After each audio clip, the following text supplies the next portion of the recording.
Week 2020 here at University of South Carolina, Aiken. Now we are live right now, but we will have plenty of video presentations and some live Zoom presentations throughout the day. Uh, National Distance Learning Week is sponsored by USDLA. I encourage you to go to their website and look at all of their content and the things they do for online learning and education in general. So the purpose of National Distance Learning Week is to generate greater awareness and appreciation for distance learning, including K through 12, higher education, corporate, and military, while recognizing leaders and best practices in the field. This event brings together all colleges, schools, and corporations to conduct local events and celebrate and promote the field of online learning. So this week we've been celebrating National Distance Learning Week all week, and today we've picked today to do our presentation. If you would like to follow along, we're streaming live on YouTube in our YouTube channel. Also, you can view the stream on our distance learning website. If you go to usca.edu/distance dash learning, we are running a live stream there, and you can view our presentation info and agenda if you go to our events page on our distance learning website.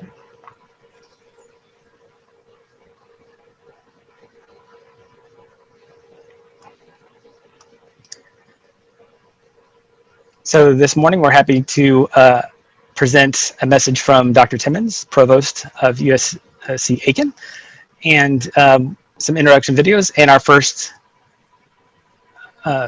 live Zoom presentation will begin at 10:15, so stay tuned. Hello, I'm Dr. Darren Timmons, Provost and Executive Vice Chancellor for Academic Affairs at USC Aiken. Welcome to our virtual conference held in honor of the 2020 National Distance Learning Week. No doubt, distance learning has been pressed to the forefront throughout our educational construct, whether in K-12 or in higher education. While this happened seemingly almost overnight, we recognize that many have been engaged for years in the thoughtful deployment and development of best practices in distance learning. Certainly, a face-to-face classroom is different from its asynchronous online cousin, with each presenting different challenges and opportunities. But we know that in each case, an engaged environment is critical to impactful learning. And so we gather to hear your experiences, to celebrate the victories, learn from the failures, and encourage each other in this high calling. To Dr. Jamie Edwards and Regine Monestein, thank you for your work in the day-to-day to help USC Aiken continue to develop in the area of distance learning and for your work to organize this conference. And to you who are participating, please accept my thanks for submitting presentations and sharing your expertise. I hope you will engage in the chats and walk away inspired and with new colleagues. Have a great conference.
Good morning, everyone. I wanted to thank all of you for taking time out of your morning to come and listen to my presentation.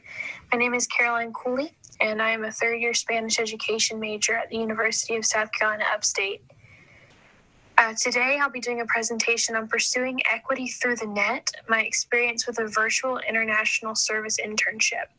And I've done this in collaboration with a professor from USC Upstate, Dr. David Marlowe, who has been a great teacher and mentor to me. I'd like to start out by giving you a little bit of background. I am a Spanish major, but a lot of my interests lie in the world of ESOL, or English for Speakers of Other Languages, EL, English Language Learning. You may have heard a lot of different names for it. If you give me just 1 second, I'm having a little bit of a problem. There we go with my slides. Give me just one moment. Like I said, I want to talk a little bit about my experience leading an online language course, but also my experience as a student who is participating in this virtual internship for credit. So originally, I had a few different plans for my spring and summer terms. The first of those being the Reading Buddies program through the United Way of the Upstate. Through one of my Spanish classes and a linguistics class taught by Dr. Marlowe, some of my classmates and I had the opportunity to work one-on-one with EL, or English language learning students at Lonoc Elementary here in Spartanburg. Our primary role was to serve as reading aids and to help get these students up to speed and testing where they needed to in their English literacy.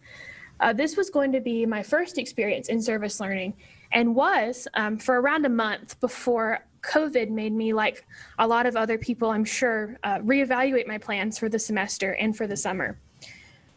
Following Reading Buddies, I was set to participate in a study abroad program in Costa Rica at a university there to receive course credit. So while that wasn't a service learning experience, I was set to get, I think, 12 credit hours at the university there, which obviously didn't happen as well due to travel restrictions. So with Reading Buddies ending, my trip to Costa Rica canceled. Like many of you, I'm sure, I was left wondering what's next for me, both as a learner of Spanish and as an education student, and also as someone who had developed an interest in service learning. This summer, I had the unique opportunity to participate in a program through the Nicaraguan North American Cultural Center, or CCNN, to continue my research, which is part of what Reading Buddies was set to do, was to serve as research for a symposium this fall. So I was able to continue my research and participate in what is a virtual service learning experience, which I'll talk more about later, through the university at this organization. This was my first time of ever hearing of a virtual service internship, and it may be for many of you. It was also my first time hearing of the center. I think it's something that's unique, and I want to give you a little bit of background about how it was founded, and why they are a great partner for a virtual service internship. In 1942, before a lot of the hostility and the poor relations between the U.S. and Nicaragua began, the CCNN was founded to serve as a sort of intercultural bridge between the people of Nicaragua and the people of the U.S.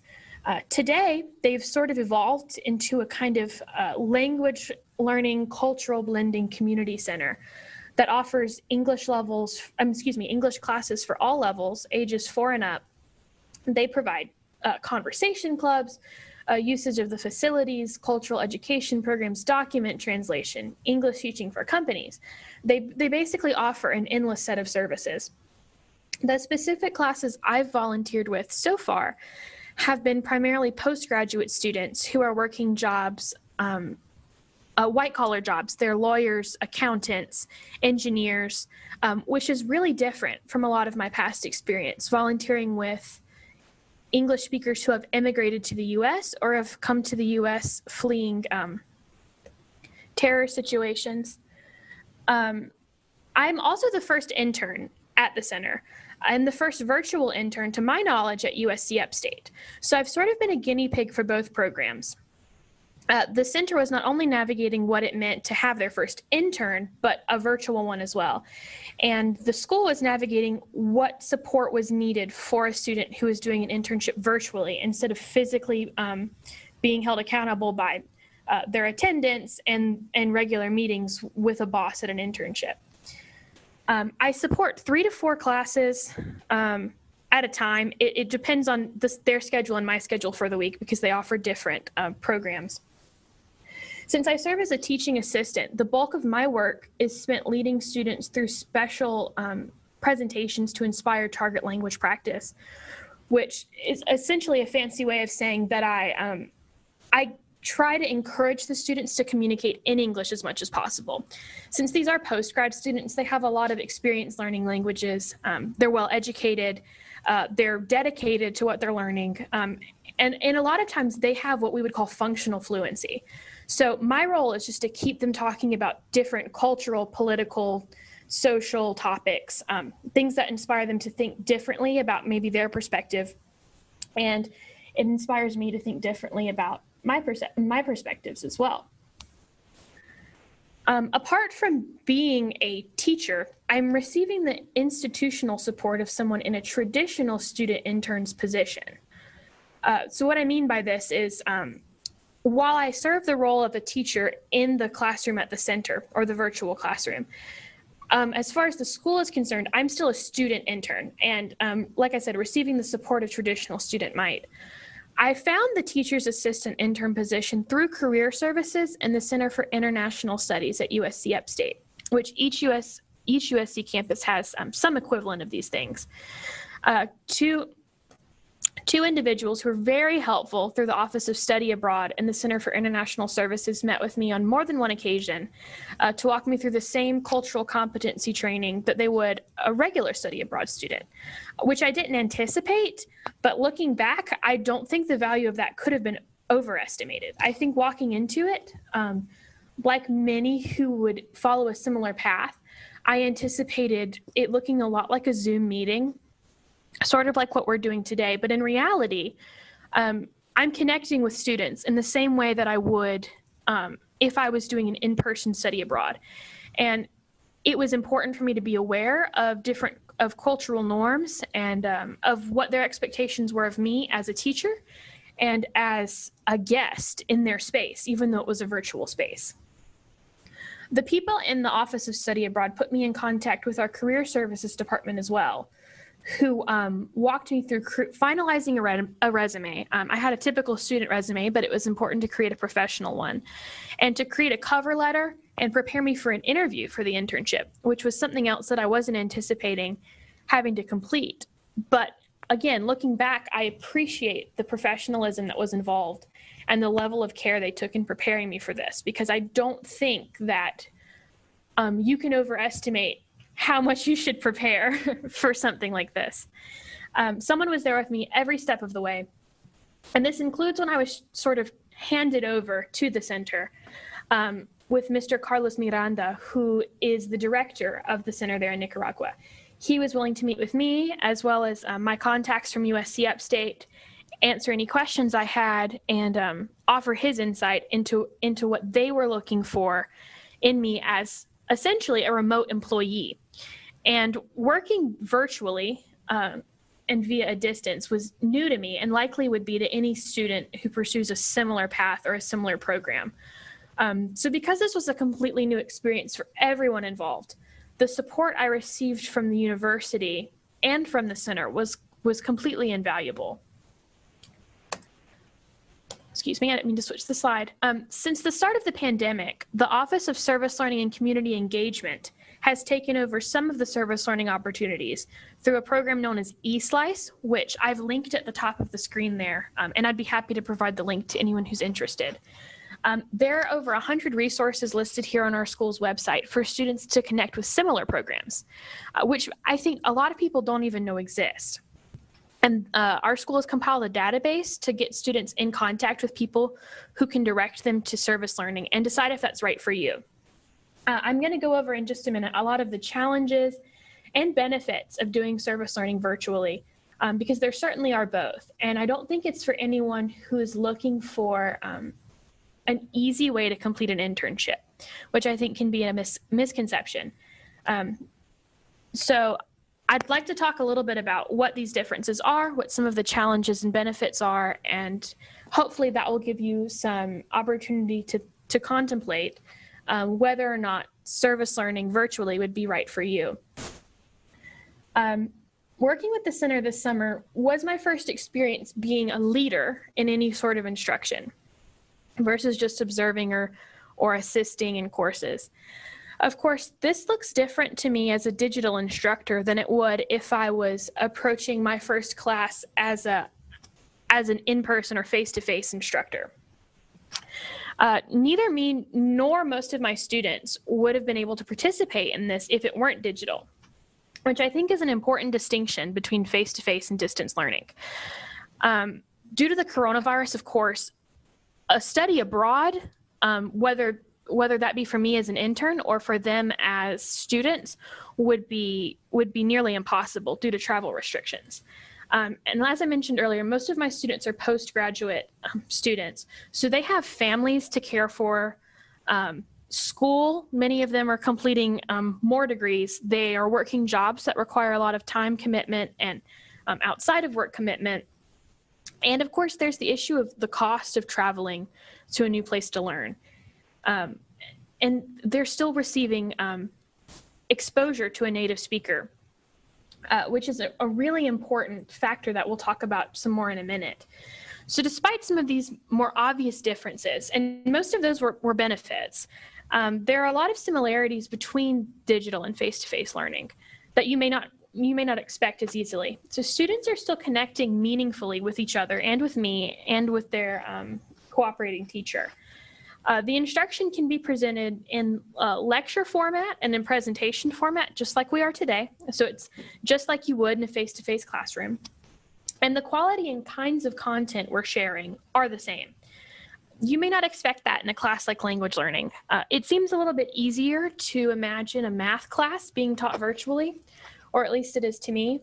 But I truly believe that our students are receiving the same quality content, if not more, thanks to the ease with which they can reference resources and contact one another and communicate with us during class. So while the interaction in class and outside of class looks a little bit different, we can actually connect in more ways. There are, of course, different communication problems that we deal with while trying to communicate, trying to relay plans over WhatsApp, which is a program that allows us to communicate without long distance charges through text and phone call, speaking over email, having internet connectivity issues, and even trying to hear one another are different problems we're experiencing. And of course, these technology issues are a challenge, but primarily a benefit, which I'll talk more about in just a second. A major challenge that we face is cultural differences. So the first thing that comes to mind when I think about this is the difference in time etiquette between many Central American countries and the US. So if I were to study abroad in Nicaragua, I would make sure beforehand that I was very prepared and aware of the fact that it's considered sort of pushy or rude to show up on time or early to an event. While in the US, it would be considered rude to show up late. In some instances, it's rude to show up right at the minute it starts. So when you're presented a class in a digital format, there becomes the issue of whose customs you adhere to. In my case, I've chosen to sort of try to immerse myself in the culture of the people I'm working with, because they are the majority in our classroom, and I'm a guest in the classroom. But I had to get used to showing up 20 minutes late for class, which was frustrating for me at first.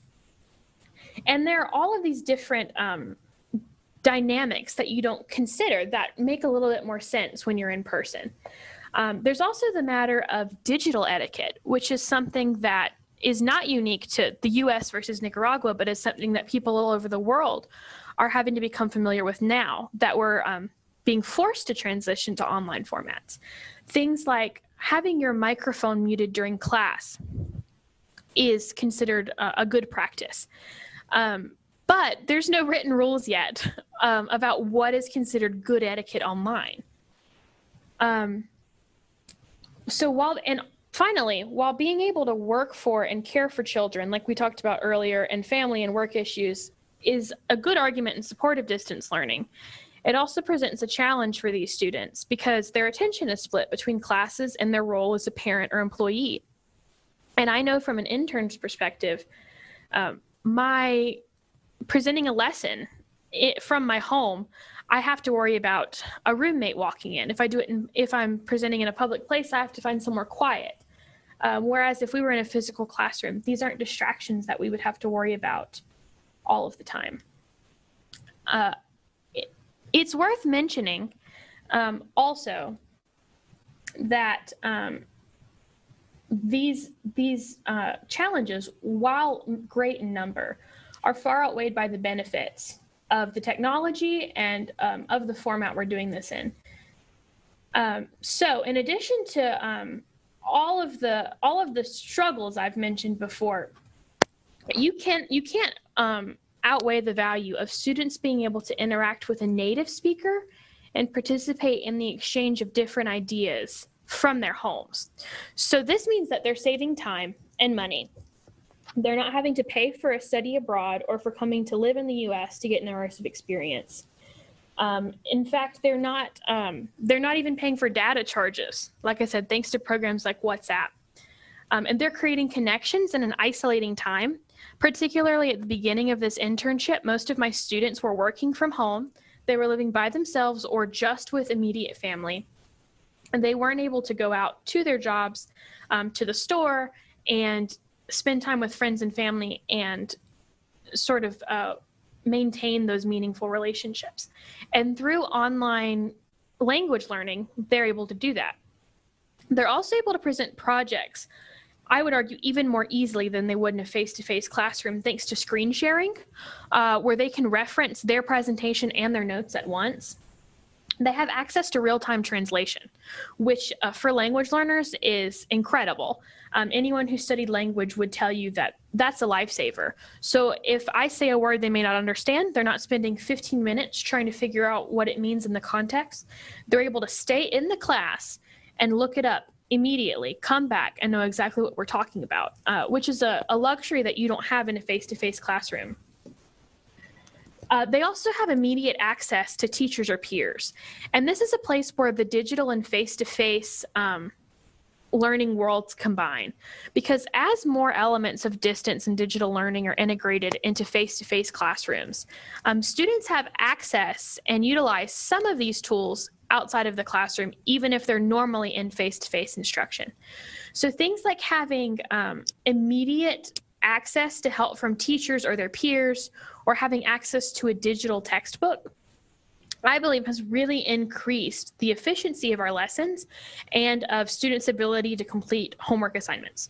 So instead of floundering for 3 days until the next class meets about a homework they don't understand, they're able to contact us immediately. They have the contact of a native speaker thousands of miles away that they can contact if they have a question about pronunciation, about grammar, and of course their teacher if they have a question about assignment, who is not quite as far away, but is more difficult to reach because of the pandemic. We're connecting also through different modes of continuous dialogue. So besides email and WhatsApp, we're communicating through digital conferencing platforms like Zoom, which we're using today, Microsoft Teams, which is our primary mode of communication, online forums and discussion boards, and collaborative presentation software like Google Slides. So while today I'm presenting to you on a PowerPoint that I'm screen sharing, often my students present presentations on things like Google Slides, where they're able to work with one another synchronously outside of class, which is just incredible. Studies show that programs like this are mutually beneficial. So students who are engaging in learning like this program experience positive outcomes in their grade point averages, writing skills, critical thinking skills, and understanding of course content. And of course, these students who are professionals are also receiving professional development. And a lot of my students have expressed to me the value of having a salary increase or being able to be more productive on their jobs thanks to programs like this.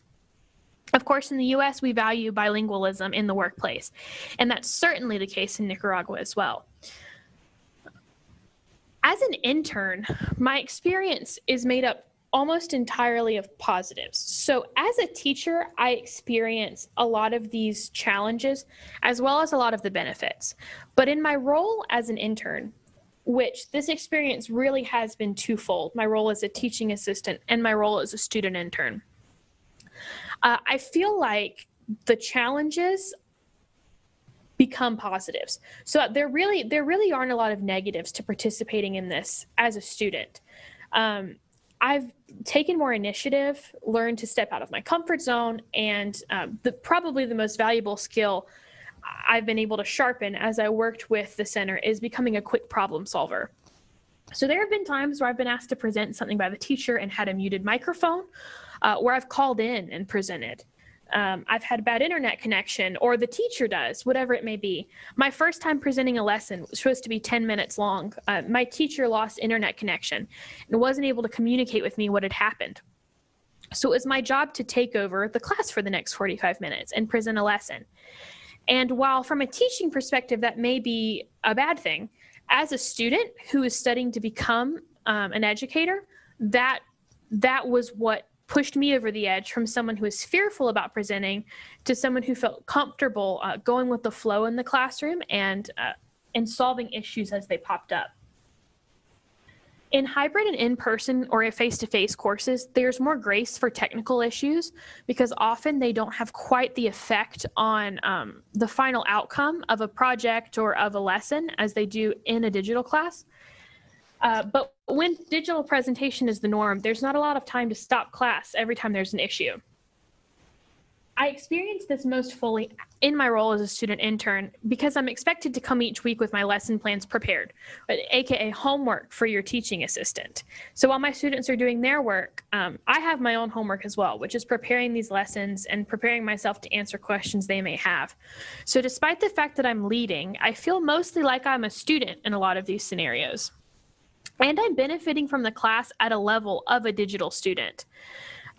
So I'm taking in information constantly from the teacher, who's a great resource to me, particularly in my field of study, which would be education and instructing in English. From the students who challenge things I know about my subject area and how I think about the world and my own views that I have because of where I've grown up, and by troubleshooting these technology issues. So what it really boils down to is that what I'm gaining is connecting virtually with native speakers of a language I'm studying in their home country who are willing to share about their life experiences, their language, why they want to learn my language. I'm connecting with my cooperating teacher, who's someone in my future profession who I would not have had access to if it weren't for participating in distance learning. And I'm gaining technology as a life skill. I think a lot of people my age have grown up with technology and we've become comfortable with our level of expertise, but it's becoming more and more clear, especially throughout this pandemic where we've been forced to move to distance learning, sometimes in situations where we may not have wanted to. It's become very clear that our level of technology, our knowledge of technology isn't enough. So I need to keep learning as the technology improves, which it's going to continue to do. So as the technology gets better, so shall we as educators and as those who participate in service learning. And a final sort of bonus that I receive as a student intern is that the students frequently engage me in Spanish conversation. Since they're language learners themselves, they're often really interested in how I'm studying their language while they're studying mine. So while the class is taught completely in English, so it's virtual immersion, which is another incredible plus of doing online language learning. They also support me in my efforts to become fluent in Spanish. So before and after class, conversations are often bilingual. And so a student will ask me a question in Spanish and I'm able to answer them in English and move the conversation that way, or vice versa. They want to know from me how they say something in my language that's maybe something that doesn't translate directly. And we're able to have these sort of twofold conversations, which are us sharing about culture and demonstrating an interest in one another's lives and learning about those lives and studying one another's languages, which are the benefits that you're looking for from a physical study abroad. But we are having these interactions sometimes as for the students from their couch and while they get their kids ready for school. Looking forward, I want to talk a little bit about, I feel like I've explained fully my experience as an intern and as a teaching assistant, but I'd like to sort of shift the conversation to how this could be relevant for someone else who's considering participating in a similar program, and what I think as someone who's experienced distance learning from sort of a dual perspective, where I think we're headed in the world of distance language learning. It's clear that even past the end of the pandemic, digital learning isn't going to go anywhere because we're more connected than we've ever been. There's a lot of debate surrounding whether or not this is a good thing as the world becomes more globalized or as culture dissipates and combines. But there's no argument that it's happening really quickly. And as a professional in whatever field you're in, as an educator who will prepare students to enter different fields, and as a culturally responsive citizen, it's important that you keep up with this. It's a sink or swim sort of situation. But despite the fact that that can sound a little bit overwhelming, we're equipped uniquely, for the first time in history really, to continue learning and growing while this happens. And I think this was expedited because of the pandemic, where we were, as I mentioned earlier, forced sort of to transition online. We couldn't have continued to lead language courses in the way that we do now, digitally, even 10 years ago. But thanks to those synchronous, continuous dialogue tools that we have at our fingertips, we're able to even increase the quality of instruction via digital learning instead of stopping it completely because we aren't able to connect physically. What does this mean for me as I move forward, not just for digital learning as a whole? Looking to the future, I'd be interested in seeing opportunities like combined virtual language classes. Dr. Marlowe and I had discussed the possibility of combining a Spanish class at USC Upstate with a class of English learners in Nicaragua, and allowing them to communicate with one another. So basically what I'm doing as an intern, but on a larger scale. There are endless possibilities for ways things like this can happen. Do students in Nicaragua participate in virtual service learning as well, or do they continue to participate as language learners? Those are all questions that can be answered. But the more you start to toy with what those future options look like, it becomes much more clear just how many options we have. With the technology being as innovative as it is, and with more ways to connect, and with the increased need for distance learning, it's more important than ever that we're turning our sights towards programs like e-service learning that are engaging students not only as virtual learners of language or whatever your subject area may be, but also as globally and digitally competent future professionals and world citizens. I've listed some references here for any further reading about the center and about service learning and how digital learning has positive effects on students. I'd like to thank all of you for taking some time out of your morning to hear more about the program we've been participating in. My email is listed below, and there is a link to further reading about programs that are specific to my experience here as well. Feel free to contact me with any questions or for a copy of those links. At this time, I'd like to open the floor to any questions. I'm not able to see the chat at the moment, so I'm going to stop screen sharing and answer. I see there's one question in the chat. Hi, Caroline. Um, I'll just jump back in real quick. Thank you very okay. much for that presentation. I can field this question for you to set you up. So Regine asked, with the differences in cultural etiquette as it relates to being on time, what are some of the best practices for making sure students attend lectures in a timely manner? That's a great question. And something I should have mentioned earlier is that I think as distance learning, of course, is the norm right now for everyone, but transnational distance learning is not yet the norm. So in my classroom, we're sort of figuring this out as we go. And I think as more people migrate to platforms like this, there will become a standard practice there. But depending on the culture of your classroom and the relationships between your students, your teachers, a teaching assistant, that's going to vary. So what we found between my teacher and I, our best practices are adhering to the Nicaraguan customs, which are leisurely arrival to a course. Which of course would be different than in the U.S. But as I am the guest, and I am the only United States citizen attending, it's become best for me as a learner and just as a respectful participant in the class to attend in what they would consider to be on time. I hope that answers your question. Yeah, I think so. Okay, well, I don't have any more questions in the chat. We have a couple of comments, but we have to get moving with our next presentation. So I want to thank you so much this is a great presentation, very informative. And thank you for participating in National Distance Learning Week. Thank you so much for having me. I hope you all have a great rest of your conference. Thank you, you too. Thank you.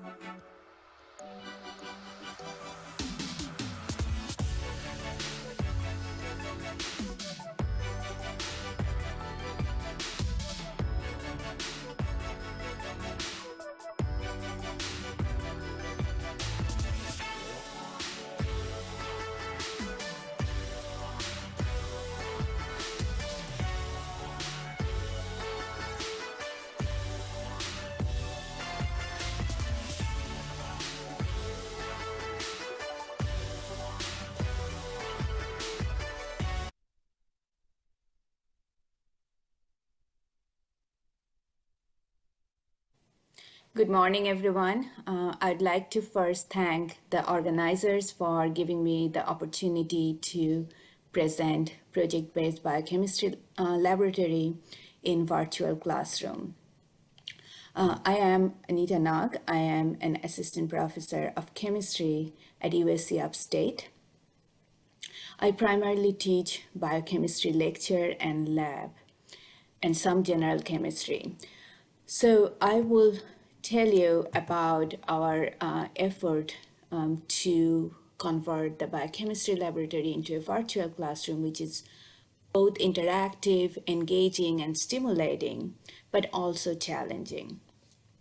So the outline of my talk is right here. I'll tell you first about the inspiration to structure the course the way I will present it here, course objectives, course structure, and then I'll show you some work by the students, and then finally the survey we have been doing to see how this class could be successful. So in spring 2020, we all rushed into the virtual classroom in March in 2 days' notice. And what was most affected in my area were the labs. So in chemistry and biochemistry, we do hands-on research, hands-on work, where every lab is connected to some concept students learned in the lecture. And that was all shut down because we could not do in-person labs. So students were not able to do these experiments, collect and analyze data, and connect those labs to the concept they learned in the class. What ended up happening is Us faculty collected the data, posted those in Blackboard, and students just looked at the data without knowing how this data was collected, what type of problems they can face. They just analyzed the data, and it became more like a cookie cutter lab where they were just answering some questions based on the data. So as I was planning for the fall lab, especially for my biochemistry laboratory, I wanted to emphasize that students, especially in the students that are taking biochemistry, will go on to taking MCAT, go to medical school or graduate school or do scientific research. So it's very important that they understand scientific research and its application to real world, especially during the pandemic. So I wanted to develop a lab where students will do majority of problem solving and learn analytical skills in the virtual classroom. They will also read and understand current literature and be able to analyze those and present those. They will also gain insight into scientific research. Many of our students do research with us, but we are not able to do that in this socially distanced environment. So a lab that will also give students ability to gain insight into scientific research was also important for me while I was planning this lab. And then one of the concern I heard from the students that once they went into this virtual platform, they could not interact with their peers. So a virtual classroom that also is very collaborative learning environment was important for me to design this course. So the main objectives of this course were threefold. One part of the lab was fully computer based. Students were going to use computational programming to evaluate a biochemical problem. And they will do literature search, the computer lab, and then they will come up with a hypothesis. And then there will be optional in-person labs where students can identify tools that will allow them to dissect this problem and verify the hypothesis they generated through that computational part of the lab. And then finally, they will bring these two parts together and apply the knowledge they learned to analyze the result. So with that in mind, I had two modules in the class. The module one was solely computer-based structure analysis of a protein. And I picked the protein from one of the coronaviruses so that students can be engaged and stimulated by learning what is going on in the real life right at this moment. So in first 5 labs, first students learned to do literature search, learned about the virus, learned about the protein, and then in the 3 labs, lab 3, 4, and 5, they used computer-based programming to do structure analysis of this protein of the coronavirus and some of its known mutants. This was done all through Blackboard Collaborate. Students could download the programs in their computer, or they could use the programs that were available through USC Upstate server. Once students went through all 5 labs, we had a midterm, and they had to write a summary and propose a hypothesis based on their work. And then they were given the option to form groups of 3. And at this point, they were allowed to come into the lab, 1 person from each group. Or if they did not want to come to the lab, some students had some health issues, I opted to do the experiment for them.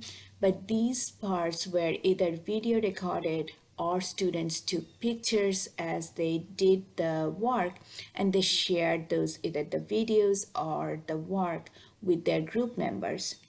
And we had some hands-on experience through this second part of the lab. And then we have the final exam, and finally students will write a final paper combining Module 1 and Module 2, and then they will also do a presentation, which will be a group presentation. So there's a lot of collaboration involved, a lot of interaction involved throughout this lab. So I want to show you some outcome that came out from first few labs. So in the first lab, student evaluated the current literature on the pandemic. They compare and contrasted multiple coronaviruses that are known, not just the human coronavirus, but the bat coronavirus and other coronaviruses. And then they also compared a previous pandemic with SARS coronavirus that happened in 2002 and 2003 that was contained very quickly, and they compared the sequences of that previous pandemic, the virus involved in the previous coronavirus, to that of the current pandemic. They generated a map of the genome of the coronavirus, and they studied each proteins. They presented that as a PowerPoint presentation, and that was shared through Blackboard Collaborate.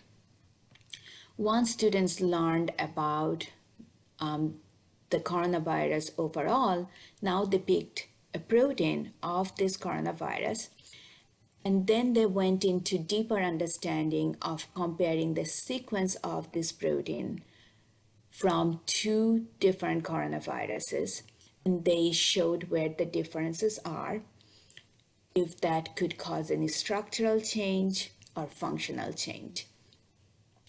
And again, these reports were done individually. Each student followed the handout and instruction to go through the lab, and we met using Blackboard Collaborate.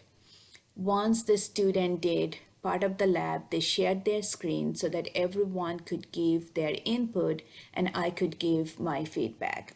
And then we moved to the next part where another student shared their screen and showed their outcome, and again we gave feedback. And then they finally, once we finished, they submitted a written report which was graded. Once they learned about this particular protein, then they moved on to doing 3 computer-based labs where they modeled this protein using a computer-based program. They modeled interaction and structure of the protein, and they also found the mutations or alteration in the protein that are known in the current literature and mapped those in this coronavirus protein. And they were also able to map structure of the original protein with the mutated protein and compare any structural difference that came out of this study. At this point, we concluded the first part of the lab, which is solely computer-based lab. So student did a group submission of a midterm paper and on computational analysis. And the midterm exam was open book exam where students had to use all the computer-based tools they learned and apply that to an unknown protein. I generated an exam that was on Blackboard that will randomly pick a protein for the students. So each student got a different protein to compare and study, but they were using the same set of tools they already learned in the module 1. Once we did that, then we started the in-person lab where one member from each group was allowed to come and do the lab if they wanted to. So there were total 4 labs. If I did a lab myself, I recorded while doing the lab in TechSmith Relay, which was a program that USC Upstate uses, and uploaded those videos. When students came in, I did not record my work, but students either recorded their work or they took picture as they went along in the lab. These labs were kept short so that we can follow social distancing guidelines. And once each group had their representation and finished the work, they went back and then they collaborated either through Zoom or Blackboard Collaborate to exchange the data with other group members so that everyone can analyze the data that one of their group member collected. And finally, once we finish all this work, the students are going to write a final paper based on both the computational work and in-person data, combine the hypothesis with the results, and conclude their work.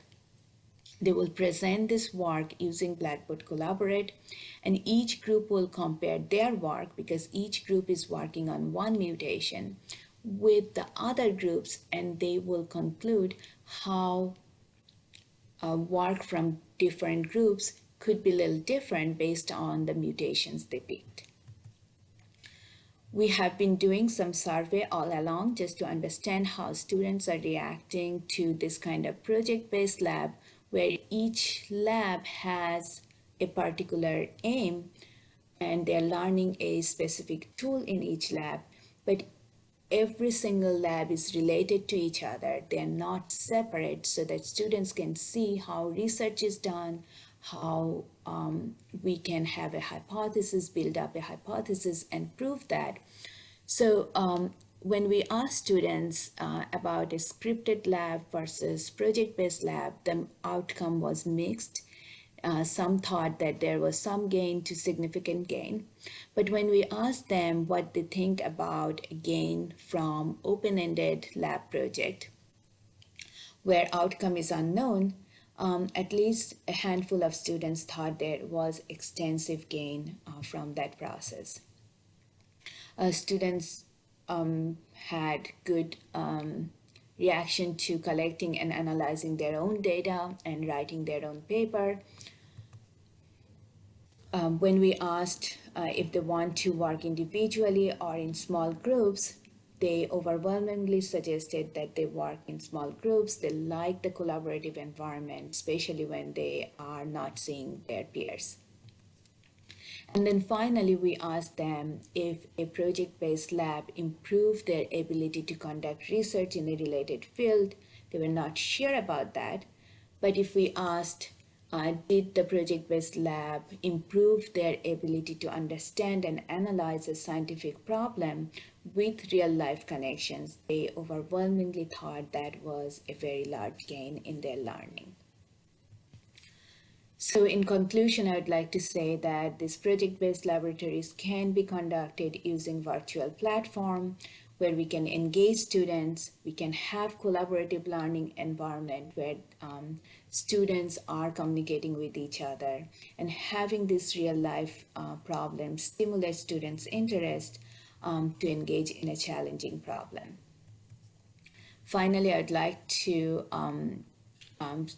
acknowledge the help and support I received from our Center of Academic Innovation and faculty support, especially Dr. Selena Kush and Tony DiMella, who have been helping me using the survey, using the Blackboard platform all throughout forming this course.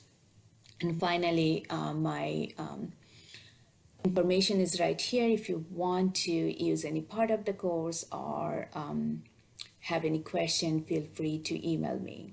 And thank you everyone for your attention.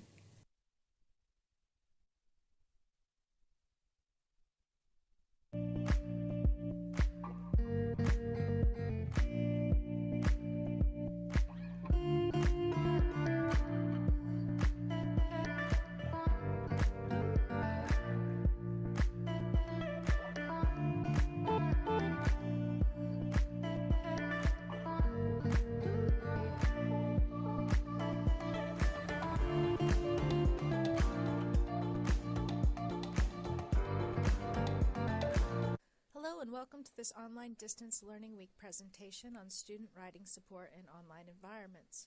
My name is Amanda Warren. I'm a member of the University of South Carolina Aiken's English faculty and director of the U of SC Aiken Writing Center. This presentation walks through some of the steps USCA Writing Center took to shift student writing support from face-to-face physical writing consultations and workshops in a physical environment to online Our problem was how to shift our work online quickly and with the least amount of disruption while keeping to our mission statement and goals. For this reason, I'll be going over the Writing Center's mission and how we adapted our consultations, workshops, and collaborations to an online environment. I'll also look at our successes, some of the problems we faced, and our future goals. First, a little bit of statistics about what it is that we do and our university. The University of South Carolina Aiken has approximately 3,200 full-time equivalent students in 62 undergraduate majors. That's a lot for a small school. We are an undergraduate public liberal arts college in western South Carolina. Our Writing Center serves upwards of 1,000 students per semester, and we provide around 50 workshops per semester, support around 1,000 students again. And this is each semester, so about 2,000 a year for each of those. 99% of our interactions with students were face-to-face prior to spring break in March 2020. I took over the writing director position in summer 2019. My first semester was a whirlwind of changes and updates. I had 12 brand new consultants who needed to be trained. I had a 6-month, 1-year, 2-year, and 3-year plan to increase Writing Center usage, something we were successful at in fall 2020 when we nearly doubled our usage from the previous year. Other goals were to improve our partnership with bridge programs, expand our outreach to disciplines that traditionally did not utilize the Writing Center, and this is something we were also successful with, to create a more interactive online presence, a stronger Facebook, Twitter, and Instagram presence, to work with Palmetto College programs, particularly in education, Bachelor's to RN, and our business programs at USCA, to better support our students in capstone classes, to provide stronger support for our upper-level writing courses and writing-related graduation requirements. And then spring 2020 happened. So all of a sudden, the work I did in the fall to establish new procedures and initiatives went out the window to some extent. Although we did have a procedure in place to provide online appointments for students in our Palmetto College distance learning programs, few students had actually taken us up on that opportunity, at least in the fall semester of 2019. We had a minimal infrastructure in place, no real set procedure, and few consultants had been trained in online appointments. So in March 2020, our spring break was extended by 1 week. During that time, we shut down the Writing Center, contacted those students who had already set up appointments, and made new arrangements, and then we went to work. In 1 week, we were able to create a plan of attack and move our work online in an effective way. Before I get into what it is we did, I do want to start with our mission statement. This is our official mission statement, and it's what I kept foremost in my mind as the consultants and I attempted to shift online. I'd like to read out this section. The mission of the Writing Center is to provide an open teaching and learning environment for the collaborative discussion of writing so that students may become more aware and independent writers. The Writing Center is staffed by students from a range of disciplines and professional faculty consultants from the English department. They are formally trained to provide feedback during all phases of the writing process. Because the Writing Center focuses on student learning, awareness, and independence, Writing Center consultants do not edit drafts. Rather, Writing Center consultants are trained to coach students as they become better editors and proofreaders of their own drafts. Our statement isn't unusual in the world of writing centers. Most of our mission statements share similar sentiments, but that's because we've come to an agreement on what works. Conversation works, encouragement works. We're in the process of building better writers, not better papers, although that's a bonus sometimes. Consultations are the biggest part of our work in the Writing Center. We're not editors, we're coaches. We don't write on their papers. We help students find issues in their academic writing, understand those issues, and fix them. We help at all stages of the writing process, from start to finish. In a typical year, consultations are face-to-face discussions between a client and a consultant about their work. Student workers and students spend half an hour to an hour huddled over screens and printed pages in close quarters. There's a lot of reading aloud and talking. Again, we don't write on papers. So all of this close-up discussion is kind of a recipe for disaster given our current need for social distancing. Even with masks required, I was not comfortable putting students or faculty consultants in such close contact with others for such lengthy periods of time, particularly as many of the consultants have health issues or family members with health issues that increase risk of symptoms. In a regular semester, our room itself sees a lot of traffic beyond just those using it for consultations. We have a full computer lab and a printer. In a birdwatching survey completed in fall 2020, we averaged 90 visitors per day in our room. That's not counting the consultants. Taking notes from other writing centers around the nation, from our library, our Center for Student Achievement, and discussions with administration, we decided to move entirely online. When we moved online, we knew we needed to take advantage of the systems already in place. Although there's some online tutoring software and platforms that already exist, like Writing Center Online or WCO, prices, particularly during a budget panic, and our desire for ease of use, because Blackboard is something students are already familiar with as our learning management system, and even concerns about training, not wanting to start from scratch, made our choice easy. Thankfully, our distance learning director, Dr. Jamie Edwards, had already created a Blackboard course space for our Writing Center work. I was able to quickly create a series of what we call online rooms in Blackboard Collaborate Ultra. The rooms allowed for guest links with presenter status and had no set end date. Once the rooms were created, we established a process for assigning, communicating, and completing consultations. We used several tools to keep all of our consultants on the same page. We used a shared Google account to access the calendar for appointments. When appointments are made, the room number is recorded as well. We use a shared set of Google Docs to keep our communication consistent. We have a form letter that we send out to communicate appointment information, like consultant time, day, room number, link to the room, and basic instructions for connecting. To keep us all from stepping on one another's toes, we make sure to keep in constant communication. One of the consultants assists me with responding to after-hours requests for appointments. If we set up an appointment for someone, the emails go to the student client, consultant, online scheduling assistants, and me.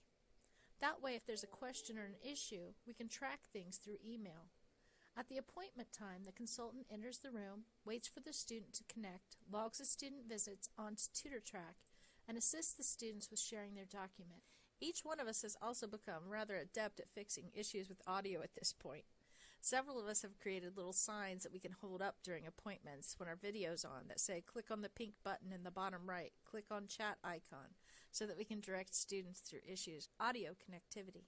At the end of the appointment, consultants record session notes and log students out through TutorTrack. They then send a follow-up email thanking the student for the appointment, adding something personal, a reminder, or some encouragement, and providing them with a link to the follow-up survey. During a normal semester, there's a lot of interaction in the room. When consultants have questions, need resources, or require another point of view, they grab another free consultant for advice, or they grab me. This is the thing that makes our room so effective and lively. This is also the thing that was the most difficult to replicate. I didn't want consultants to feel as if they were alone. So we opted to use GroupMe and our university emails as a way to keep in touch. It's fun to watch the interactions between consultants on the app, and it's a way for us to maintain our active and vibrant collaborative group dynamics. So how do we communicate these new methods to students? Well, our website features a short video and instructions on how to set up an appointment and what to expect during that appointment. We reach out on social media several times a week to encourage students to set up appointments and take advantage of our services. We try to keep it fun and light. We share facts, memes, tips, and tricks, and encourage students to think about their writing. And we also created a shark mascot. I kind of just wanted to share that. So information goes out to students quite often. We try to remind them that we are here and we are available. We search social media, particularly our student life pages, in order to look for people who are maybe struggling with writing and need a little bit of help. We reach out to them before they even need to reach out to us. So here's some stats for stats nerds if you're interested. Although we were successful in moving things online, you can see that we took a serious dive. So far, it kind of feels a bit like starting over in terms of getting people in the virtual door. But we've noticed that those who do come to consultations are often repeat customers. We're slowly building momentum as well.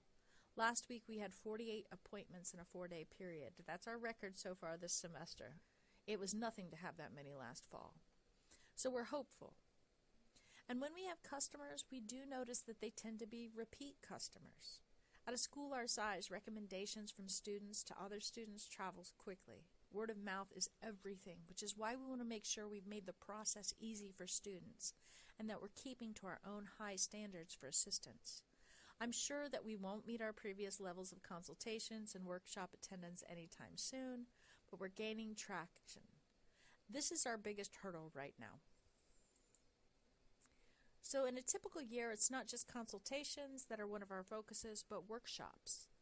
We have about 50 workshops a semester.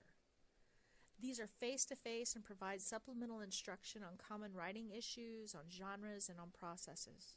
They traditionally center on discussion and exercises. Although there are some lecture-type discussions, our workshops are pretty active. There's a lot of conversation as well.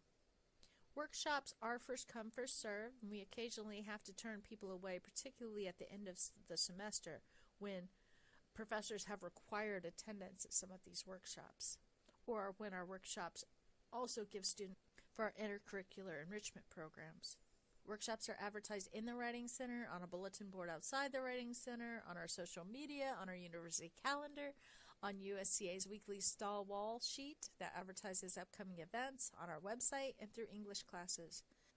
Usually faculty will post a schedule on their Blackboard pages. These workshops last around 30 to 50 minutes. Attendance for workshops, because it is required by some instructors, is collected by completion of a paper follow-up survey, which is later entered into a FormStack form. And faculty requiring attendance are sent notifications via email. Now, we have 16 video workshops on the following topics: writing proficiency portfolios, reflective essays, academic English, active reading, APA 7th edition, clarity, citing literature and MLA, conciseness, constructing an argument, figurative language, grammar, poetry, explication, the personal essay, transitions, sound as meaning, and using literary terms. We also have additional workshops that are focused on disciplines. Theoretical Foundations in Nursing is a course where I am embedded in that course to provide workshops like Intro to Writing and Nursing, Microsoft Word Tips and Tricks, Clarity and Conciseness, Active Reading, creating excellent PowerPoints, literature reviews, and grammar.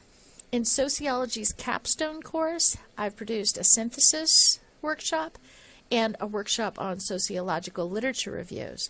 They're also working with our conciseness workshop. We've conducted synchronous workshops in Engineering 101. That's been a good experience, and I'm hoping it'll lead to more opportunities to visit courses across the curriculum in their online synchronous classrooms. Workshops are created using Usia through Blackboard. They're then uploaded to the Writing Center's YouTube channel. The links are housed either on our workshop pages on the Writing Center's website or directly shared to Blackboard courses by faculty. Attendance for workshop is collected by completion of a follow-up survey on FormStack. So students watch the video, they fill out the form. Faculty requiring attendance are sent notifications via email. These forms contain survey questions plus content and reflection questions that attempt to mimic the interactions students might have in a live workshop. There are a lot of benefits to the creation of online workshops.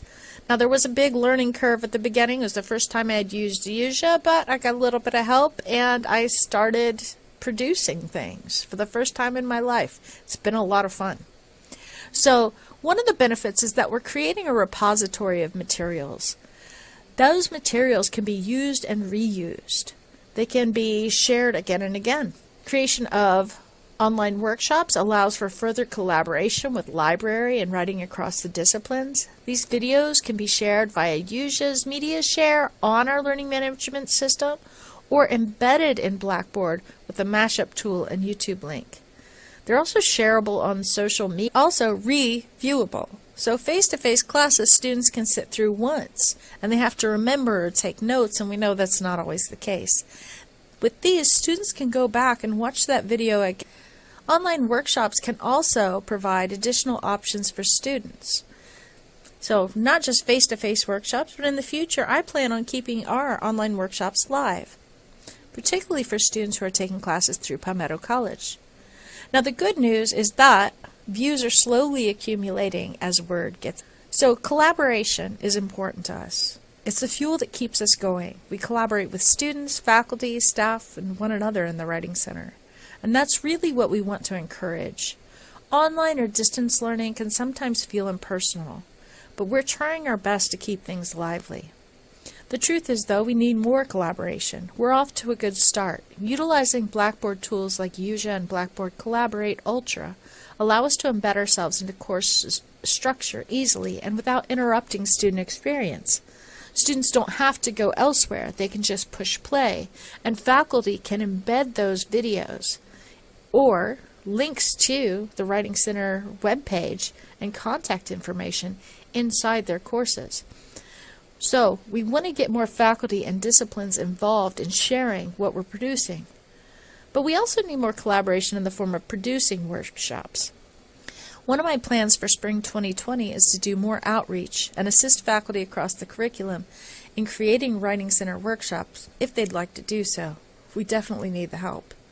I'm already anticipating that spring will bring more collaboration from classes like nursing, and you see a picture there of our embedded workshop page. I'm actually a instructor on theoretical foundations in nursing practice and in research methods in environmental management, a summer program.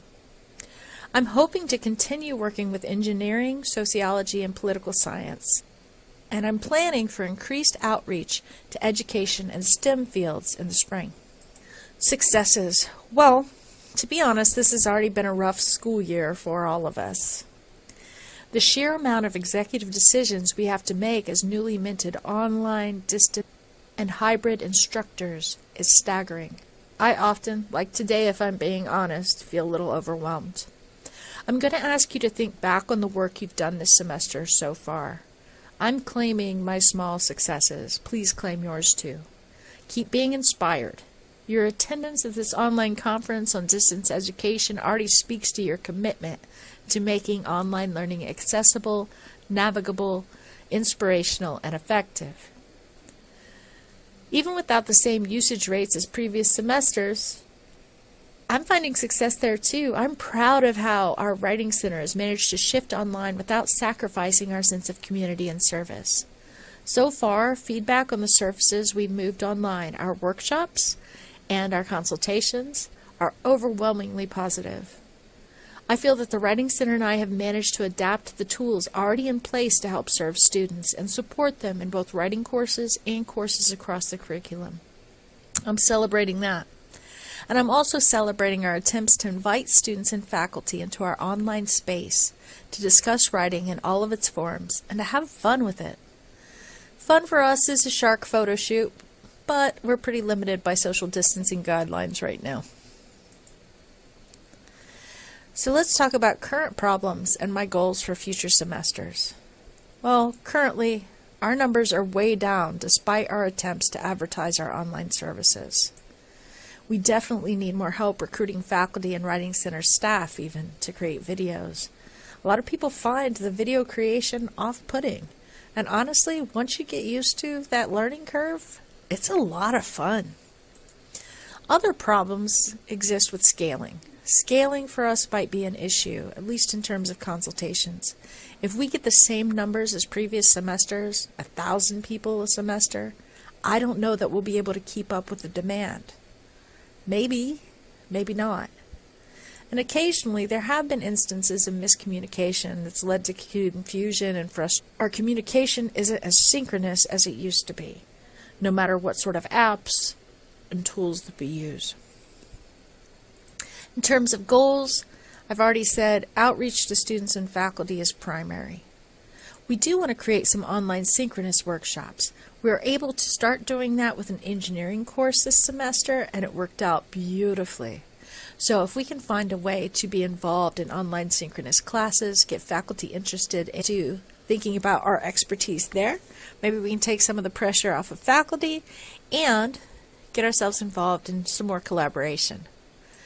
We want to build our workshop reservoir. Unfortunately, because I've been doing most of the workshops this semester, I've been pretty limited as to what I can do. Now that said, I have been able to create about 25 workshops. That's a lot, particularly if we think about how many weeks a semester is. If I could get some faculty, particularly faculty outside of the English department, to contribute to those workshops, that would be absolutely fabulous. And we could help build that reservoir. I'd like to create a guide to creating online workshops if possible. Some things to think about, some things to do. If there's a faculty member or a student worker who's interested, we can have a good guide to help them create things fairly easily. I do know that because we've had some instances of communication and frustration, one of the things that we need to create for next semester, just for in-house use, is a shareable, frequently asked questions and problem solution document. This is where consultants can share their solutions to problems with one another. We can get quick access to that through our Google Docs. I'd also like to continue to collaborate with library and departments across the curriculum. I actually think moving online has allowed us a little bit more leeway to be intimately involved with their courses online. Ultimately, creating and sharing resources helps us all. I'd like to thank the National Distance Learning Week for helping me to find new resources and continue the important conversations about online learning tools, methods, theory,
Hello, I'm Judy Colazzo. I'm from USC Aiken School of Education. I'm the Accreditation and Elementary Program Coordinator here. I'm going to talk really quickly to you today about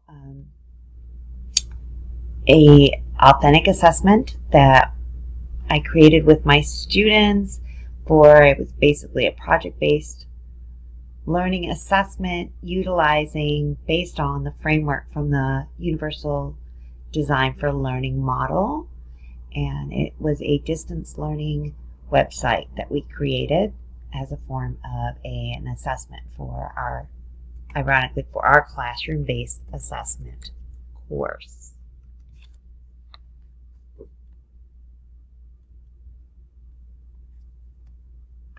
See if I can click on it quickly. So there you can see, hopefully, here's the website itself.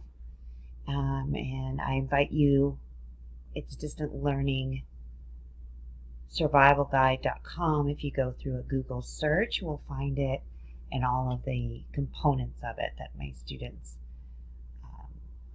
and I created.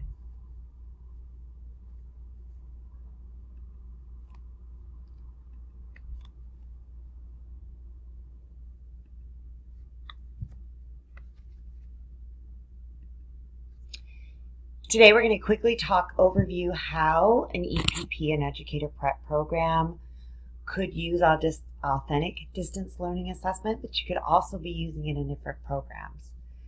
We're going to reflect very quickly on how this is a distance learning is an opportunity for all of us during this time. So there's so many pressures and problems and issues coming up, but actually there's also opportunity. And this is an example of how you could take opportunity to teach in this new normal that has been thrust upon us. We'll talk about our undergrad students real quick, the Gen Zers and how they need to be taught a little differently. As an educator, we all know, and as fellow educators in higher ed, we know that we have different types of learners, and certainly Gen Z students have their own unique personalities when it comes to learning that are added to the multimodal ways that they learn. We're going to talk about very quickly the authentic performance-based assessment learning model that was centered on the Universal Design for Learning. So taking that, thinking about how we created this performance-based assessment, this website as an assessment, basing it from this model with the what, why, and how frameworks, and we'll talk about that really quick. So this is a way for you to discover some innovative learning and assessment ideas for teacher candidate preparation, but also for in other programs also. So really the rationale for this assessment creation, this website, was in my classroom-based assessment course in our professional program for our teacher candidates. We had the need for a new project-based assessment. We had originally had what's called a pre-post assessment, which was a mini student learning objective, something that we use in our program for our interns, but then is also used across the state of South Carolina for practicing teachers, and it looks at impact data and the actual candidates or teachers and their impact on student learning. So this was a project that we do every semester that could not be done, unfortunately, because of the pandemic. We were unable to do that. And in mid-March, we went completely virtual. So my students had been in classrooms and were able to teach in classrooms and observe.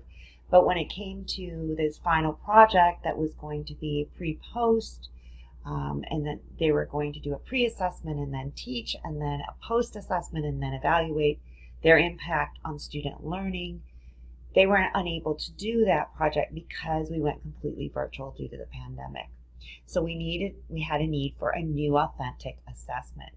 We started to think about, and I started to brainstorm with my students, let's think about what could be authentic. And I also reached out to our cooperating teachers, what would be authentic to use, kind of getting feedback from multiple sources.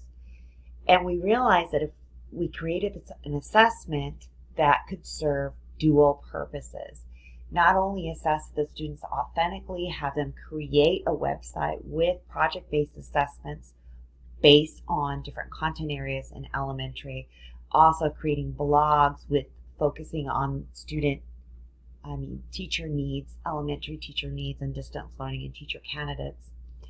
And then also focusing on technology and the integration of low and high tech, especially dealing with the populations of P through 12 students that we have in South Carolina, especially in rural South Carolina, where the majority of our students may not have access to technology, one-on-one technology, unless the school provides it, or internet access. So having to think about how do we do distance learning in this context, in this new normal. And so we decided, brainstorming with the students and with other cooperating teachers, we decided and came up with an idea of creating a website that would be a resource for both teacher candidates and practicing elementary teachers on distance learning. And so with that, I've developed and created the framework for the website, and I also created the assessment and the rubric, how they would be overall assessed on this major project. So let's talk about the students really quick that we're serving. So undergrad teacher candidates are actually in this what's called Gen Zers. And so the majority of our P through 12 students are in that range from age 5 to about age 22 right now are the Gen Zers.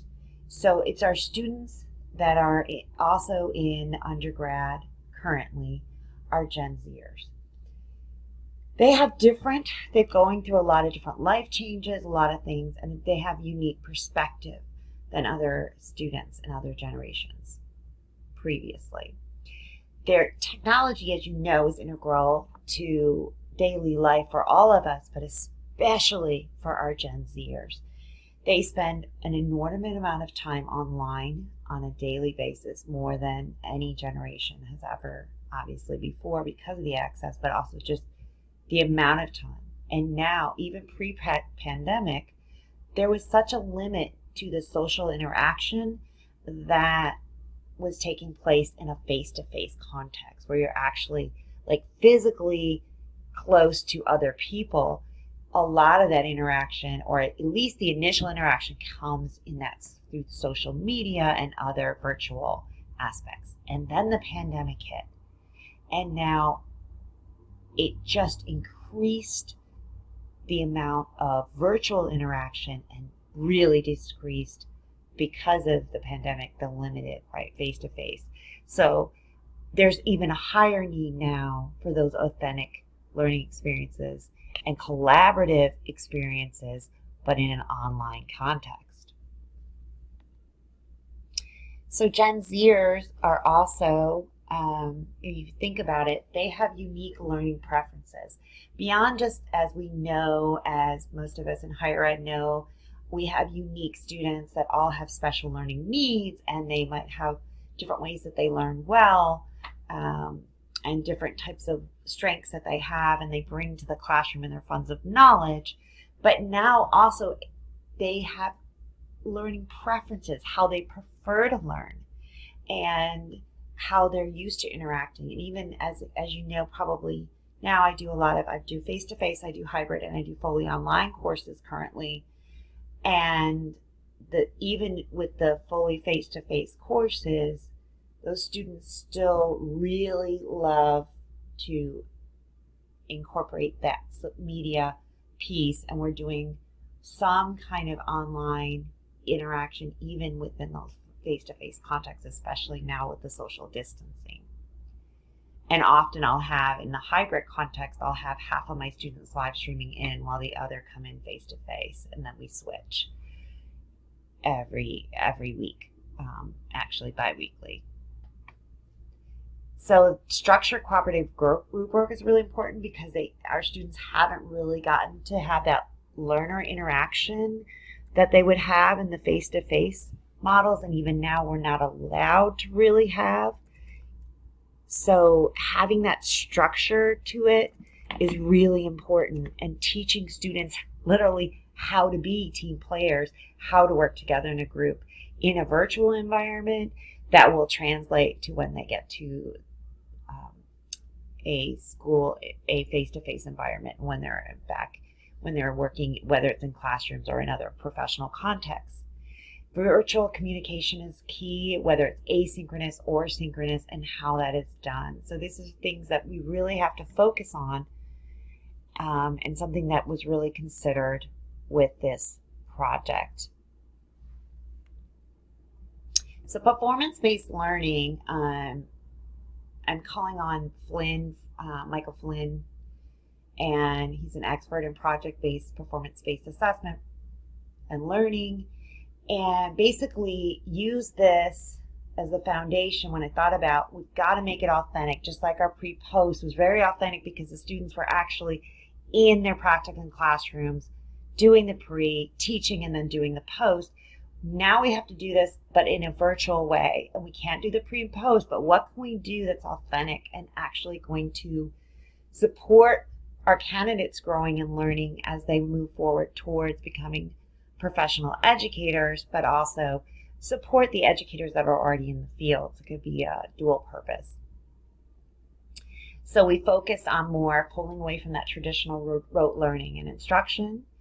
And we thought about engaging teaching methods, right? So we thought about the real world connections that could be made.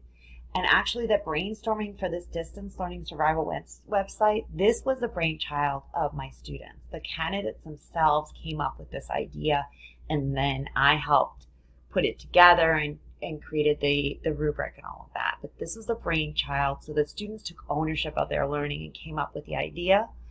It had focused on multiple learning objectives for our assessment course, and it was all through student performance outcomes, and of course the incorporation of technology, as this was a website creation for distance learning resources for teachers and candidates. So it was really salient. It was really relevant. It allowed for collaboration. They worked in pairs, and then it also was something that they're using as a resource now, and we use it actually as a resource with current candidates in moving forward in the elementary program here at USCA. So, this was a large-scale project that involved technology and all student presentations. This was all created by the students. Everything, the assessments they created, the rubrics, the activity ideas, the blogs that they created, everything, their ideas for how to incorporate low and high tech into this new normal of teaching. So this was all complete ownership by this group of students and teacher candidates in my assessment course. So very quickly, the universal design for learning model, as you all know, is this model that we're doing so much in higher ed to base our creation of authentic assessments for students. And you look at the different networks and how the brain is engaged. If you look at this model from UDL, from CAST, there are three main networks, right? And they really engage three different parts of the brain. So you've got the strategic how networks, the recognition what networks, and then the effective why networks. So we're going to talk about each of those networks and show very quickly how the project itself really aligned. And I use this framework. Once I got the brainstorming in with the students, we started there with the why and got the purpose. that we developed, and I developed this this website is as a major performance-based assessment, and how it engaged the students in all 3 of these networks. So the first network that we, as you know through research that we all do, it's the why. What is the purpose? Why are we doing this? So you have to, I decided to look at this one first because we didn't even know where we were going yet. We had to do some brainstorming and then start building. So the why effective network of UDL is this authenticity, right? So if you think about, is it relevant? Is it authentic? Does it offer choice and autonomy, right? Does it give goals and objectives that are very demanding and challenging, but also foster collaboration and community? And focus towards this mastery. So it promotes expectation and beliefs, right? So that you optimize motivation. And it also calls for self-reflection and assessment. So let's look at how we incorporated that. We basically, this survival guide evolved from this model, right? The engagement of the why network occurred during the brainstorming for the project. So that was the initial brainstorming. Basically, I designed the PBL assessment based on the course objectives and the teacher candidates' interests and their brainstorming on what would be relevant and salient for us to help them as future educators, and also to help their mentor teachers and practicing teachers. So something that could be really relevant for all.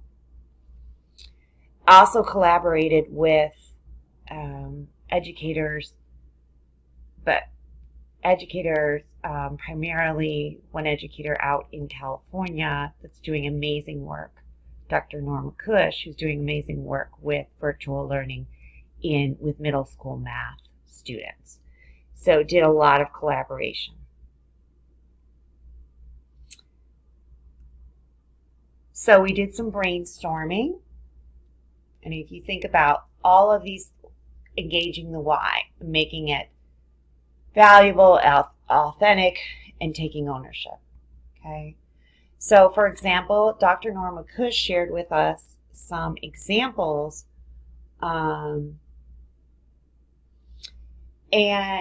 and basically I utilized Dr. McCush's examples and the UDL framework to design this performance-based assessment, this website assessment based on their teacher candidate input and their brainstorming and ideas.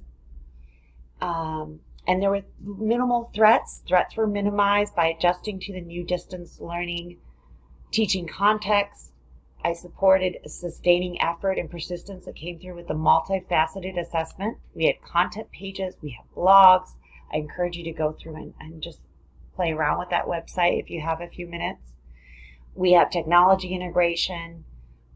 We did collaboration with partners. They had pair-based assignments, so they were each assigned a content area based on their interests.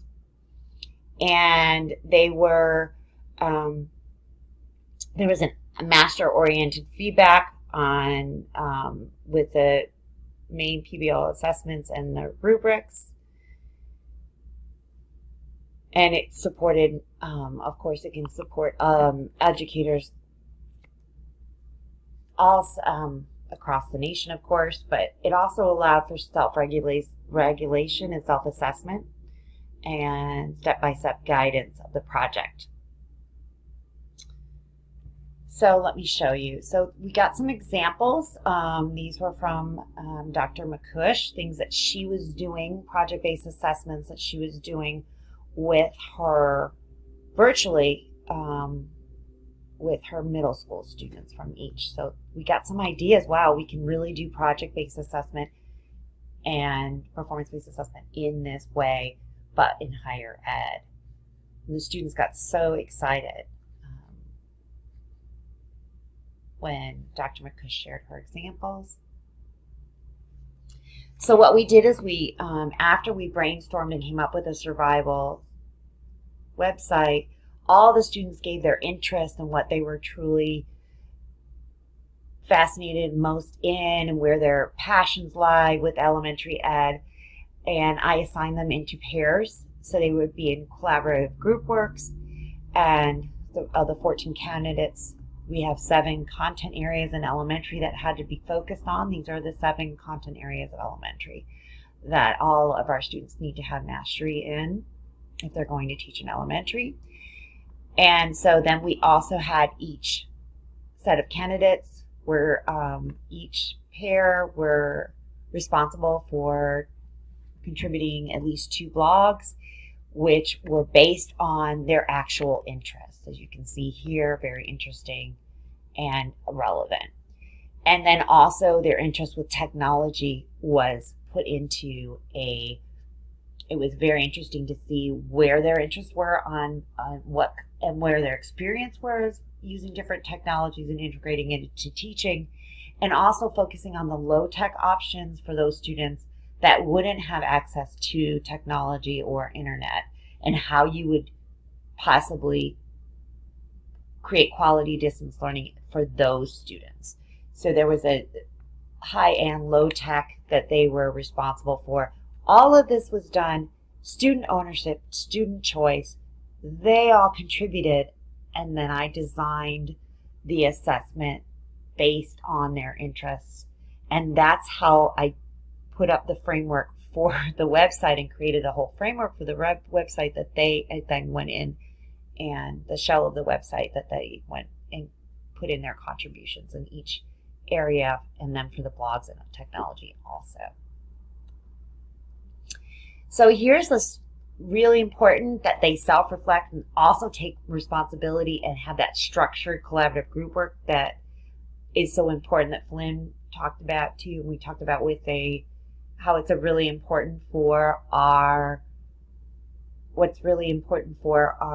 Gen Zers to have that really structured collaborative group work when you're working with them. So I created a little checklist for them where they actually had to put in exactly what they did, the person responsible. They basically put in how much they did, and so that it was clear that whether there was equal contributions by the candidates. And with each person filling it out, that allowed for that honesty to happen.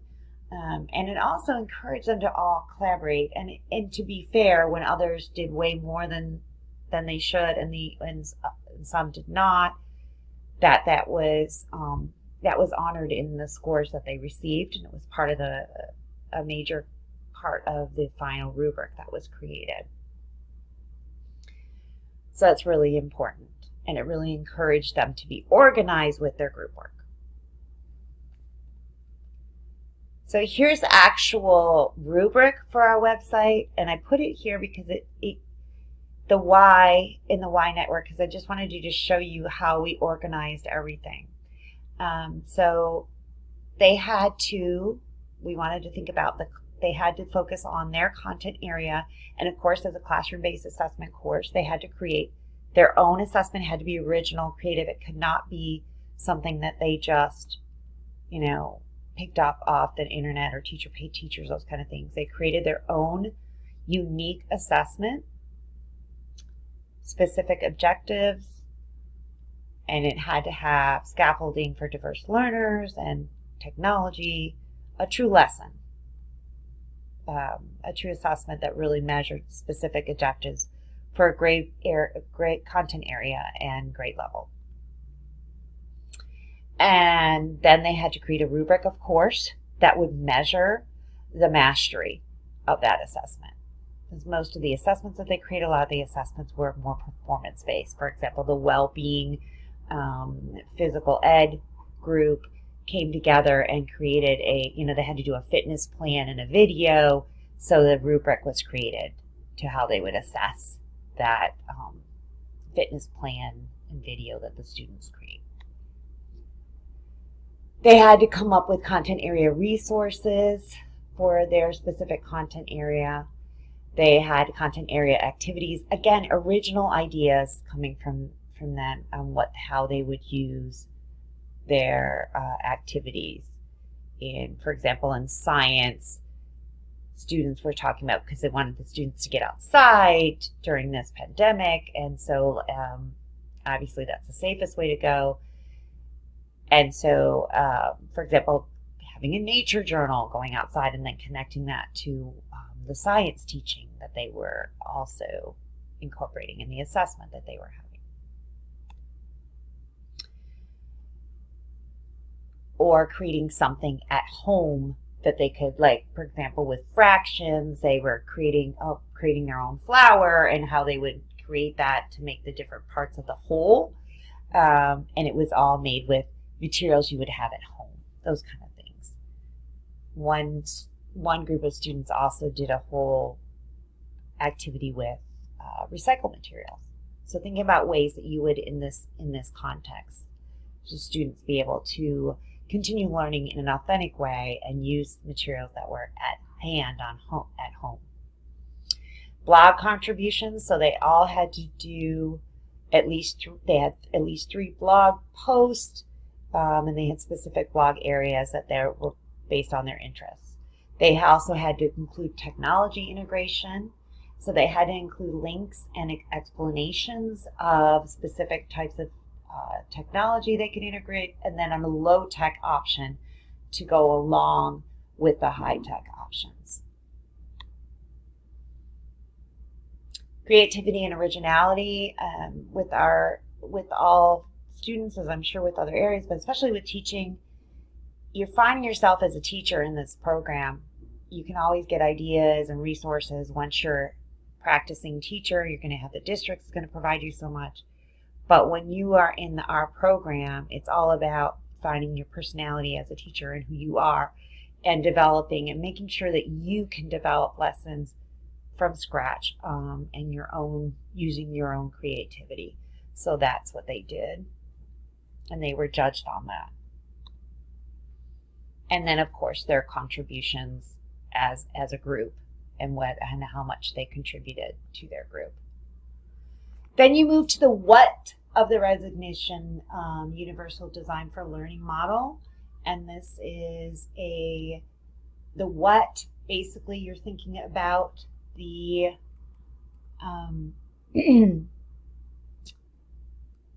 basically looking at the display of information. How is it for different types of visual information?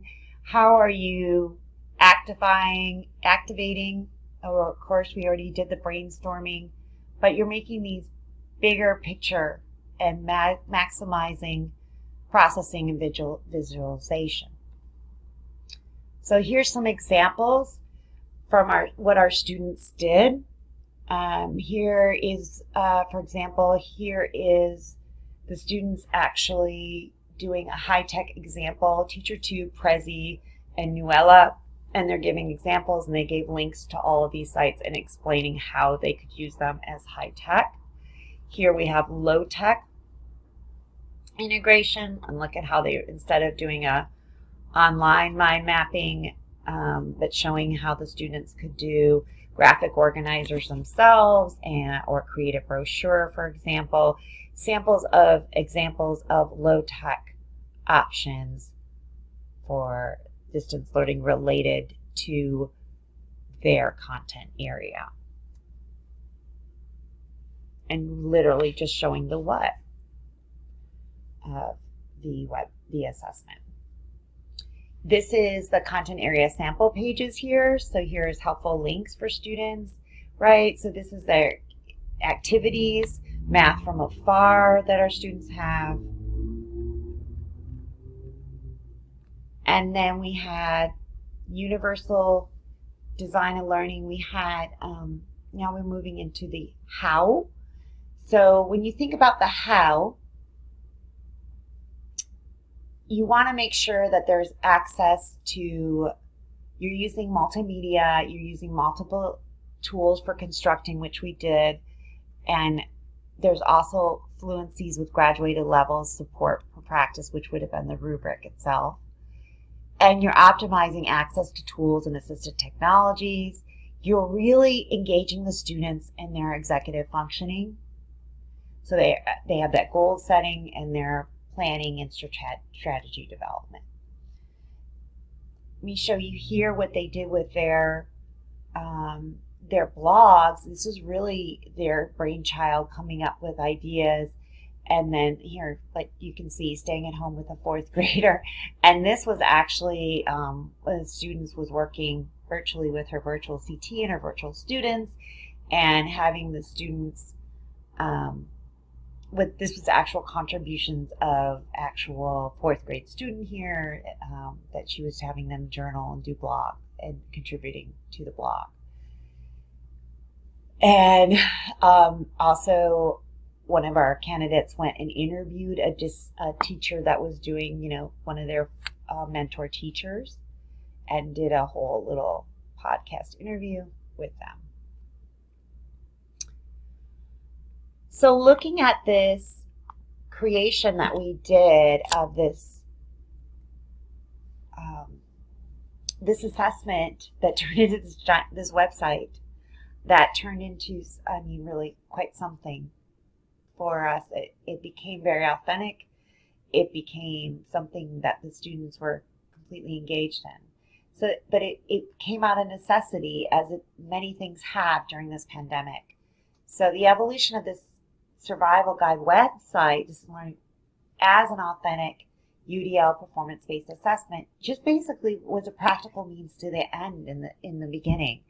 And then we basically had to scaffold it along our framework of the how and the why and the what of learning networks to create this comprehensive distance learning website that became this huge performance-based assessment that evaluated my students, but also provided such authentic learning for these students moving forward.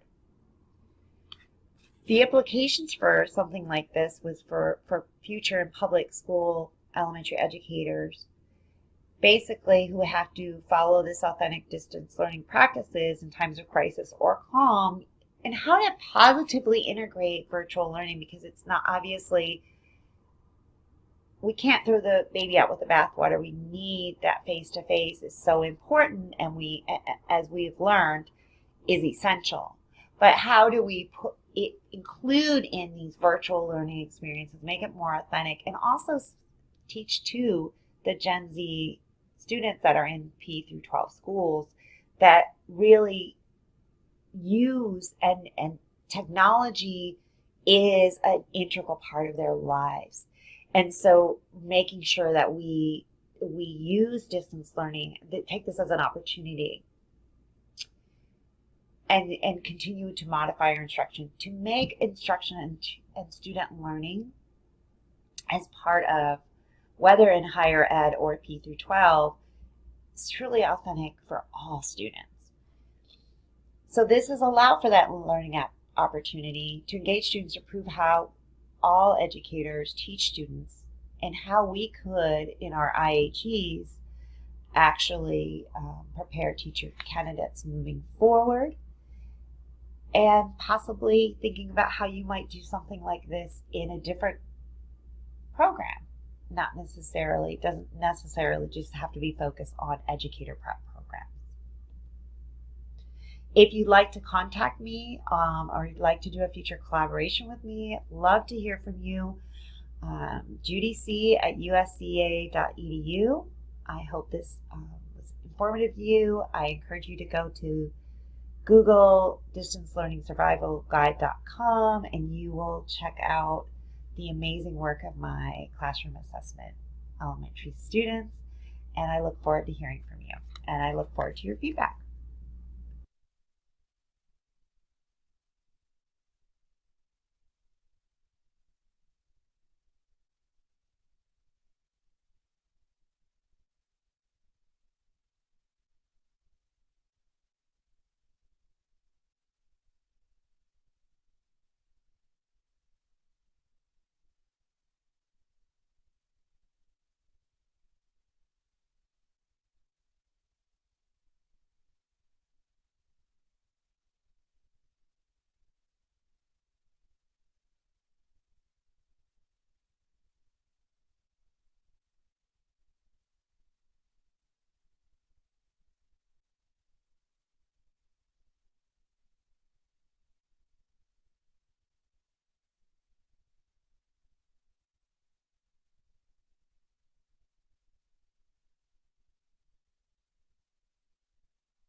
Kristen Stevenson.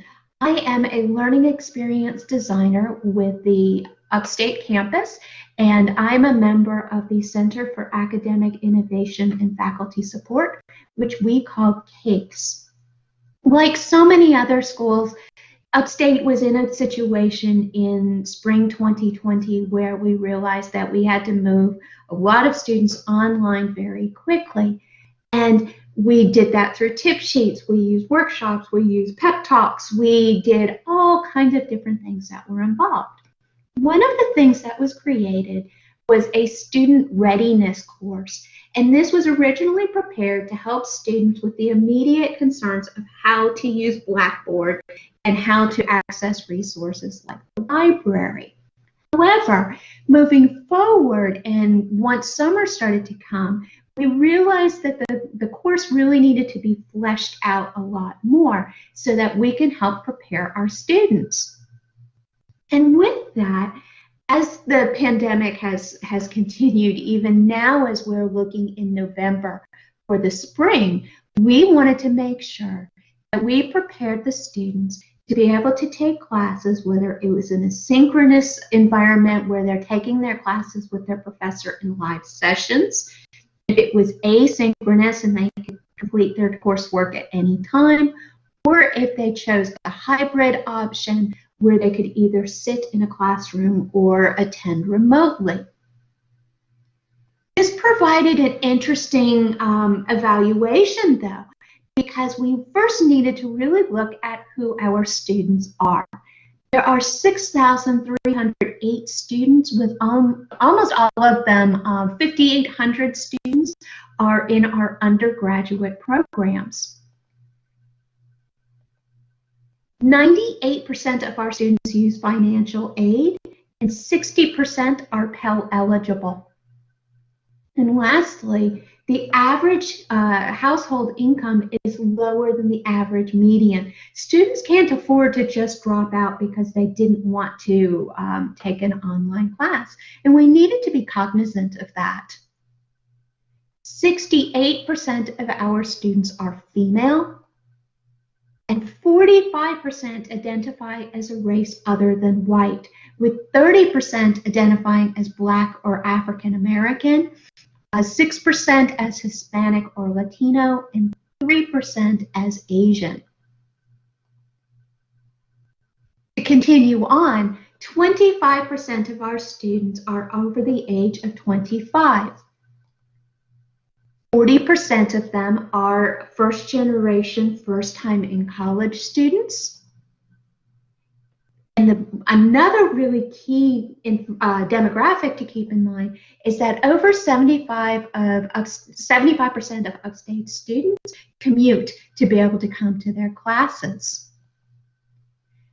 This provides a really big snapshot of what our students are like.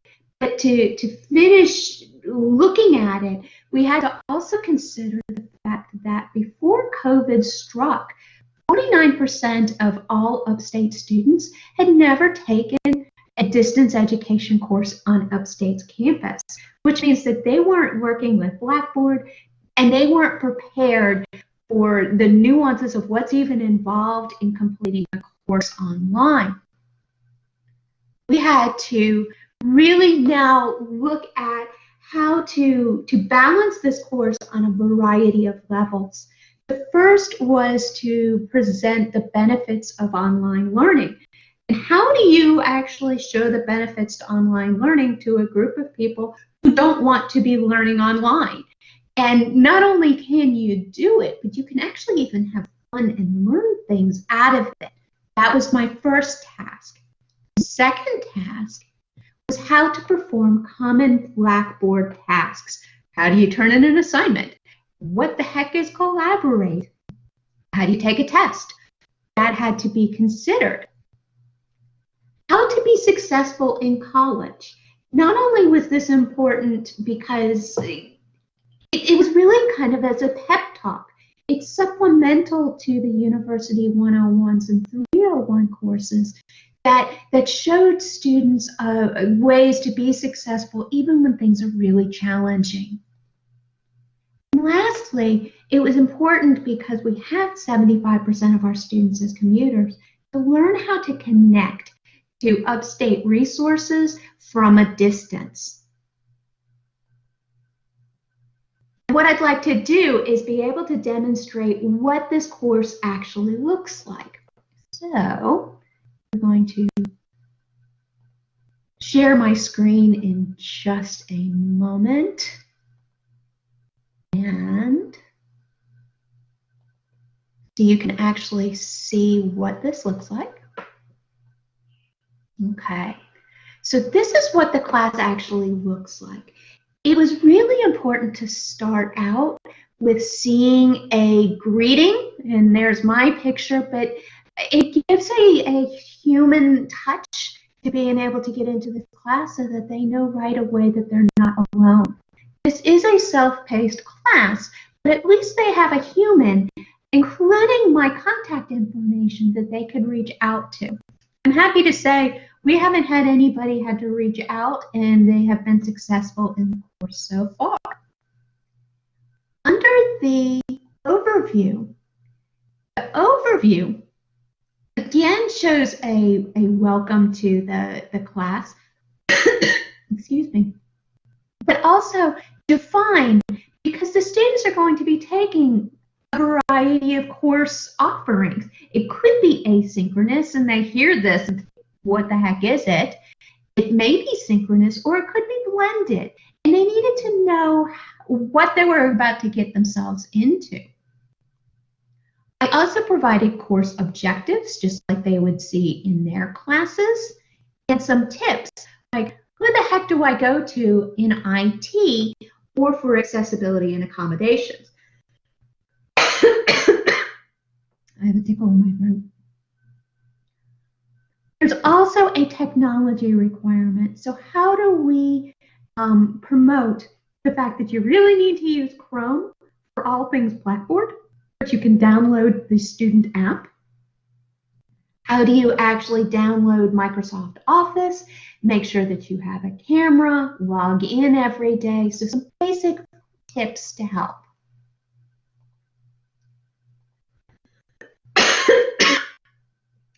Under course content, we find the benefit of online learning. It was important to use a video that was produced by Palmetto College so that students can see other people just like them going through an online class. Granted, these students were not going through it in a pandemic, but they were taking classes online, and students would be able to have a more familiar comfort level with them. There are polls, quizzes, and other interactive elements and activities within the class. So this is one of them that gets students ready before they get into their course content. And then the modules. So module 1, and then we have 2 and 3, but we have module 1. Module 1 looks at how to get to know your online classes. It provides a description, the objectives, the activities and requirements that are going to be demonstrated, and also time commitments. This class actually ended up being pretty quick, especially if students, it could be as in-depth or not as the student needed. So in module 1, this is the all things Blackboard content area. And as we do that, the first thing is we work through the course like we would as a student. So what do we need to do first? We need to customize and make sure that our email address is right, our profile is correct. Do we have our notifications set? Are we using Chrome? Do we have our Blackboard bookmarked? Those are our first priorities before we get into what the heck is Collaborate and how do I use it. So we introduce Collaborate, what it is, using your profile, performing tech checks, and because Blackboard's help has such good videos, a lot of times they were better than I could create anyway, so there they went. use our sources that we have available. Students need to be able to communicate with their instructors, or they may need to talk to their classmates. So they need to know how to look for an announcement or via email. And because we use Ultra and Ultra Nav, how to use the activity stream. I am a huge fan of Ally, and I promote it at every opportunity that I can. As such, I demonstrate to the students how to download alternative formats, because students, they're showing more and more through the data. Students will use these alternative formats if they have the possibility, and it does not require any type of disclosure. They can keep their privacy. How do students provide, how do they upload their assignments? This can be really nerve-wracking for students on how to do their homework, how to upload discussions. So we have links, and the links actually can be for whether it is a CAPES created tip sheet or to another resource that's available on the web. We use different types of video content, and because I tend to do this when I teach my classes anyway, I tend to put in little humorous things to break up the gravity of the topics. How do you take a quiz? Definitely important. And because we have some teachers using Respondus Monitor and Lockdown Browser, that needed to be included in our explanation. Checking grades. So many students don't know how to check their grades or how to read their comments. What do they need to do to improve? The fact that there are no grades entered yet does not mean that you have an A when there are 30 assignments missing. That's really critical for students to be aware of. Several of these modules have activities, and this one actually has a student quiz so that they have to practice actually taking a quiz. In future iterations, I'll probably have them practice uploading an assignment as well, but we're trying to keep it so it doesn't need to be graded. In Module 2, here we go. Module 2 looks at success. And because I have taught student success in University 101 courses so much, this can't be overemphasized. So again, we talk about what types of classes are available. And then preparing for success as an online learner. A lot of students don't consider online classes as quote unquote a real course. And as a student myself towards my PhD program, I can assure you they're very much a real course. So we want to promote best practices like time management, accountability, study spaces to help the student be successful. Study tips to succeed. Here's a video to provide a different type of content. Again, my sense of humor kicking in on a little engine that could. Because I have a background with psychology, I am such a huge fan of self-efficacy and really helping the student know, I know this is really hard, but you can do this, and to help them know that they can do this. And once we talk about it, there's a video, and this video is actually done through VoiceThread so that they have to participate with questions and answers throughout the media. We learned that all students have their own way of doing things. Some work ahead, some work behind, some think that they work well under pressure.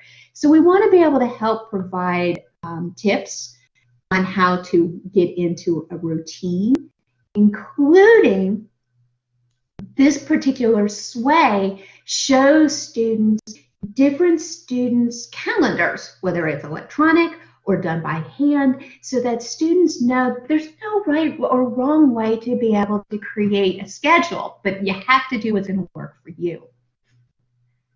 an infographic. I created this time management infographic to help.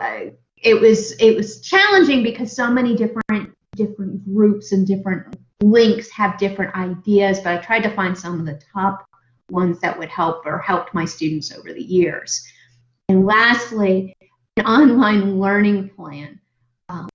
Do you have a weekly schedule mapped out? Do you have a calendar? Do you know if your sessions are going to meet? And this helps students check the boxes.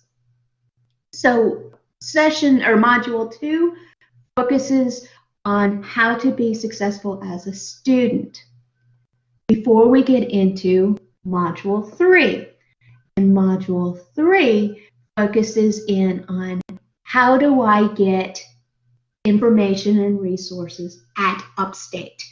And as each of our campuses has its own personality and its own way of doing things, we have this video that introduces our campus and also success stories from some of our students. Again, students who see other people like them who are successful can have that sense of community that they can help be successful themselves.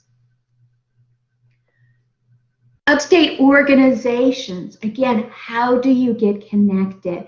There are so many ways to do it, even in a pandemic. So many of our organizations are doing virtual meetings and FaceTimes and collaborate meetings. But this allows a new way of creating that community, whether it's intercultural education, our veteran resources, student involvement, the rec center. We have lots of activities on our campus. Academics, for all of us who work with students, we know this is it continues to be such a stigma that students are afraid to ask for assistance, to the point where we intentionally did not use the word help throughout this course because we didn't want the stigma of using that word. Students who need academic support, whether it's tutoring and study group, people like me who still have issues with math, students who struggle with writing, all of these sources we have so that students don't have to feel like they're going to be embarrassed if they ask for help. And we have the 24/7 Ask a Librarian chat. Basic needs. Again, our students live below the median economic level, and as such, housing insecurity and food insecurity are very, very real problems that our students face. Because of that, we have things in place on how to be able to gain access. A lot of our students, because they're off campus, don't know that we have a Spartan pantry to be able to help them through hardships. We have the health services, including all of the testing that's for free. We have disability services for students who are afraid to talk to their professors, which they can't because of HIPAA anyway. But we also have counseling, which I'll get into in just a moment. Which leads me into the mental health aspect. Student mental health is such a crisis, and it's parallel with housing insecurity and food insecurity. And again, that stigma of I don't feel like I'm comfortable enough to be able to talk that I have depression, anxiety, post-traumatic stress, bipolar disorder, or other concerns.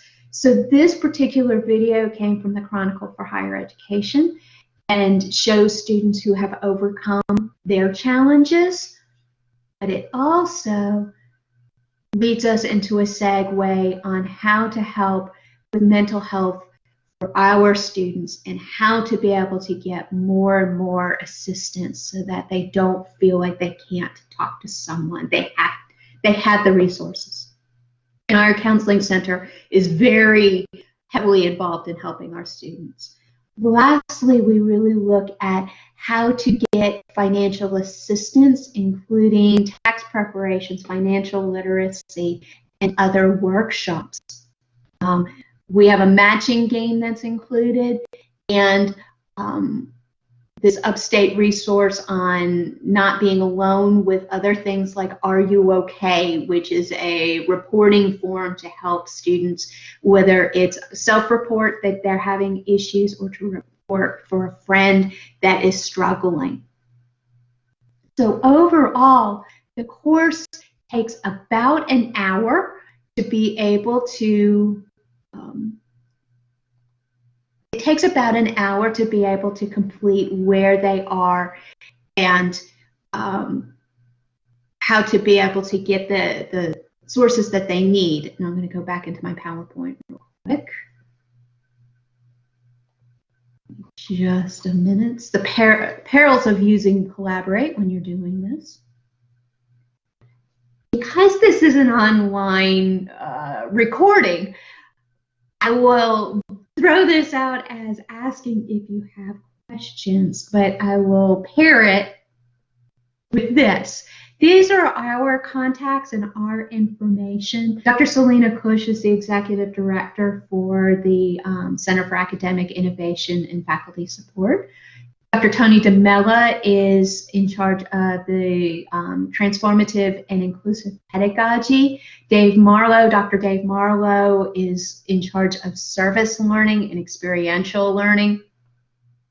Jennifer Bland and I are the Learning Experience Designers. We're the instructional designers.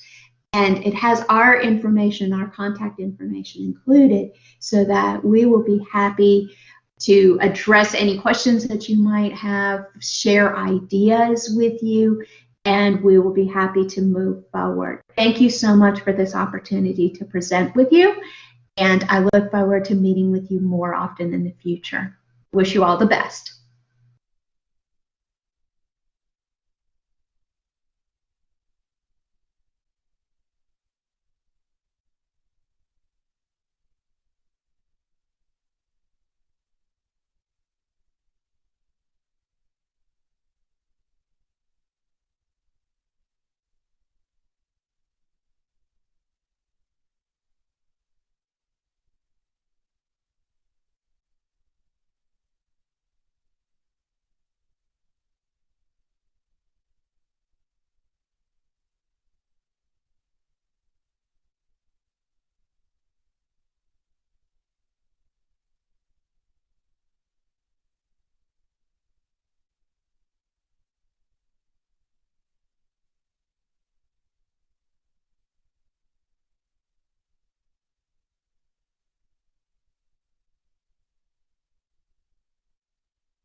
Good morning, everyone, and welcome to my presentation on engaging online students in an online world.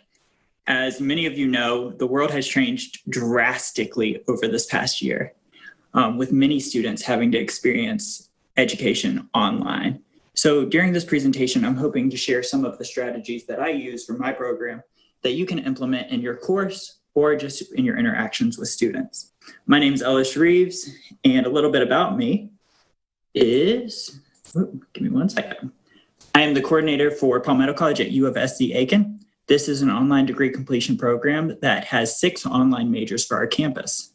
We have over 300 enrolled students, and I interact with anywhere from 500 to 1,000 potential students a year. That number does have some big gaps in there because it used to be only 500 to 600 students, but with the addition of 3 new online majors, the numbers increased to about 1,000. I also was the recipient of the 2020 Excellence in Advising Award, and I'm pursuing my MED in Educational Technology, and I can see the light at the end of the tunnel. May will be here before I know it. So first, I want to start with this big, bold statement. Online learning can be isolating. Online learning is fantastic for the flexibility, but it can be isolating, and isolation leads to disengagement. Response times are not always as instantaneous as walking up to your advisor or professor in person or dropping by their office. So what can we do to make sure that we are engaging our students as much as possible and as successfully as possible? First, we need to consider the student's needs. Make sure the student can engage online. Make sure they have access to basic resources for helping to ensure they have what they need to survive. So make sure that your students have access to food and appropriate funding. And if they don't, work with your campus to make sure that they can get those resources so that they can succeed in your course. Make sure they have the tools needed for online learning: internet, laptops, tablets, whatever's required. Students with disabilities also will need accommodations for online learning, so keep accessibility in mind.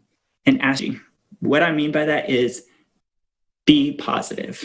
Online learning is crazy because there's often times where what we say to our students can be misinterpreted because we're not talking to them face-to-face like we usually are with our face-to-face students. So what do you do to bring that positive energy? Advanced planning. Whenever you're going to have a conversation with a student, make sure you plan out as far in advance as possible so that you have all of the information needed to effectively communicate with them. For communication, make sure that any communications that you send to them are not up for interpretation. That means make sure that there's no negative applied tone and that everything is as friendly as possible. Establish learning guidelines and objectives to make sure that your students know what they're getting out of their course, your program, the advising experience, however you're interacting with them. Make sure they know what those objectives and guidelines are. And make sure to constantly review everything that you've been over with the student. So oftentimes we get further in a student's academic career and we forget to look back on what they've learned and what they've experienced so that they can develop and grow from where they've been. Make sure every engagement is meaningful. This is something I try to work on myself because what seems like a simple question from a student can be very stressful for them. It can be a whole mindset for them.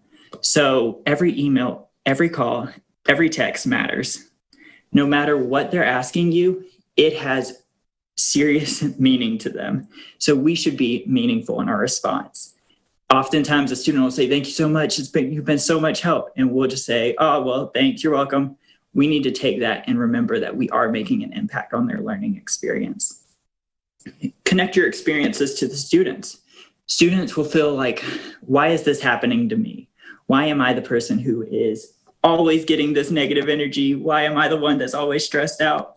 Make sure they know that you have been in a similar situation. And if you haven't been in a similar situation, make sure they know that you understand where they're coming from. With engaging students, not all engagement is going to be a positive engagement, but make sure it's a meaningful engagement. And always be in the student's corner. There's going to be times with online students where they're going to feel isolated and like nobody's on their side, but you want to make sure that you are their ally and that they know you are their ally. With engagement comes motivation. This is a theory that I love, and I know it is not usually the one that is applied to online learning. Turner and Paris in 1995 identified the 6 factors to consider in your own course design or program to improve student motivation. These are choice, constructing meaning, control, challenge, consequence, and collaboration. So I'm going to go over each of these a little and just give you some examples. Choice is giving students a range of options to choose from when completing an assignment. An example of this is if you were to say in the week 1 discussion board, describe your main takeaways from Tom Wojcik's TED Talk, build a tower, build a team. You're not giving them choice. You're telling them exactly what they need to do. What would be a better option would to say in week 1's discussion board post, describe your main takeaways from a TED Talk related to business management, and then give them a list of 10 options or let them know they can choose from a different TED Talk and get it approved by you. For control, giving students control over their own learning, just like we said in the last one. For courses specifically, do you open up your course learning modules at the beginning so students can access all the material early, or do you limit it week by week? Give students that control over their learning so that they can put in more effort and be more engaged in their learning. Do you give students the option to work collaboratively or solo in course projects? For instance, if you give students the options of working solo on an 8-page paper or in pairs on a 12-page paper, give them that control. For challenge, an appropriate level of cognitive challenge to keep students engaged. An example of this would be if the assignment said, describe the musical characteristics of Abbey Road in the White Album. A better way to give them a challenge would say, create a music review for a fictional vinyl album by the Beatles that would have followed Abbey Road by drawing from development trends in their previous few albums. That way the student has an actual challenge and they're going to remember what they're learning because they're applying it more. Construct meaning. Make sure that your students always have meaning with their assignments. Let them know this can be done through anecdotes. You just want to make sure that the meaning is clear. Consequence. This is the one where I always feel conflicted. Positive and negative representation associated with students' efforts in class. I am a huge champion for positive enforcement. I understand that negative is sometimes needed, but if you have to give them negative consequences, make sure they're negative consequences that the student is going to learn from, and do it in a meaningful, compassionate way.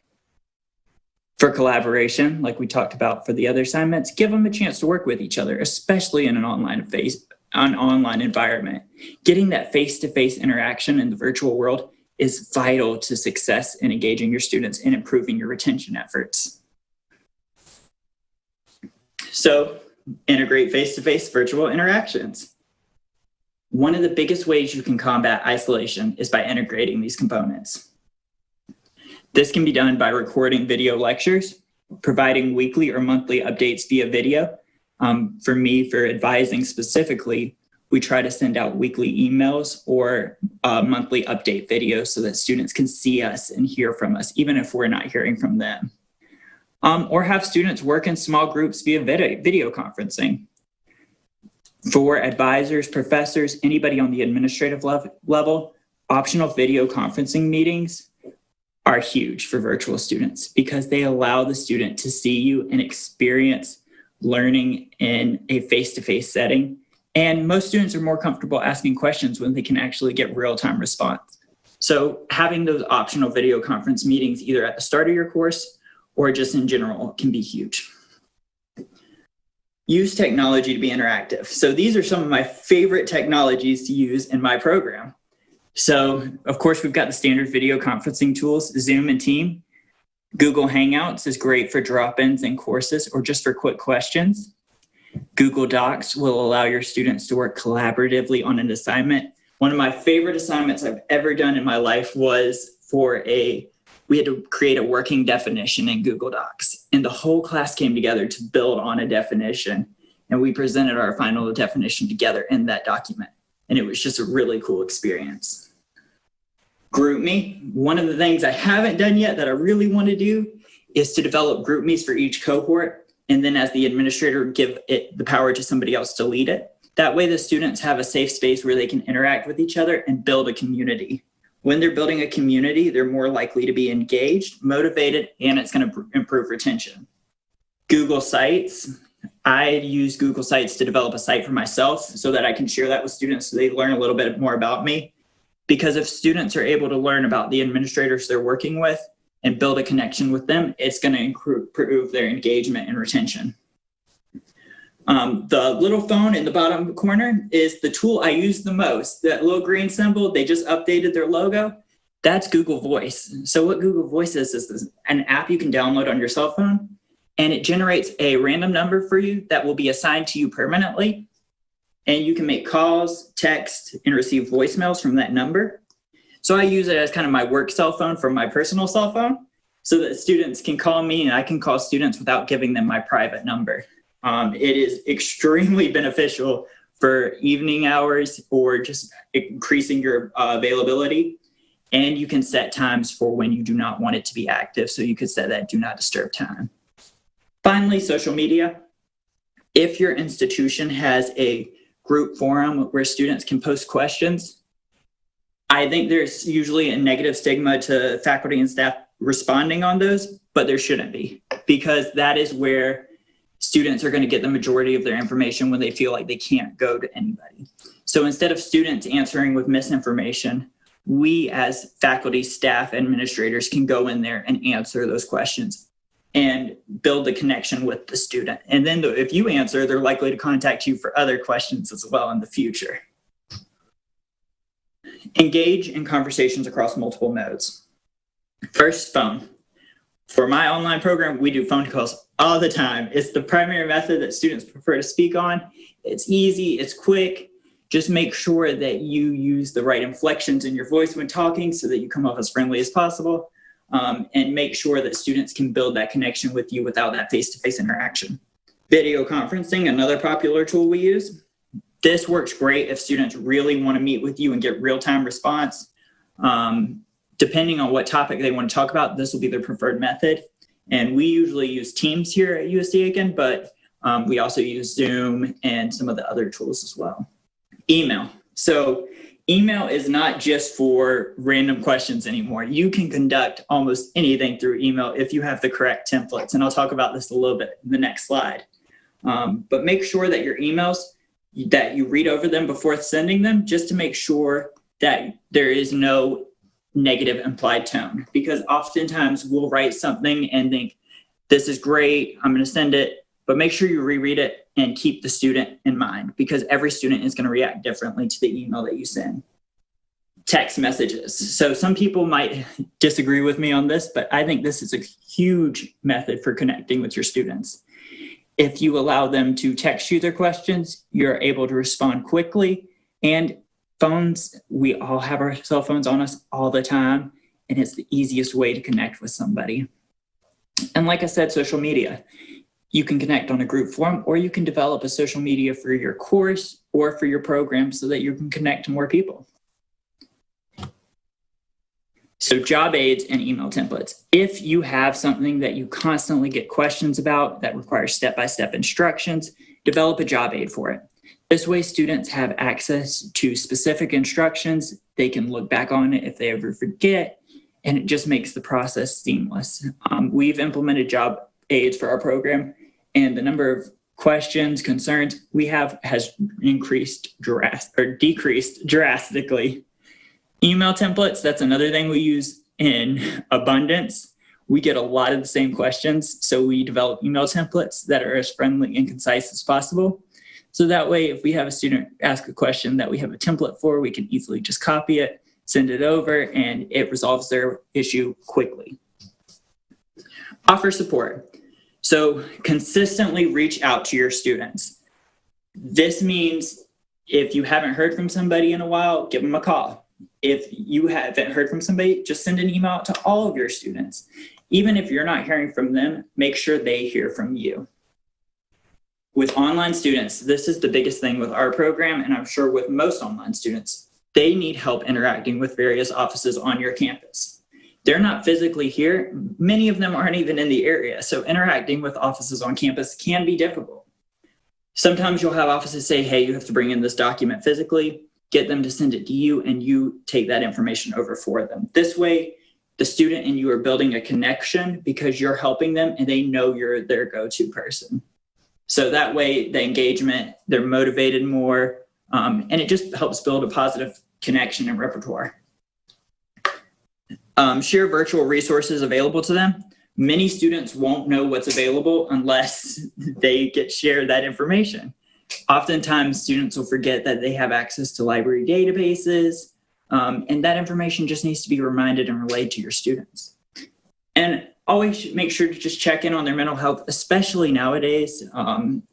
Everybody's struggling a little bit more with mental health, isolation. Just give them a little email saying, hey, just checking into you. How are you? Checking in on you. How are you doing? It will go a long way for your student population and it help increase your retention efforts. Assess what you need to do to improve. This can be done through evaluations if you're teaching or advising. Make sure to take note of those and listen to what your students are saying. Oftentimes, if you have an evaluation, even for me, I'll take it personally and say, why don't they like what I'm doing? Grow from it, learn from it, and implement it. If one student feels the way, more students are likely to feel that way. And we can always learn and grow. We're never the best we can be. And if you don't like what's being asked in your evaluations, create your own survey using SurveyMonkey or another survey tool.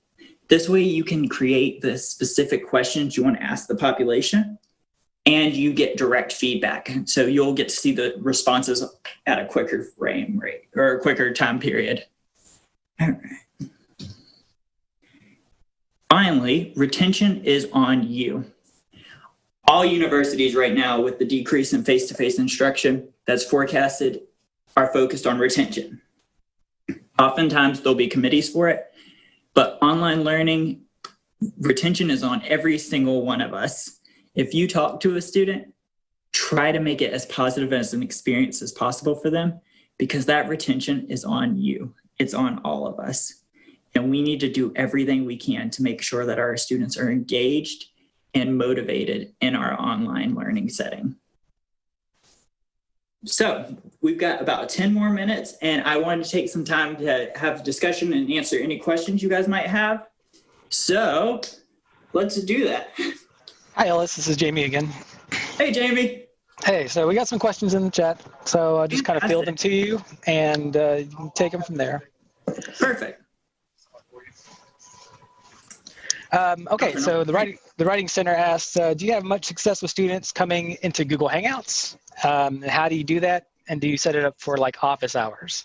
Yes. So whenever we use Google Hangouts or Teams, sometimes we'll just use Teams right now because it's more accessible to our students. We'll set office hours where they can just drop in and have open drop-in hours. We are starting to implement that on Fridays in the mornings. And we sent out a survey to see if our students would use it, and it's been well received. Hangouts, super easy to set up. You just do when your office hours are, and send it out to your students so they know. Susie O'Connor says, just a comment. This is great. I appreciate all the ideas you shared for getting most out of email. Thanks, Susie. And I have another question. I think it's great, all these tools that you're finding, and they're all readily available. And your emphasis is really not about the tool itself. It's more of like how you use it, and that's where the innovation comes from, and making sure you use the tool to meet your needs as either a staff member or an instructor. And the other thing I wanted to say is it's really important to have downtime, especially as instructors, online instructors. Sometimes they feel like they have to be available 24 hours a day. So it's important to schedule downtime. And when you're using this technology, using like Google Hangouts, use them in a way that's kind of efficient for everyone. And then for those who can't attend or are unlikely to participate in the way you want them to, work out with those students the best ways to do that. I just wanted to mention that. Yeah, no, the best thing about all these technologies is they will work for you. You can set them up to work around your schedule, but make it so that you're more available to your students. Even if you're not adding any extra work on yourself, your students are going to feel like it's easier to contact you and you're more readily available because of using these technologies. Right. And they're cross-platform too, so you can use them on any device, basically. Yep. Another question from the Writing Center. How many students do you work with each week? A lot. It depends on what portion of students we're talking about. So I work with both potential students who are seeking admissions into our program and students who are enrolled into our program. Potential students depends. It can be anywhere from 20 students a week to about 50 to 70, depending on what peak period we're in. For our current students, I would say I speak to 50 to 60 a week, but I contact all 300 every week by sending mass emails. Well, great. This has been an excellent presentation. If there's no more questions in the chat, I just want to say thank you for participating in National Distance Learning Week. And this is some really good information. Awesome. Thank you, everyone that attended, and it was great presenting for you guys. All right. Thank you very much. Stay tuned for our next presentation.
Thank you for your interest in serving from a distance. I'm Dave Marlowe, Director of the Office of Service Learning and Community Engagement at USC Upstate, where we seek to enhance our students' opportunities to learn not only with their heads, but also with their hearts and their hands. Service Learning and Community Engagement, pronounced SLICE, programmatically pursues growth in social responsibility as students explore concepts of equity for disenfranchised populations and engage in work that challenges power and privilege, engendering empathy through service. Historically, service learning implementations have consisted primarily of face-to-face interactions. The abrupt and unexpected arrival of COVID-19 wreaked havoc on our service learning initiatives. This service begins with an overview of eSlice and then offers stories from both faculty and students who have found creative ways to serve through our global pandemic. The video concludes with lessons learned and a look forward and an invitation to connect. Why eSlice? Online methods can enrich SLICE pedagogies and vice versa. Student involvement and investment in course content are areas of concern in online teaching. Online instruction typically provides fewer opportunities for human connections. Because SLICE is relational at its core, students often interact more significantly with community members, classmates, and instructors.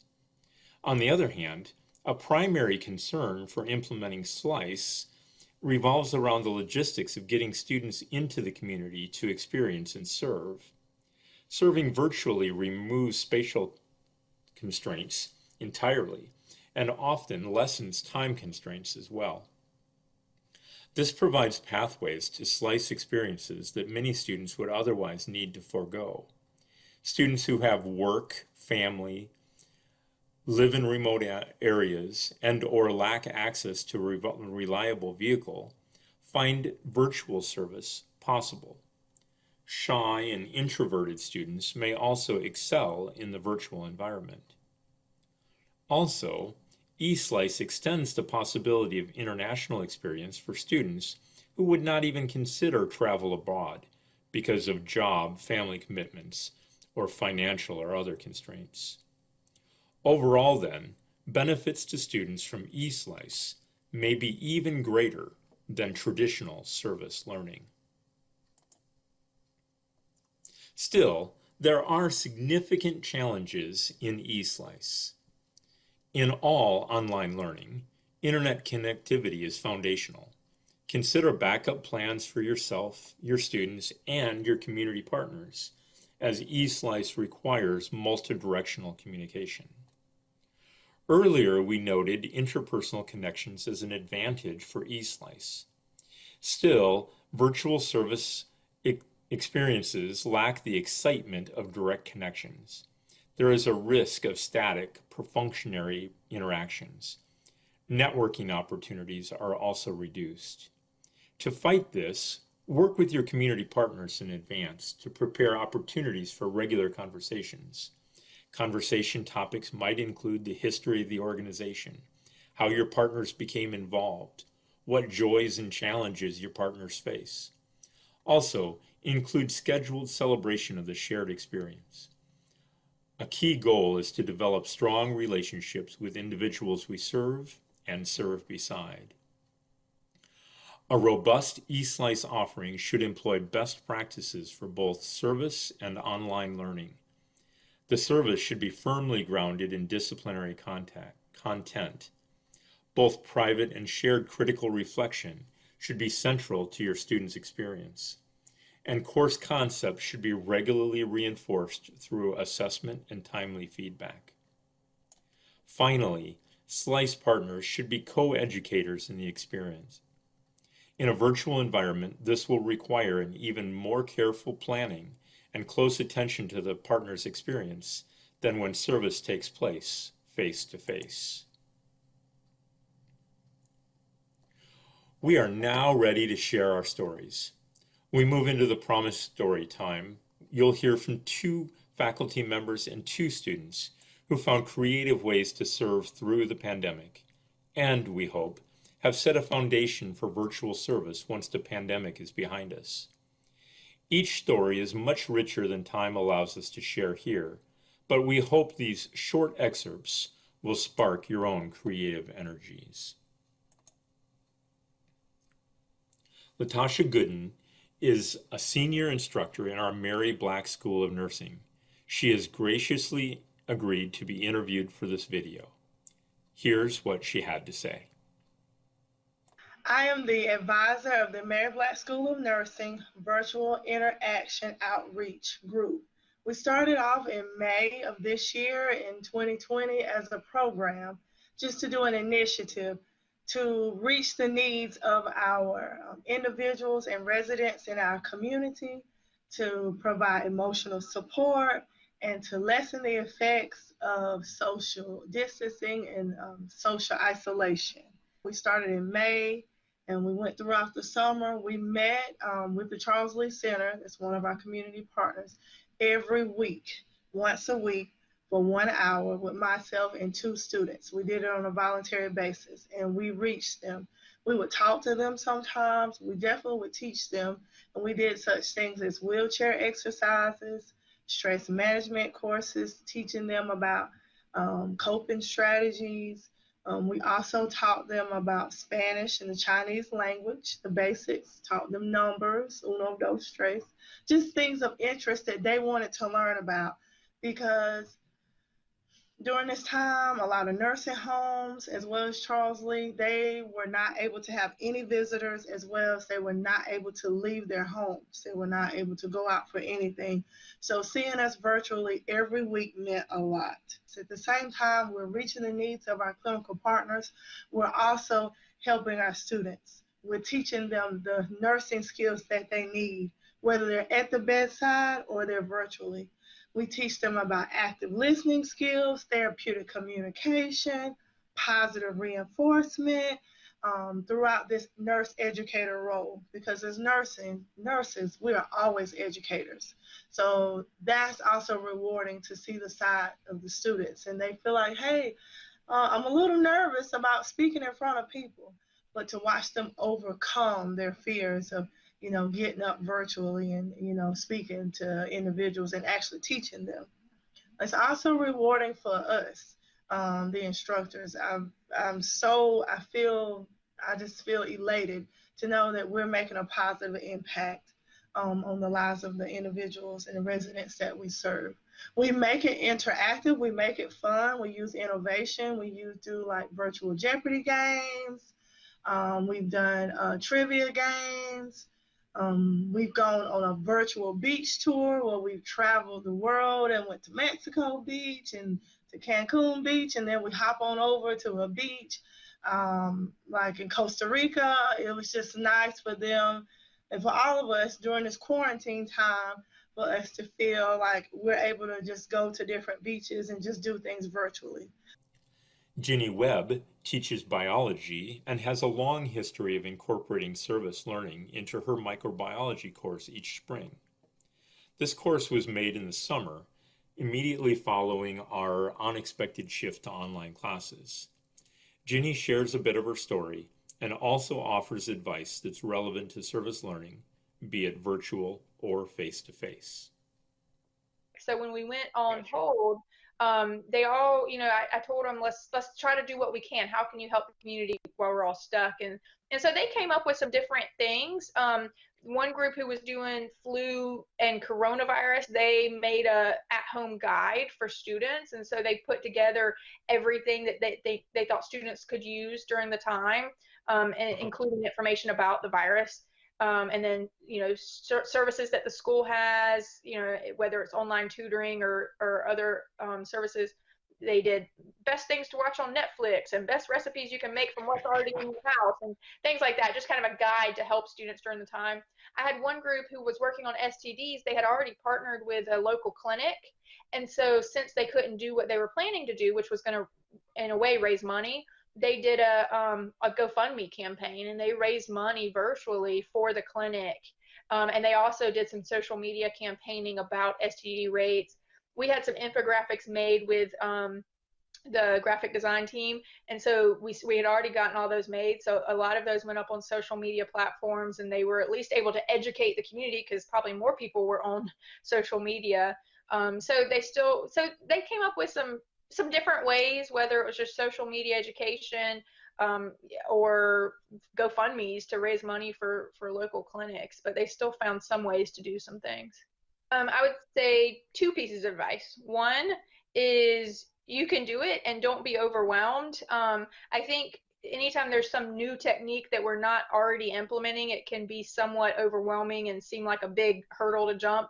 But it's worth it, and there's lots of help in the service learning office, and I think once you get into it, it just kind of works. And so that's my first recommendation, is just don't be scared, don't be overwhelmed. You can, it's easier than you might think. And my second is to be flexible, because when you're doing something, especially if you have some open-ended service project, things are going to change. Community partners might have changes, your students might have different needs, and so just be flexible and realize you might have to roll with the punches, and some things might need to be accommodated as you go. So just go into it knowing that you're going to need to have some level of flexibility.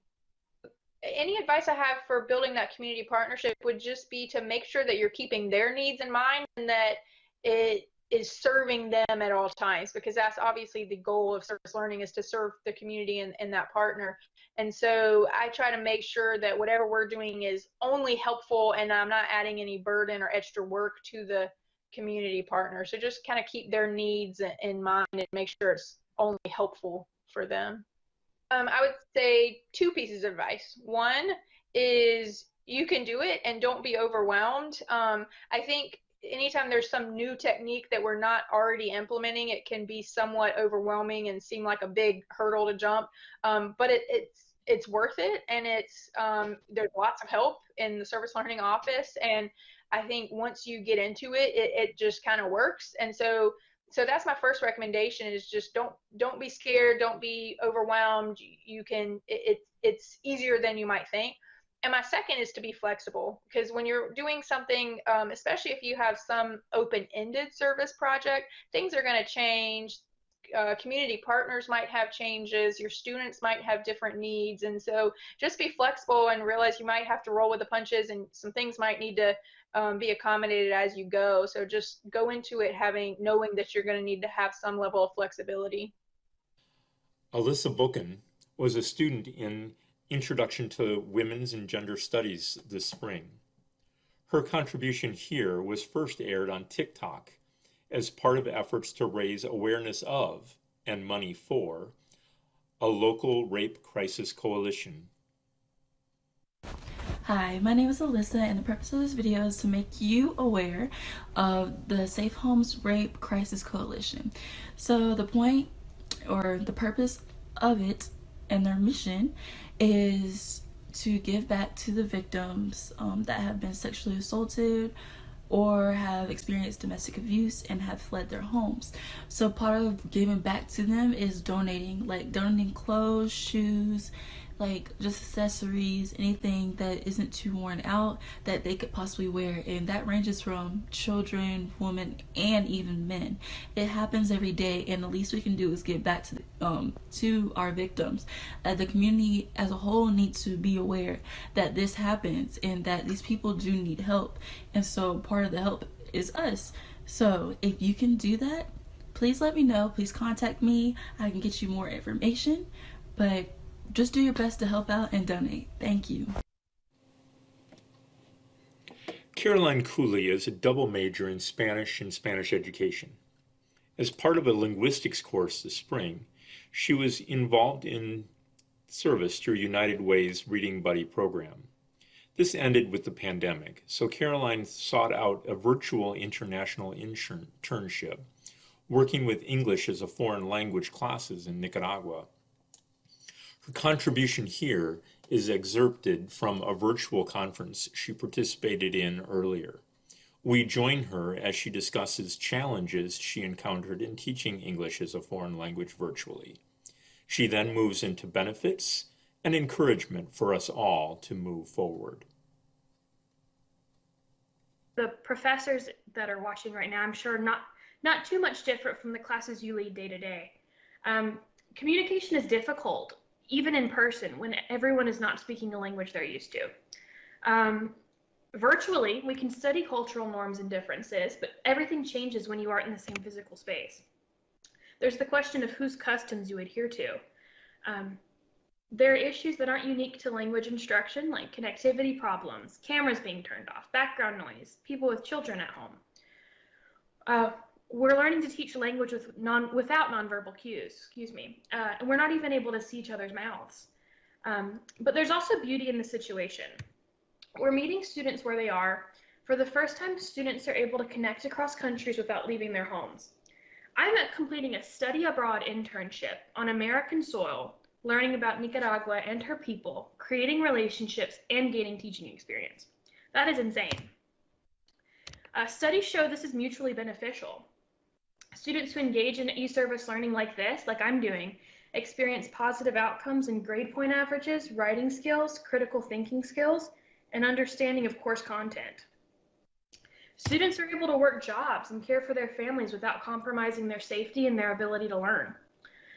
We can connect through continuous dialogue, asynchronous email, threaded discussion forums, synchronous real-time conferencing like we're doing today, and even live chats. So I hope we can all take this time where we're forced to be virtual as a unique opportunity to expose ourselves to new cultures. There are no excuses. You can do it from your couch tonight if you want to.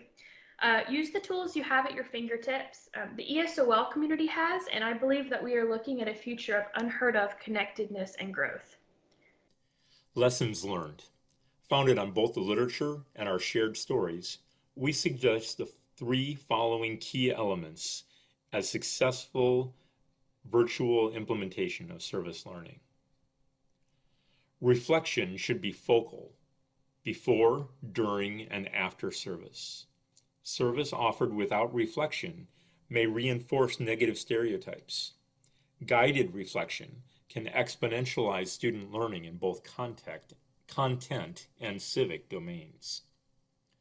Communication is critical. Instructors can lay the foundation for communication with the host and hosting organization, and should continue to facilitate connections between mentors and mentees, between themselves and their students. But direct communication between students and partners is also critical.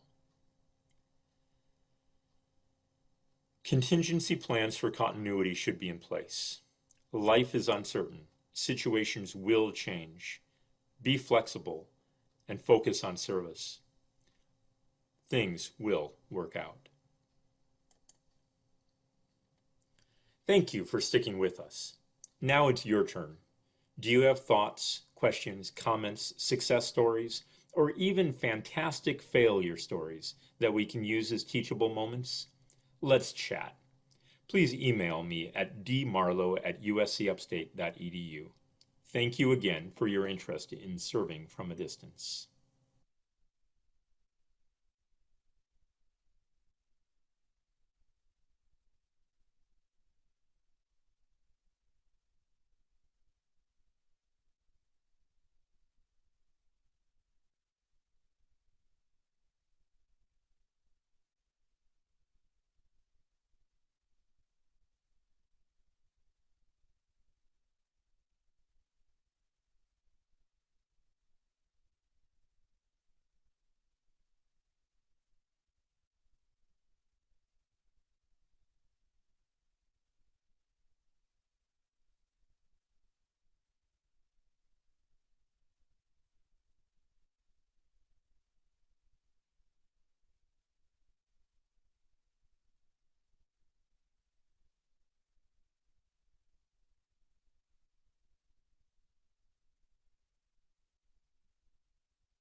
Have you considered using open educational resources in your classroom? Stay tuned to learn more about OERs and how they might benefit you and your students. OERs are resources for teaching, learning, and research that are coupled with Creative Commons licensing that allows the resource to be adapted and shared. Many of the licenses require attribution or credit for the author when the work is being used. Open educational resources must be adaptable, shareable, and free or available at very low cost. OER can include any form of media that supports the sharing of knowledge. This includes full courses, modules, textbooks, course materials, streaming videos on audio files, tests, software, and much more. OERs are both flexible and adaptable, and users can interact with them in 5 different ways. This is known as the 5 R's for retain, reuse, revise, remix, and redistribute. Retain. The user can save, archive, or create their own works. Reuse. The content can be used in a variety of settings, including on course management systems, in classrooms, on websites, or in presentations. Revise indicates that the work can be translated or adapted. Remix. Old and new works can be combined to create something new. Redistribute. Physical, digital, and remixed copies can be shared. There are many different benefits of open educational resources. OERs can help address inequity as students can acquire their textbooks or course materials with reduced financial barriers and have their materials starting on the first day of class. Instructors can revise and customize materials to match the needs of their class and mix and match OER materials. OERs support lifelong learning as access to the course materials does not end when the class is over. There are 2 different ways to search for OERs. You can search the website or database of an OER producer creator. This will have less content, but it will be easier to find quality standards for the content. Examples of this are OpenStax and OpenLearn. Another option is to look for an OER aggregator that searches across multiple sources, such as Oasis. This will turn up more results, but doing quality assessment through the database can be more challenging. Here are some examples of OER platforms. This first one is OpenStax, which is a producer of open textbooks. The second is Oasis, a OER aggregator. It is often helpful to search by subject or category within an OER database. Many OER databases also have both a simple and advanced search feature, which are worth trying and checking out. For more information on OERs, talk to your local university library or consult your campus OER liaison.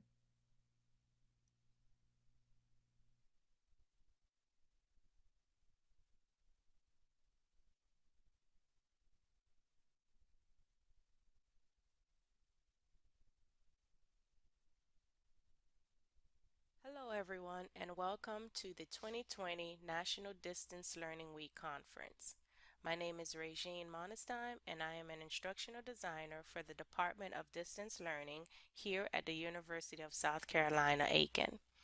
Today this presentation will be talking about Blackboard test generators and how they help in simplifying the process of creating and uploading your exams to Blackboard.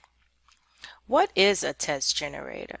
A test generator is simply an application that allows you to create your test questions and answers and then upload them into Blackboard all at once. If you do a Google search for Blackboard test generators, you will find several options to choose from. However, in this presentation, we will be highlighting the generator that works well with our learning management system. The Oklahoma Christian University Test Generator allows you to copy your test questions and answers from your Word document and then paste them into the generator's text box. Once there, you will format the questions according to the test generator's instructions. Once the test questions and answers have been formatted properly, the next step is to download, save, and then upload your document into Blackboard. Let's take a look at the Oklahoma Christian University Test Generator. It is a website that you go through from your browser. This is what the generator looks like. Here you have sample questions that you can look at before you go ahead and copy and paste your test questions and answers here. So let's take a look at what a multiple choice question should look like once in the test generator. So once I click OK, it gives me an example of what a multiple choice question should look like, how it should be formatted. You have the number, the question, the different answers, and then the response or the correct answer is noted by an asterisk. If I have a multiple answer question, click OK, and this is what it should look like. Same concept. True, false. Here, all you need to do is add the correct answer. An essay question, you would just write the question here. Fill in the blank. This is what it should look like. And then matching questions. This is what it will look like here. You will also need to add a test name. And then once your questions have been created, here is where you will select Generate Test Question. And once your items are in green, you know that your test is ready to download. Let's look at what happens if, for whatever reason, one of the questions isn't formatted properly. So let's go here. And so what I'm going to do is I'm going to not have any spaces between the two questions. And if I click on Generate Test Questions, you'll see that everything is highlighted in red, and the test generator tells you hold your mouse cursor over the red box for more information. And what it does is it tells you exactly what's wrong with the question. So here the question has an invalid answer. It just simply means that there is not a space between the two, and if I fix it and hit Generate Test Question, everything is in green. So let's go ahead and clear the test questions here. Let's go to our Word document. I've created an exam here with 5 questions. As you can see, it's already formatted the way the test generator likes: question, answer, asterisk, and a space between each of the questions.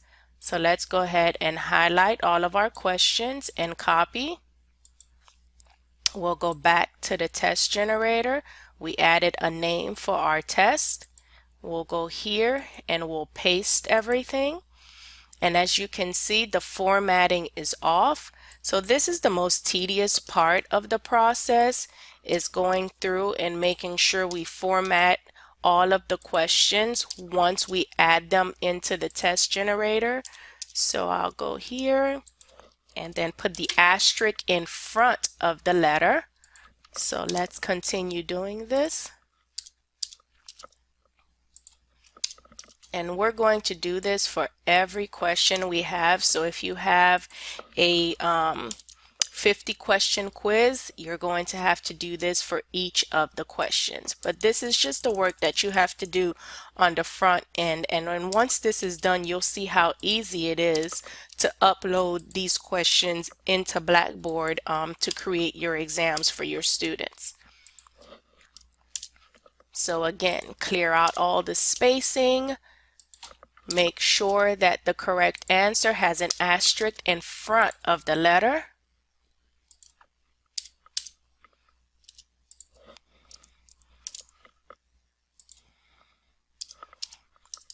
Keep going up, we're almost done.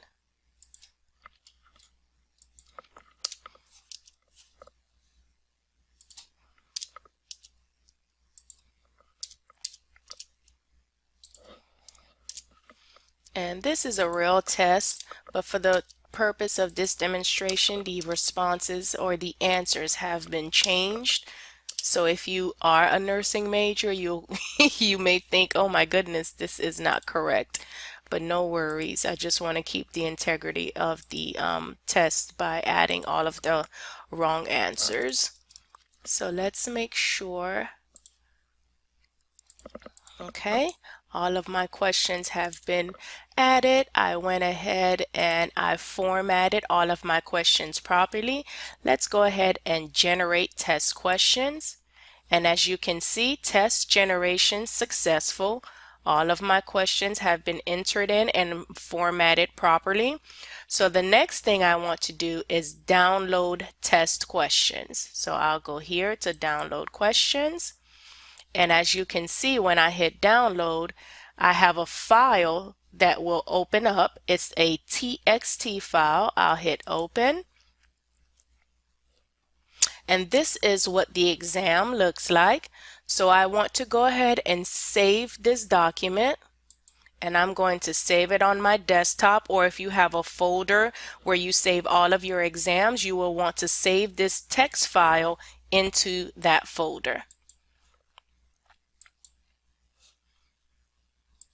So I wanted to talk about something. So in Firefox, I go ahead and I download test questions, and I can go up here to find the file, or it opens up automatically. I want to show you, because I know some of you use Google Chrome. So in Google Chrome, it's the same process. I go to the Blackboard test generator in my browser. I copy and paste all of the test questions. I name the test, and then here you'll see the difference when you hit generate test questions.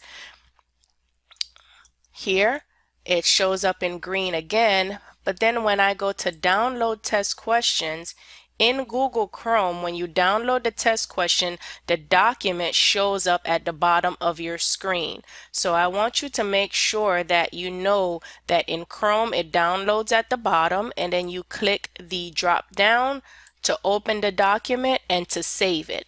So I just wanted to show you where the document lives or downloads on each of the browsers. So again, in Chrome, it downloads to the bottom of the screen. You hit the drop down to open and save.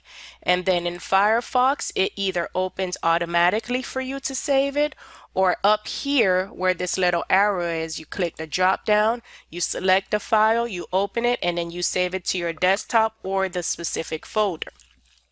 So once the file has been saved to my desktop, I'm going to go ahead and go into Blackboard. When I go into Blackboard, I'm going to go under the course management section in my navigation pane, and I'm going to choose Test, Surveys, and Pools.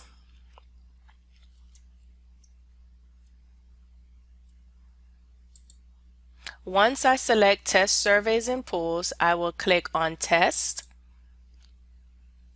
and then I will build a test.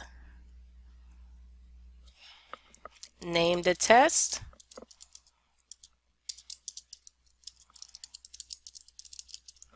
I will provide instructions for my students, and the instructions simply state what the test will be over. Is the test going to be using Respondus Lockdown Browser or Monitor? Will the test be timed? Just think about all of the items that your students will need to know before they open the test. Is it open book? Is it open notes? So just think about all of that information and just add it here in the instructions box. Once you do that, you'll go ahead and click Submit. And right here, this is where the fun happens. You'll go here to upload questions. And then you'll browse for that TXT file that you created. And here it is on my desktop. I will select and then open. And then here you can add points to all of your questions. Let's say all of your questions are worth 2 points. You can go ahead and add that here and then hit submit. And as you can see, all of my questions have been generated. The answers are there as well. And so this is the easy part. The test generator just makes it very easy for you to upload all of your test questions and answers, as we stated before, into Blackboard. Let's say one of your questions is worth 10 points. You'll go right here to the little number where next to points, you'll click on it, and then you'll just change it to 10 and then hit submit. Let's go here to the next one. If it's an extra credit, we'll click extra credit and then hit submit. So once we go through and make sure everything looks the way we want it to look, all the questions are correct, the answers are correct, we'll just go here to OK, and our test has been created.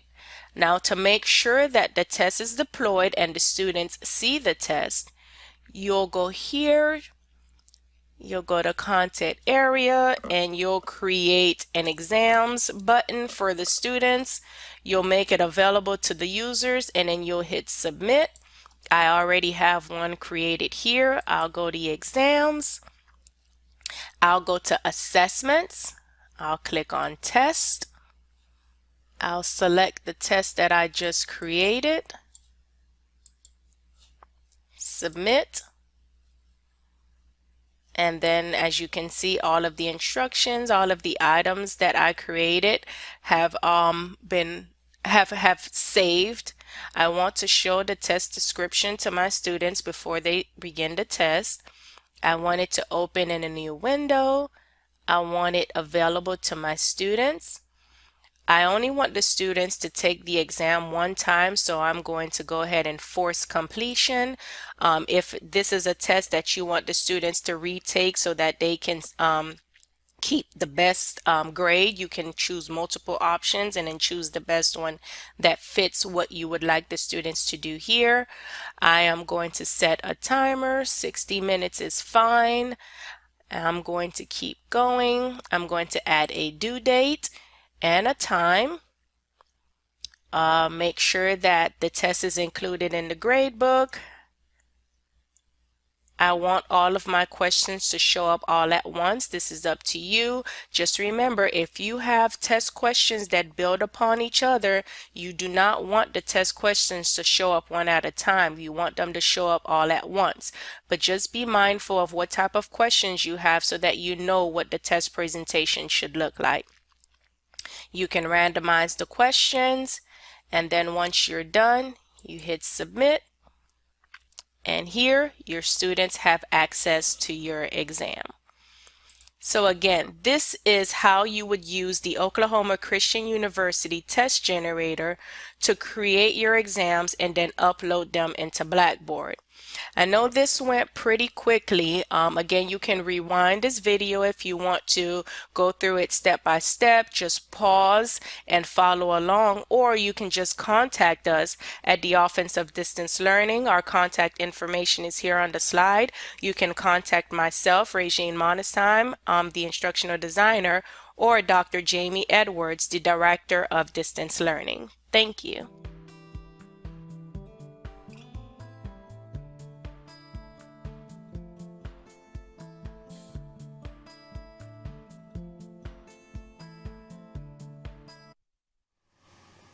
Good morning. I am Dr. Carolyn Selene, faculty at University of South Carolina School of Nursing. My topic today is focusing on using a teaching project to engage online RN vascular science nursing students. Studies have indicated that nurse educators are continuing to seek innovative mergers to enhance RN to BSN students' learning styles and learning needs. Also, it's important to note that RN to BSN students do lack support, practice, as well as confidence utilizing evidence-based practice. So this has been noted in studies. They have experienced some decrease level of designing strategies to promote health promotion among older adults. And my focus today is focusing on older adults population, providing health promotion and evidence-based practice utilizing a teaching project. Also, they are noted to have some limited teaching strategies regarding health promotion and disease prevention. So this teaching project will address this as well. It will provide also an alternative to learning evidence-based practice, as well as teaching and communication skills should be enhanced through this presentation.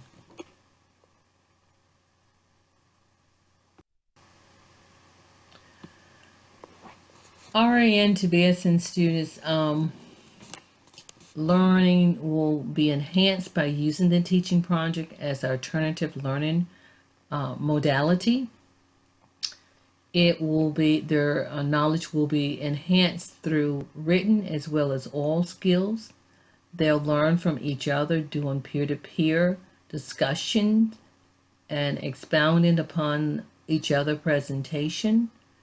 They will provide an alternative use of evidence-based practice to improve health outcomes as it relates to this older adult population.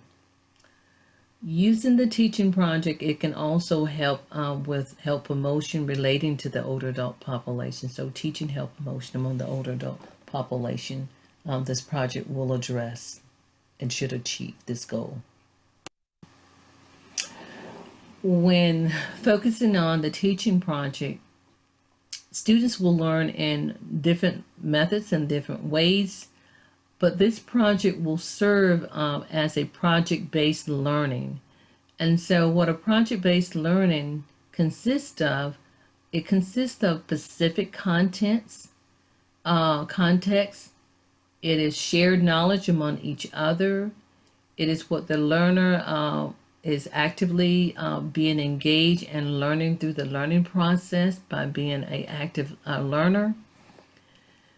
So the teaching project will serve to enhance the students' ability to develop effective written and oral skills. It'll help them to learn some new skills. Some new skills will be acquired through this project. It will help them with planning and their organization skills will be enhanced. They will be able to master problem solving as it relates to a high level of learning. And they will be able to present information that they have gained and retrieved in a compelling manner. In doing so, they will be able to address when the older adult should seek help, to seek their healthcare provider through this project. So it will address those questions.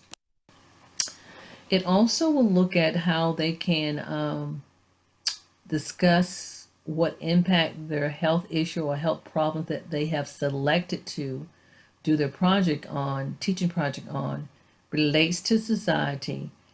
What impact and how it affects the financial burden of the patient as well as the older adult, as well as the society at large, and how it affects the quality of life among this older adult population. In doing so, in presenting their project, they will discuss some recommendations to improve and resolve some health problems as it is associated with the older adult population. They will, these students utilizing the teaching project will be able to address how the recommendations should be implemented. So the proper way to implement the recommendation for that given problem or problems. They will be able to present their view and their point and their stand as it relates to the health problem. In doing so, they should also be able to identify how learning through the lens of the teaching project really connects to the real world. So that would be very, very important to these group of students. They will gain knowledge through using evidence-based practice. So these students will present their presentation as it relates to their selective health topics associated with the older adult population, whether it's congestive heart failure, diabetes, problems with urinary problems or bowel elimination, so forth. They will be able to assess the use of emerging information, so information they have gained over researching their topic, and also select some research evidence about their selected topic too. They will address some specific healthcare needs as it relates to the older adult population and some appropriate treatment options that will be more beneficial for the older adults to improve their outcome. In completing the project, they will be able to identify some recommendation of higher quality nursing care based on some current literature, current knowledge, and best practices. Some teaching project strategies that can be implemented in the teaching project is that it can promote learning through peer-to-peer engagement, so with students to students engagement, with their creative teaching strategies to be used to promote health promotion as it relates to the older adult population. It will help students, these students engage or integrate evidence-based practice to improve health outcomes as it relates to that selected population which deals with the older adults. Some research skills that they will gain by doing this teaching project is that they'll be able to research and understand some common aging changes that's really essential to ensuring that competent gerontological nursing practice is developed. And they should be able to select some, it will allow them to be able to select health issues or problems as it is associated with the older adult population.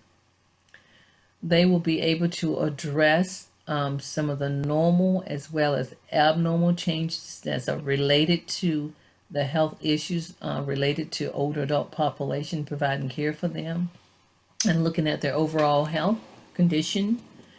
And also in doing so, it will help them address what factors have or will impact the health issue as it relates to this group of older adults. Multiple media will be used and learned through this teaching project. They will be able to use database to research select health topics, use a database to retrieve their peer review articles as it relates to their topic. They will be engaged in creating a PowerPoint presentation to share with their peers, and they will share their presentation. So it'll again be a lot of engagement that will occur through this project, this teaching project. Collaboration and assessment will be noted, so student will work independently on their project. They will discuss and respond to some of their peers' comments regarding their project. They will have to be engaged and contribute to at least 2 of their peers' presentation, but also that could be even more of contribution to other peers using evidence-based practice. So again, they will be learning from each other, from the research that each peer or each one of their peers have developed. Some technical skills that will be gained through this teaching project. They will be able to present their teaching project via web-based, such as they could use User, MP4, or other method of developing a video through other shared application. They will, after their presentation has been developed, then they will post it up under the blog where their peers will be able to post against their presentation, giving them feedback as well as learning from each other and adding and contributing additional evidence-based practice to their health issues that they're addressing. So students will be able to engage through peer-to-peer discussion, response to each other's discussion as it relates to their teaching project. In conclusion, this teaching project will serve as a learning modality to RN to BSN students who lack support. Practices are could be limited, and their confidence level may be affected as well. But this project should help improve, giving them more support, giving them more experience with practice, and increasing their confidence level as it relates to using evidence-based practices. And then it will also help teach them to utilize evidence-based practice, promoting effective health promotion strategies, building and increasing their confidence level as it relates to providing care for the older adult population. The health promotion strategies that they will gain will result in having some risk reduction and disease prevention among the older adult population. And it really will serve as a teaching modality to improve health care and health outcome when serving the older adult population. So they will learn a lot from the teaching project. They will become more engaged, and learning will continue to be enhanced by utilizing this teaching modality. This completes my presentation. These are my references, and thank you.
Hello and welcome to National Distance Learning Week. My name is Dr. Jamie Edwards. I am currently the Director of Distance Learning at the University of South Carolina, Aiken.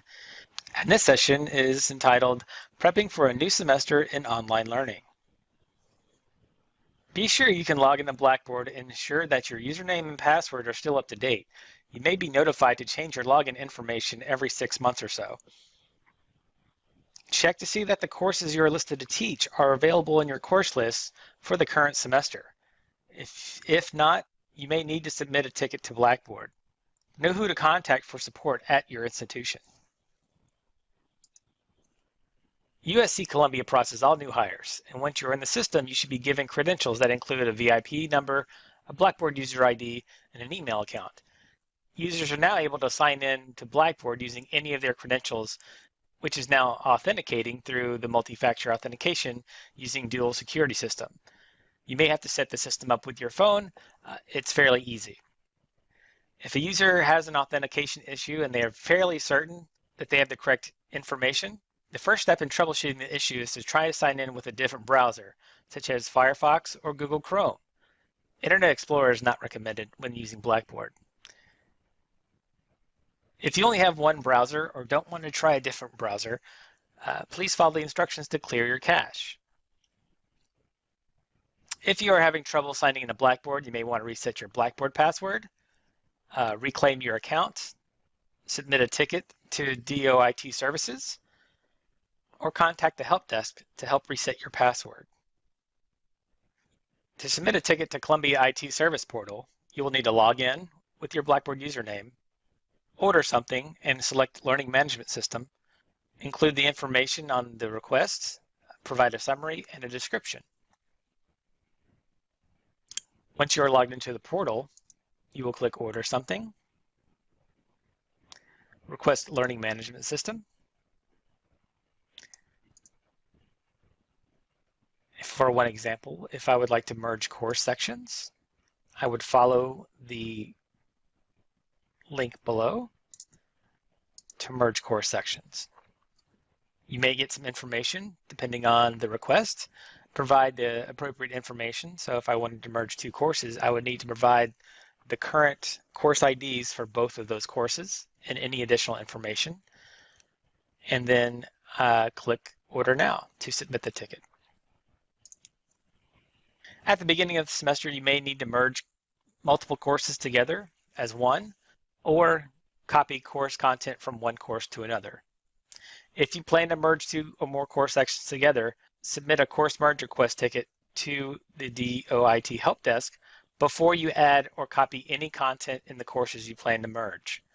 Once you have submitted a merge course request, you can copy content from either development sites or previous semesters into your new course. Do not submit more than one course copy, or you may end up duplicating content in your courses.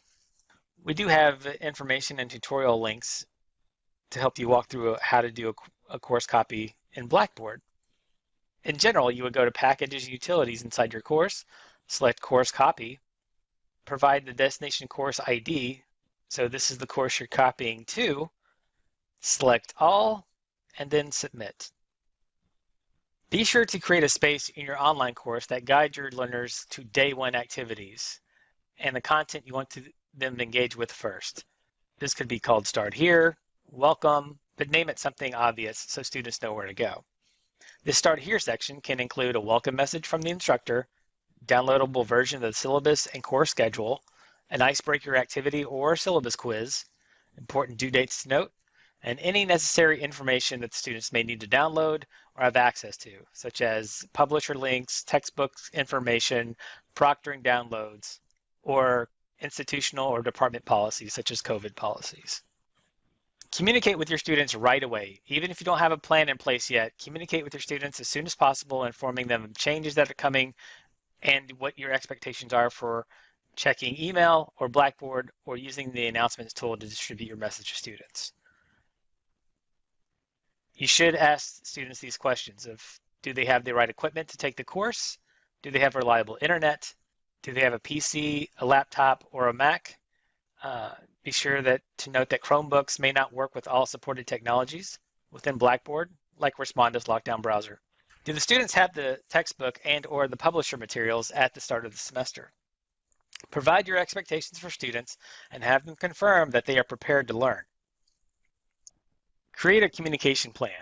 Communication is key to keeping students on track and overcoming barriers to learning due to stress and external circumstances. In online courses, you'll need to communicate regularly with students about assignments, procedures, course expectations, and ongoing progress towards course goals. Early and frequent communication can ease student anxiety and help you streamline your communication strategy should the unexpected occur. Communicate early and often. Let students know how you plan to communicate with them and how often. Show them areas in Blackboard where they can expect to find your communications, and tell them how often you will expect them to check their email and how quickly they can expect your response. Encourage students to share their communication needs. Take the time to find out from students how students will be accessing the course, how many will have unstable Wi-Fi networks, Have the students make recommendations on how to connect to their courses in areas with strong cell service or places with public Wi-Fi. Manage your communication load. Expect that some students will want to talk with you on the phone, while others are happy with email or Blackboard announcements. Some may need more guidance that can be best accomplished through video chat using Blackboard Collaborate. Know your capabilities and share your lines of communication with students in advance.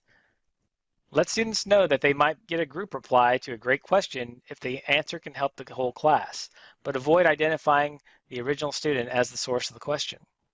Supported tools for communication. Blackboard has an email tool for communicating with individuals and groups, especially when you want recipients to have the opportunity to reply to your messages. The Blackboard Announcements tool offers a great way to provide updates for all. You can ensure that students can find your announcements in both their inbox and when they enter your Blackboard course. Announcements will show up in the homepage section of your course by default. To make sure that students see the new announcements when they access the course, add an Announcements menu item in Blackboard or set your communication entry point to announcements. Then encourage students to check there first for answers before emailing you. Supported tools for synchronous communication. On occasion, you may need to communicate with an individual or a group of students in real time. Blackboard Collaborate Ultra is a great tool that gives you the ability to share screens, video, audio, live chat, and even whiteboards and files. You and your students can access Blackboard Collaborate from any device, and there's even a phone-only option for users without smartphones. You'll need a headset or a microphone and speakers for audio and the webcam for video if you want to take full advantage of all of the features. If you want to jump in and learn about these supported video conferencing tools, we have resources that lead to Blackboard Collaborate Ultra, UJA for video conferencing, and you also have support for Microsoft Teams that works externally outside of Blackboard. Cleaning up old content.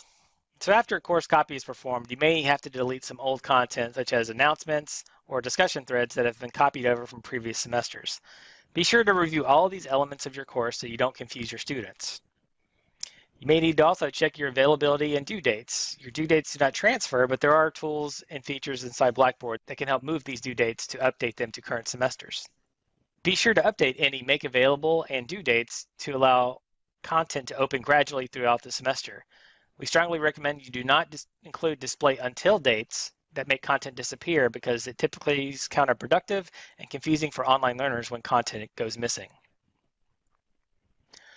Check any external links to make sure they are still working properly, such as YouTube videos or links to external websites. If you happen to use groups, ensure that any group settings are properly established. Course navigation. Be consistent in how you name your course content and make sure your navigation is easy and intuitive.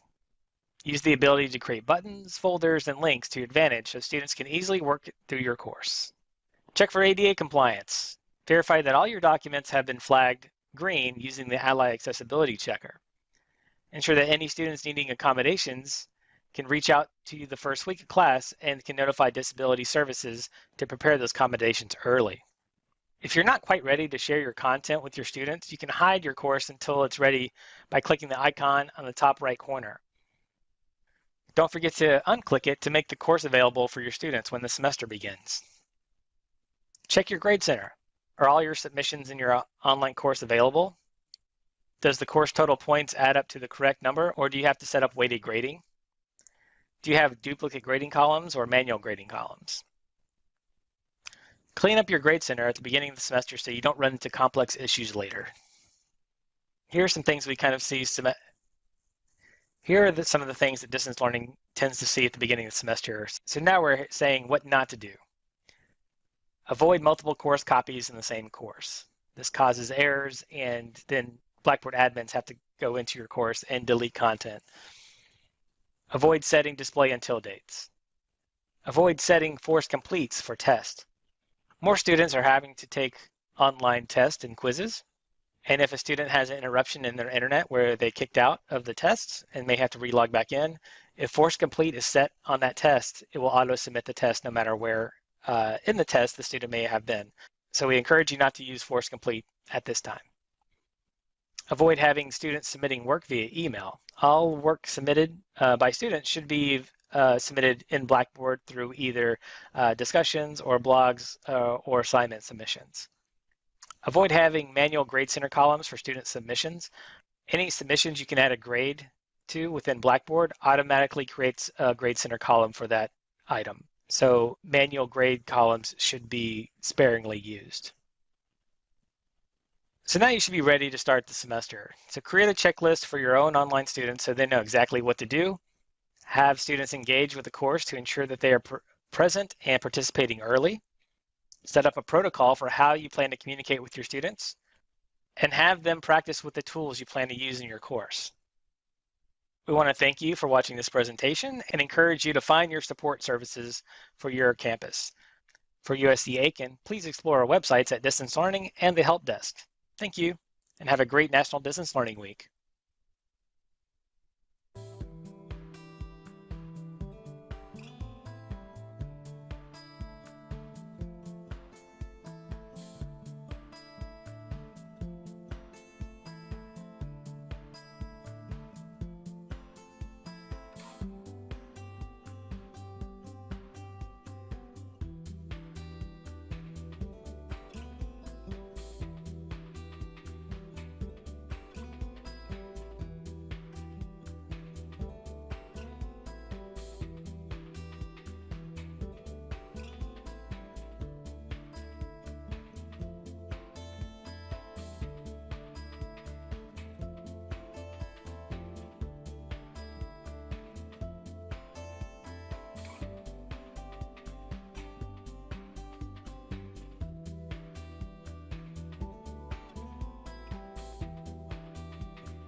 Hello, everyone, and welcome to the 2020 National Distance Learning Week Conference. My name is Regine Monestein. I am an instructional designer for the Department of Distance Learning here at the University of South Carolina, Aiken. This presentation will talk about Respondus Lockdown Browser and Monitor and how they work together to help reduce cheating on your exams.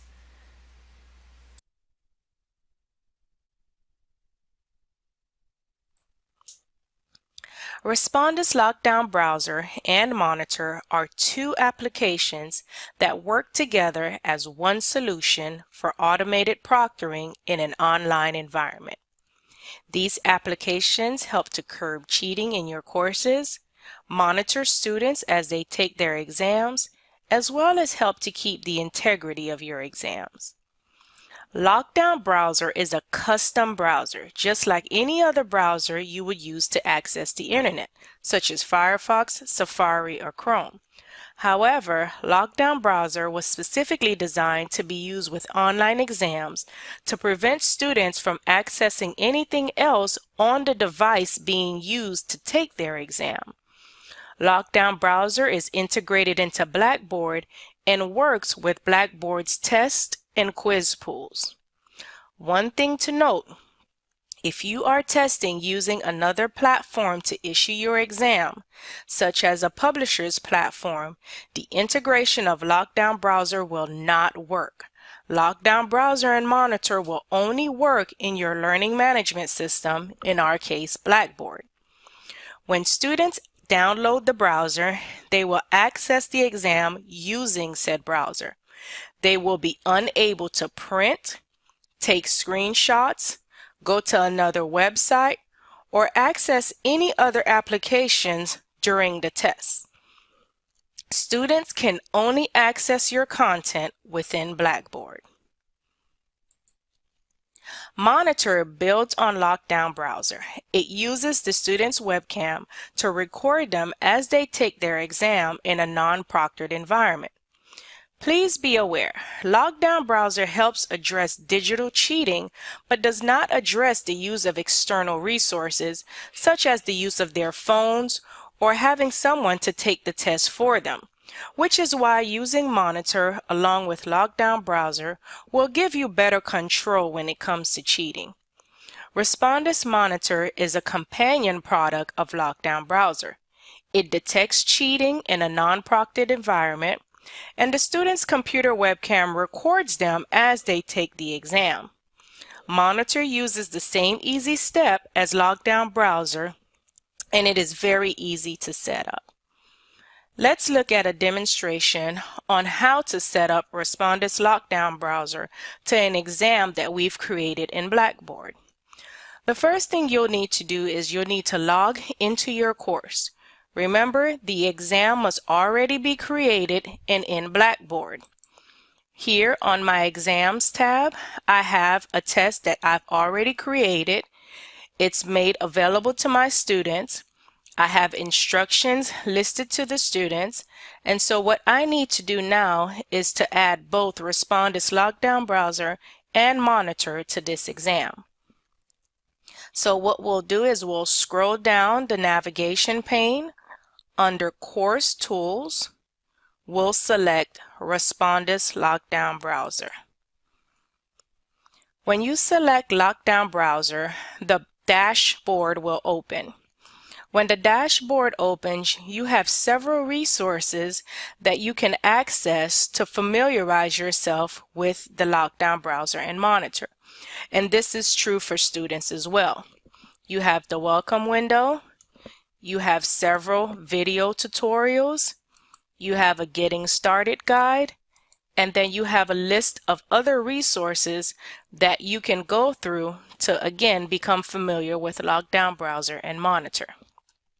So let's go ahead and click Continue to Lockdown Browser.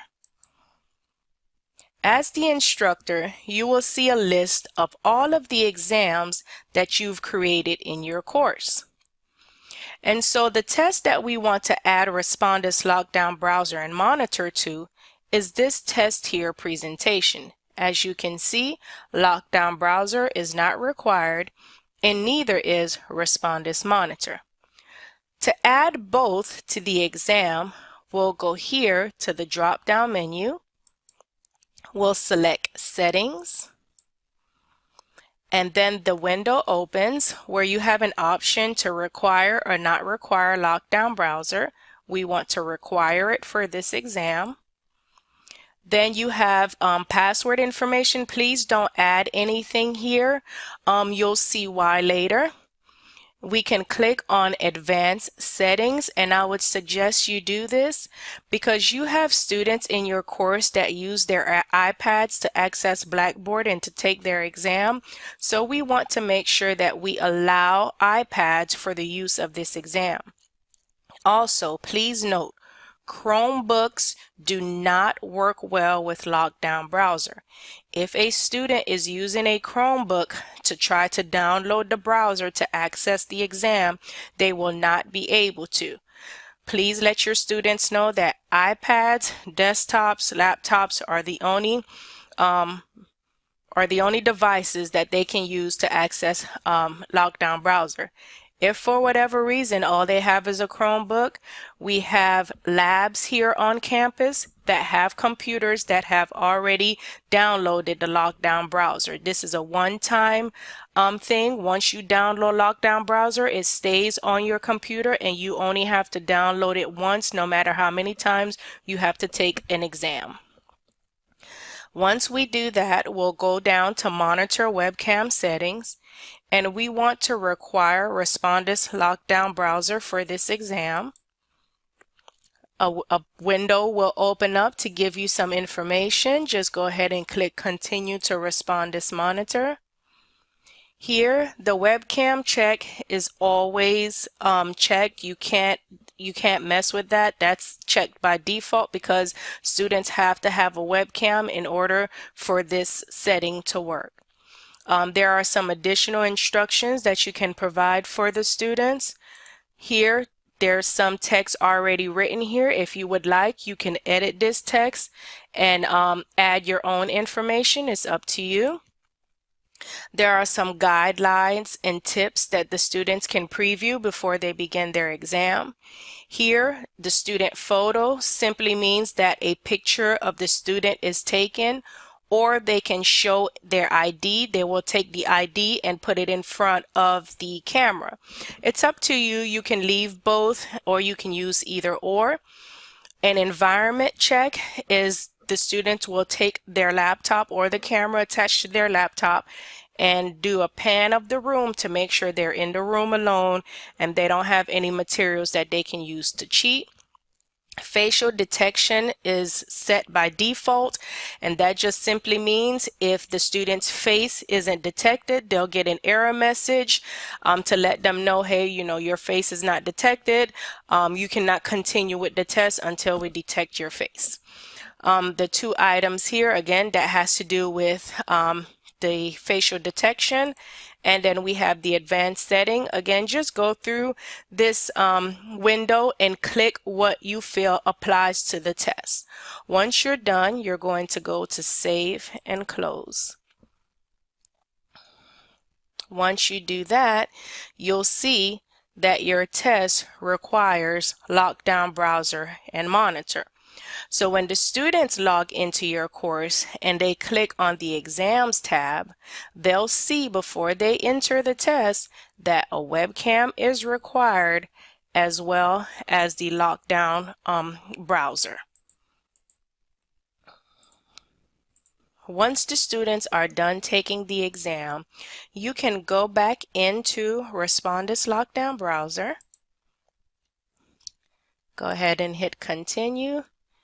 And then you can go to the actual exam and go here to class results. And you will have a list of all of your students here. And then you will either have high priority or low priority or medium priority when it comes to cheating. So if for whatever reason Monitor detected that the student maybe put their head down for too long, or they got up and stepped away, or someone else came and sat in their seat, all of those items will be recorded and you can view the videos here. So again, all you'll need to do is go to the drop down, click on class results, and then you'll be able to see the recording of all of your students. And those high priority videos that Monitor suspects are cheaters will be listed at the very top, and then the rest will follow. Some best practices to think about before using Respondus Lockdown Browser. Again, make sure that all of the exams are already built in Blackboard and available for students to access. If you need help with this, please contact the Office of Distance Learning. Also, take some time to download the browser yourself. and go through it as if you were a student in your course. Familiarize yourself with how long that process takes to download the browser. Go through and see what issues that may arise while you're going through these steps before you take your exam. Once you do this, you'll have a better understanding of how the browser works as well as monitor. And this way you'll be able to maybe add some additional instructions for your student when you send them the email or announcement, or you can just be able to troubleshoot really quickly if a student has an issue while they're taking the test. Be sure to notify students in advance that they will need to have a webcam before they take their exam. All of the verbiage that you will need to add to your syllabus or to email or in an announcement can be found on our website, and I will show you that in a little bit. Also, if your exam is timed, please allow enough time for your students to complete all checkpoints noted in the application. Remember, they have to take a picture of themselves if you choose that option. They have to take a picture of their ID if you choose that option. They have to do an environment check if you check that option. So you want to make sure that the student has enough time to do all of this before they begin your exam. Okay, so let's go here and look at how to access the resources that you will need to provide to your students. So if you go to the Office of Distance Learning website, www.usca.edu/distance-learning/proctoring, all of the information you will need about Respondus Lockdown Browser is here. You have downloadable information. You have information that you can copy and paste to your students. Our information is here as well. And so just take some time again to go through our website, familiarize yourself with all of the updates and options that come with having Respondus Lockdown Browser as applications that we have here on campus, syllabus update verbiage, and any optional syllabus verbiage that you will need when it comes to proctoring your tests. Thank you again, and please don't be shy. Contact our offices if you need help with anything.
Hi everyone, I'm Dr. Wendy Schwader.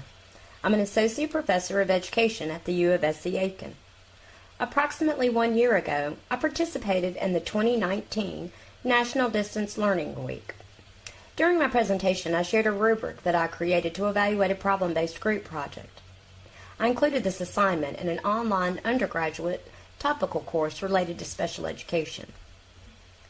Therefore, the purposes of this year's presentation is simple.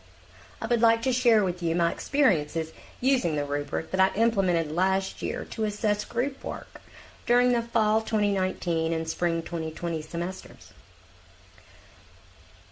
During this presentation, I will provide background and a group project description. I will share the benefits of group work for students and instructors in online settings. I will share my reflections after implementing the problem-based group assessment for 2 semesters. And fourth, I'll give participants a sneak peek at the current revisions that I'm making in preparation for spring 2021. During the spring 2019 semester, I was given the opportunity to create a 100% asynchronous online course for education majors with the assistance of 2 instructional designers, or IDs. EDEX 200 is an introductory level topical overview course about the education of students with exceptional learning needs, or ELNs, in public school settings. This is a required course for early childhood, elementary, and special education majors. I've taught the course over an 8-week and 16-week semester. In addition, a number of the students who take the course are enrolled in an online degree completion program in special education at the U of SC Aiken and reside in locations across the state of South Carolina. Since that time, I've graded about 25 group projects and assigned scores to approximately 100 students. There are 4 phases of the online group project. Phase 1 is the approval process. Learners should identify and describe 4 assistive technology tools to assist students with high incidence or low incidence disabilities. Each group should submit a summary of these 4 assistive technology devices for instructor approval. Phase 2 is the research essay. Upon instructor approval, groups conduct additional research on the 4 AT devices that they selected and write a group essay. In Phase 3 is the multimedia presentation. And in this phase, group members will pool their talent and resources in order to create a dynamic multimedia presentation that includes key information from their research essay. And finally, Phase 4, a peer review of multimedia presentations. In Phase 4, learners are expected to view other groups' presentations. They're expected to summarize 4 tools that they found relevant from viewing their peers' multimedia presentations. In addition, learners are expected to make recommendations for assistive technology device implementation. As you can see, this is a large-scale project that is completed over the course of an entire semester. Breaking the project into phases provides me with multiple opportunities to monitor group progress and provide constructive feedback. In addition, breaking the project into smaller assignments creates situations where learners must communicate and collaborate in order to accomplish a common goal. During the course design process, IDs and I discussed the benefits and challenges of assigning group work in an online asynchronous course. I ultimately decided to include a problem-based group project primarily to increase student understanding of special education and to build transferable skills. In addition, I chose to assign small group work in order to capitalize on the benefits of peer-to-peer instruction. At the suggestion of my instructional designers, I kept a log of my experiences teaching online. Included in this log are notes that I made to myself related to the online project. There are benefits for students when instructors assign online group work. Group assignments can reinforce skills that are relevant to both group and individual work. These include the ability to plan and manage time, refine understanding through discussion and explanation, challenge assumptions, and develop stronger communication skills. Online group projects can also help develop skills specific to collaborative efforts, allowing students to tackle more complex problems than they could on their own, pool knowledge and skills, hold one another and be held accountable, develop new approaches to resolving differences, and 5, find effective peers to emulate. assigning group work has benefits for instructors as well. For example, faculty can assign more complex, authentic problems to groups than they can individuals. Group work introduces more unpredictability in teaching. This can make teaching more exciting. And finally, group work can make assessment more efficient for instructors. They have less products, less group projects to grade. They have fewer.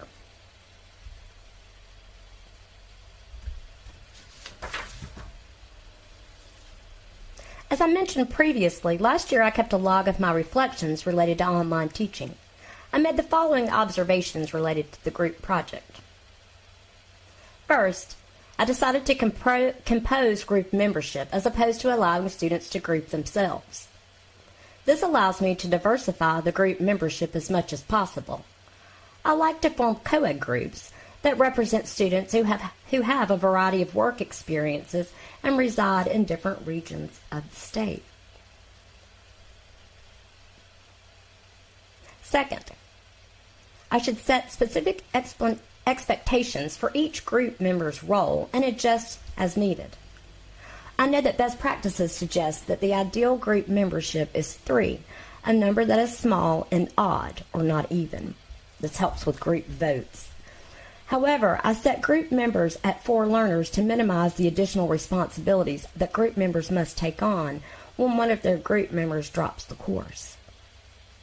In addition, as the instructor, I should help students define their individual responsibilities by establishing specific group roles, like group leader, the communications facilitator, the technologist, and the copy editor. The third observation I made about the group project, and the most troublesome, was that in my scoring instrument, I had no method for assessing the collaborative process. I had missed it. I had left it out. Students in the course were expected to provide constructive feedback to their peers' multimedia presentations, or they're expected to review the product in phase 4 of the assignment. However, I did include a way for students to evaluate their own collaborative performance or that of their peer group members. So, with that said, these are the revisions for the spring 2021 semester.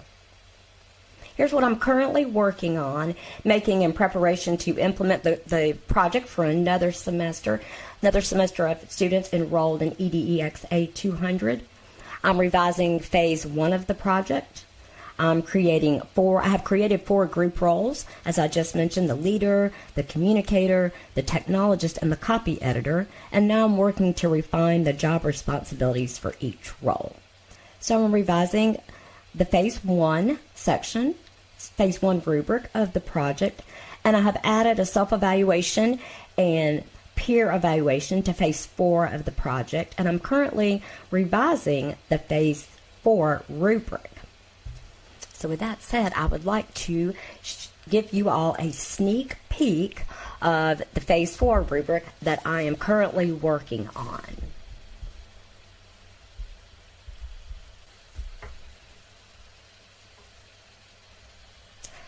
So this is our current draft of the phase 4 self-assessment and peer evaluation. What you see at the top here is basically, this is what was here before related to individual students reviewing their peer group assistive technology presentations. So this at the top, including the rubric, that's basically the same information. I have edited it for clarity and corrected grammar, punctuation, and whatnot. Then as you scroll down toward the bottom of the page and then beginning on the second page, this is where you can see where I've started to provide a rationale for assessing the collaborative process of group work. So I've started that description and rationale.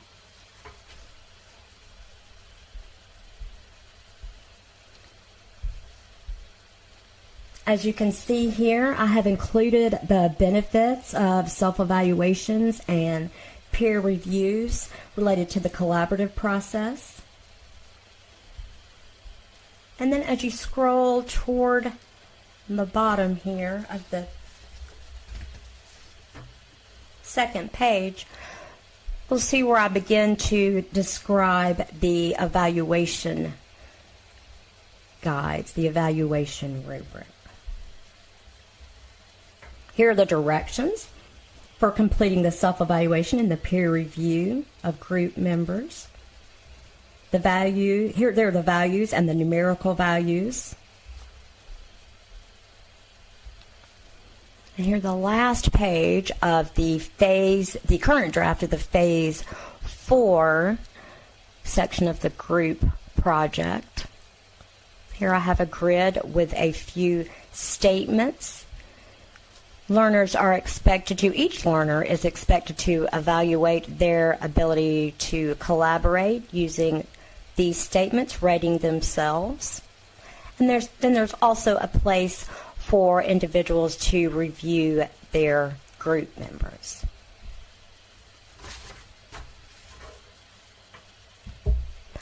That's about all that I have for this presentation. Thank you for your time and take care.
Hi, I'm Jill Hampton. I'm grateful to be presenting at this conference. I've learned a lot in the past year, and I'd like to share with you what tools I learned to use and why I'm presenting this. These strategies are ways I myself worked successfully to engage with students over the summer of 2020. The first time I taught this course ever, and obviously, as you will see, the first time online. The name of the course was Introduction to Non-West Literature. Caveat, I could not have been as successful in this course without Dr. Jamie Edwards, the Director of Distance Learning here at USCA. who made himself available all days during the week and even an occasional Sunday night if I sent him a stressed email. I remember asking Jamie, what should I do on the first day of class? Do I check in on Blackboard? Do I just sit here at my home computer waiting to see if anyone emails? Aha, I had a Start Here button on my Blackboard. Students would already know what to do. It felt strange, though, not greeting them in person as they trickled into a classroom. I hadn't learned yet how to experience a virtual classroom. You can see here the items I had listed on this page. Each link provided basic information. On the Welcome to the Course link, I figured a video of me in my home office and my dogs would be a one way to show them that I really existed and that I was a human being with a somewhat messy house and my 3 sidekicks. I didn't know how to make a video except for what I shared with family and friends. So I picked up my iPad, wandered around my home, chatting all the while. While I was moving around in the video, I was telling them more about the course and about myself. It was both hilarious and horrid, but I let it on. For this slide, I took screenshots of different parts of the video. Here's me on the left, my 3 girls, Maya, Tigger, and Kiko, my messy pile of books on the floor beside the bookshelves, my reading chair in the bottom there, and my laptop opened up in the kitchen.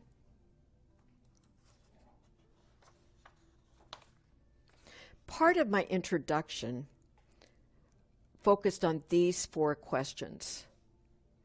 I used basic rhetorical principles as my foundation here.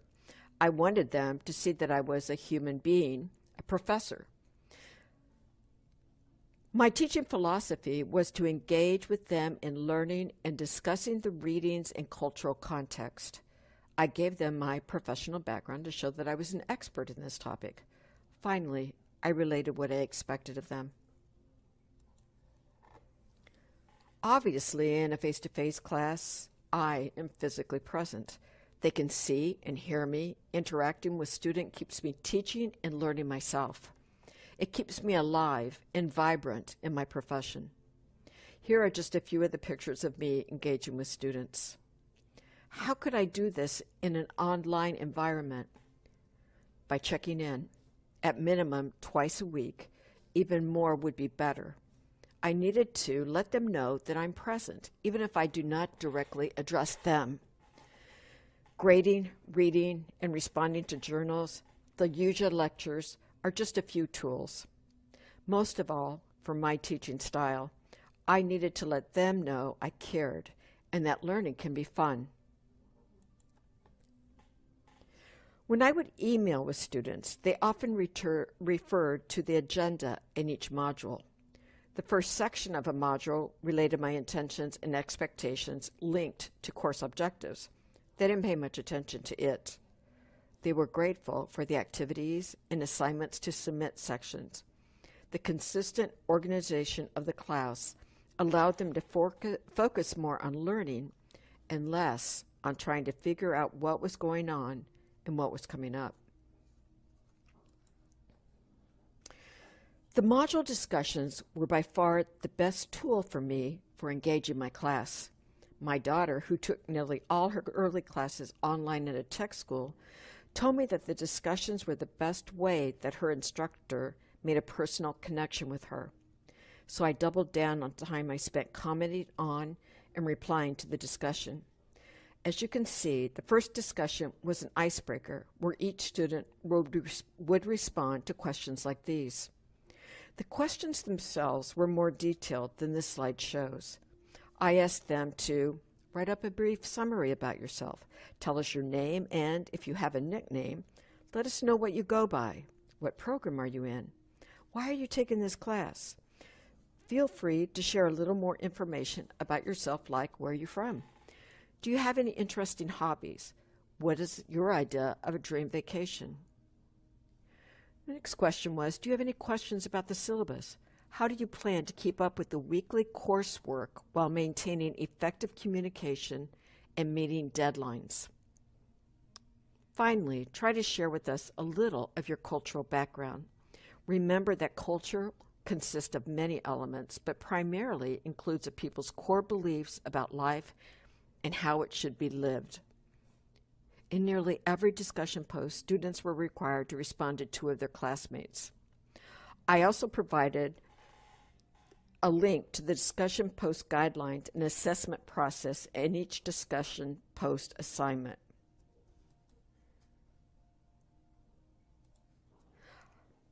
I laid out what I considered some helpful guidelines to their responses so that they had to think a little bit more about what their classmates were writing. I modeled it on a learning discussion guidelines Jamie had given me. Sometimes they used this method, sometimes they didn't. What they did do most often was learn to use first names. I quickly learned to use their first names in my opening sentences. Jamie had modeled this for me in his emails when I began taking the online teaching course with his office. At first it startled me. I was used to the, "Hi Jill," "Hey Jill," "Dear Jill." Instead he wrote, "I think you need to consider shortening your PowerPoint lectures, Jill." I felt as though I was chatting with someone face to face instead of reading another endless email. Here are 2 examples of their responses, students' responses to other classmates in a discussion. As you can see, I have changed the names of the students. At the bottom of this slide are my comments interjected into these responses. So, "Hi Ariel," there's the first name. "Hey Aladdin," first name. And then I would say something right into the discussion.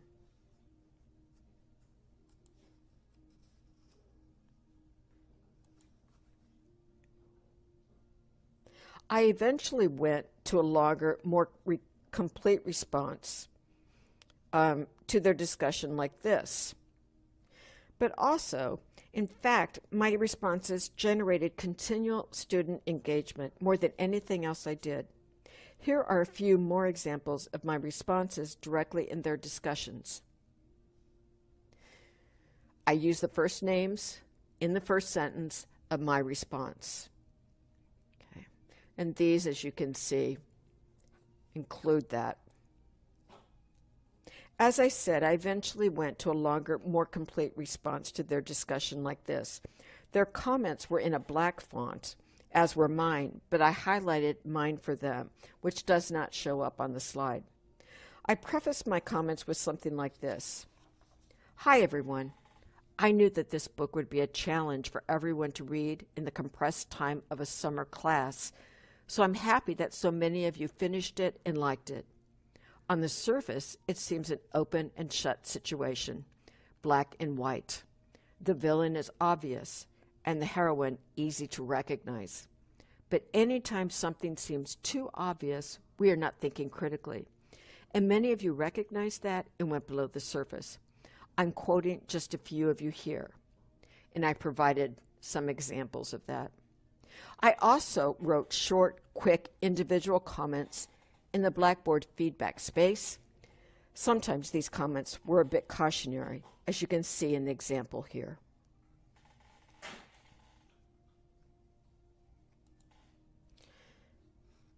We finally come to Yuja, by far my favorite tool. My worst fear of learning how to do a PowerPoint lecture turned into my favorite activity. My new best friend, although in a way, too time-consuming friend. I learned how to make mini PowerPoint lectures with plenty of images using Blackboard Yuja. With absolute confidence, I narrated my first one off the cuff, just as I would do in a face-to-face class. When I listened to it in gleeful anticipation, I was horrified. In a face-to-face class, I used the whiteboard, hand gestures, facial expressions, moved around, and other things. That didn't come across well with my voice alone. My mentor, Jamie, most often accepted my first attempts to try things my way. Almost always, however, more quickly than not, I accepted his advice. This saved my students many painful, hard-to-follow lectures. You can see a partial list of the UJA presentations here. I enjoyed being creative and so quickly spent more time than needed on my UJA recordings. I felt as if I was talking directly to my students, giving them everything they could need to know and more. I began to enjoy making them to the extent they became longer and longer and more complex with even more images. Here is my first and last 23-minute UJA, unless it's this presentation. I couldn't wait for Jamie to see it. The next morning, I proudly asked him to let me know what he thought. He didn't even hesitate. He told me gently, in a Jamie gently tone, in words something like this: students will be bored out of their minds. Keep the presentations to 12 to 15 minutes tops. So I did.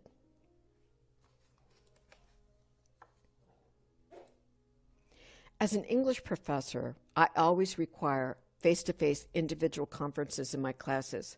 We go over their papers, and I check in with them about anything in the class. Over a full semester, I like to do this at least twice. In their evaluations, students almost always say that these conferences help them more than anything else. And it worked even online. Using Blackboard Collaborate Ultra, they scheduled appointments with me. I planned for 30 to 45 minutes for each one, giving myself 15 minutes between them. They enjoyed the face-to-face, even if not in person, conversation. We pulled up their papers and went over them, which greatly improved the paper's quality and made them easier for me to read and grade. I checked in as well about the class, any questions, and so on.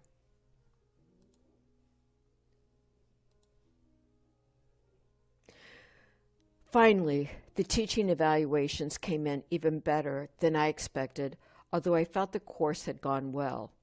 Students gave it a high in the categories of course objectives were clearly communicated and organization. Students gave the following three categories the highest rating possible: teaching strategies, assessment, and feedback. Everything was above the average for USCA, which already has typically high ratings. Here are a few of the comments from students, which I feel support the success of the tools I used for student engagement. Dr. Hampton provided feedback to all our discussion posts. She also responded in a timely manner. Another one, Dr. Hampton was incredibly responsive throughout the course. Another one, feedback via email, through discussion boards, and even collaborative chat tools really helped this online course have a more personable, face-to-face feel. Another, Dr. Hampton was very attentive. Some of the readings, in particular a graphic novel, quote, keeps this course engaging. Dr. Hampton's feedback on my writing was extremely helpful. Less positive comments, but still good comments, concerned the heavily weighted coursework. Some things were weighted more heavily than others, and one student wanting more lightweight reading material.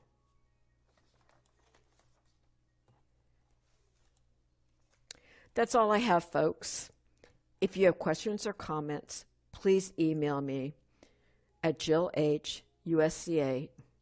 Thank you for giving me the time to make this presentation.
Hi, my name is Tony DeMella. I am the Director for the Office of Transformative and Inclusive Pedagogy in the Center for Academic Innovation and Faculty Support at USC Upstate. And in this session, we're going to look at ways to increase your instructor presence in your online course.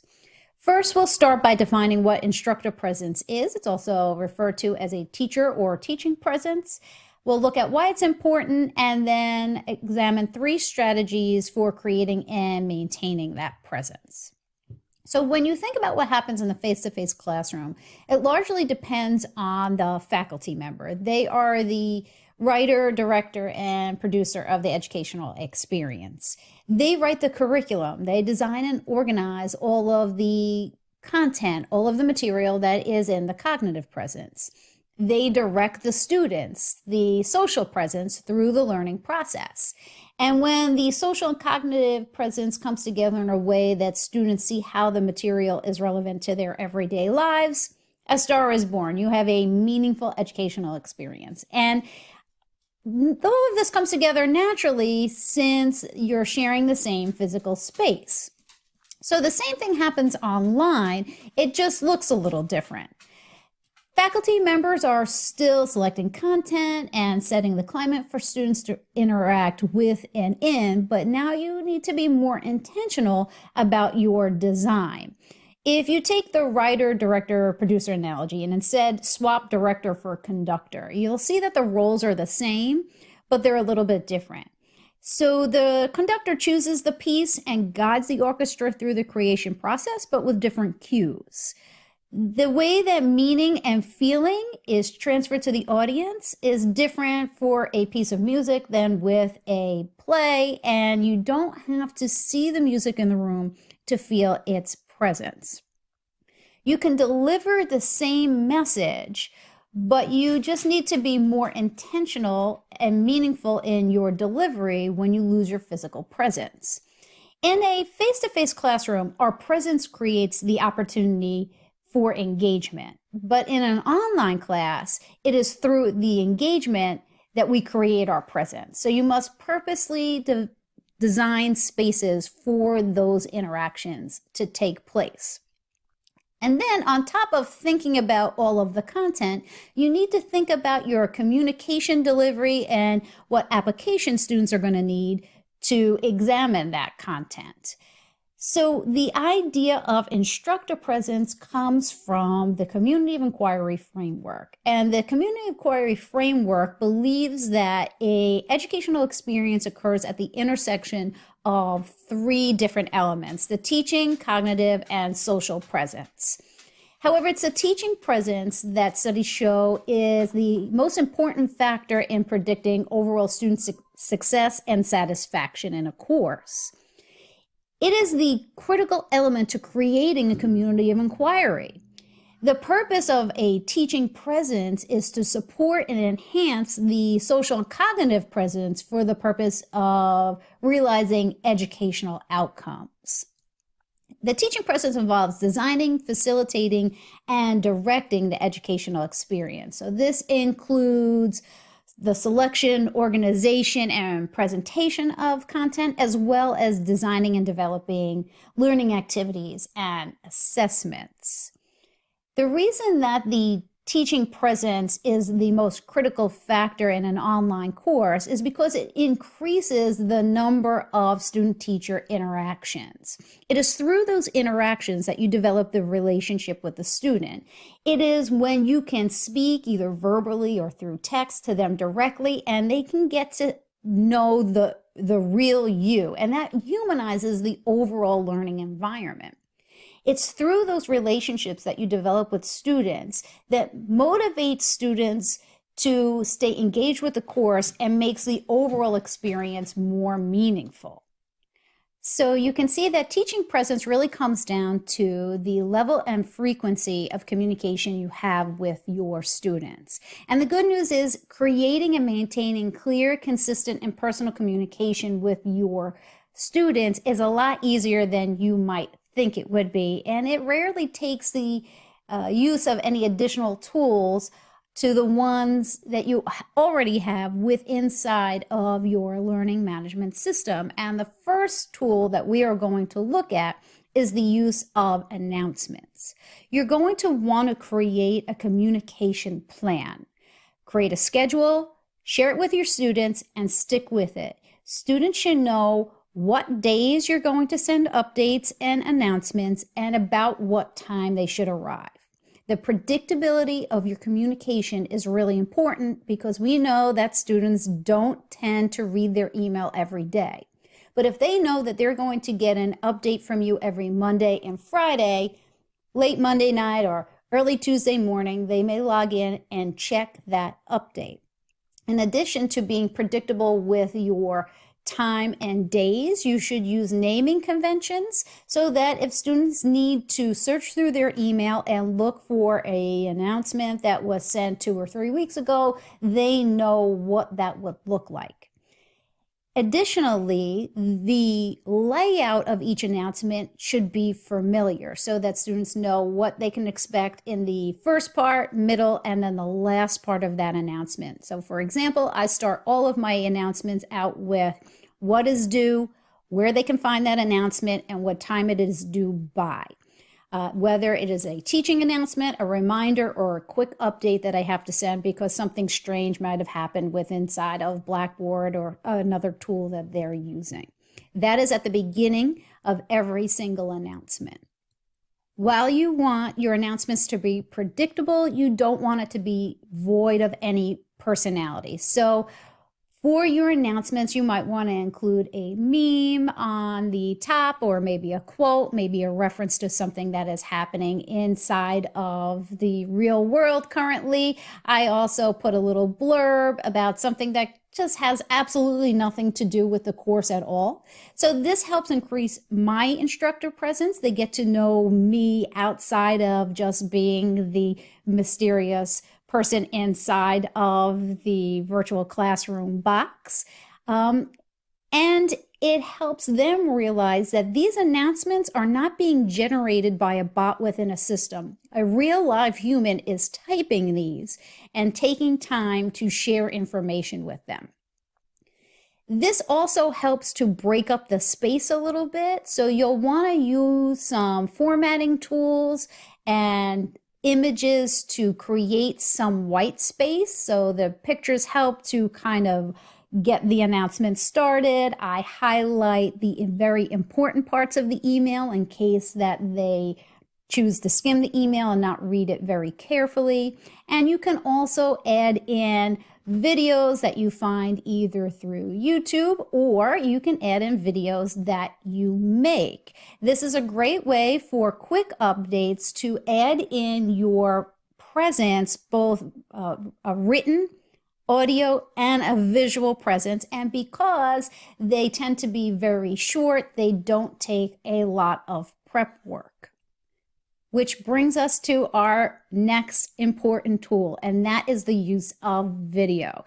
Nobody likes the way they sound or look on video, particularly when you first start making videos. But they are absolutely essential for your online courses, particularly ones that are asynchronous and where you're not meeting with students in, say, like a Zoom or a Blackboard Collaborate environment on a regular basis. There are two broad categories of videos that you're going to want to use in your course. The first one I call short-term videos. These are videos that you're probably going to have to make every single semester. So this is like your welcome to the course or your introduction video to who you are and what they're going to be talking about this semester. It could be the course tour or the course navigation video where you walk them through the layout of your online course. And then, of course, it could be the weekend update or a weekly update that you send out once or twice a week. These videos are short normally. The course tour video might be a little bit longer, but you're talking about something about 2 to 5 minutes for these types of videos. They should be a little bit more off the cuff, so they won't be heavily scripted. So this is something that is much quicker to create, process, and roll out. And since it is unscripted largely, they get to hear you using the type of speech pattern that they probably could have expected to hear inside of your classroom if you got to meet face to face. The other type of video that you're going to want to use are long-term videos. So these are videos that you are going to want to use for a few semesters. They tend to be much more heavily scripted, and just a little tech tip here is that you want to avoid mentioning things like holidays or current events because that will quickly become outdated. If you make a video during the fall semester and you start talking about Thanksgiving, that is not going to be relevant in the spring or summer semesters. These videos do tend to be longer, both to create and process. You're probably going to want to create a script for them so that way that they can stay focused. These videos are like instructional videos where you're going over course content. Maybe it's a how-to video, like how to use a particular tool that you always see in your courses, like a third-party vendor software, or maybe how to use a discussion board posting. And then also your module or course or weekly intros, where you're giving them a quick blurb about what content is in that particular section. Now, you might have noticed, but your video camera does not need to be on in every single video the entire time. Now, use of the visual, having your video camera on, is really important in the beginning of the semester when students are still learning who you are. But as the semester goes on, you can use that video less because you spent so much time in the beginning of the semester getting your students to see who you are physically and putting a name with the voice. This is going to be really helpful when you start leaving them the third most important tool, which is feedback. So feedback should be personal and unique about the learner's work and tie back to the overall student learning outcomes or success criteria that you set for the assignment. It should also encourage reflection to help the student move forward and grow through that learning process.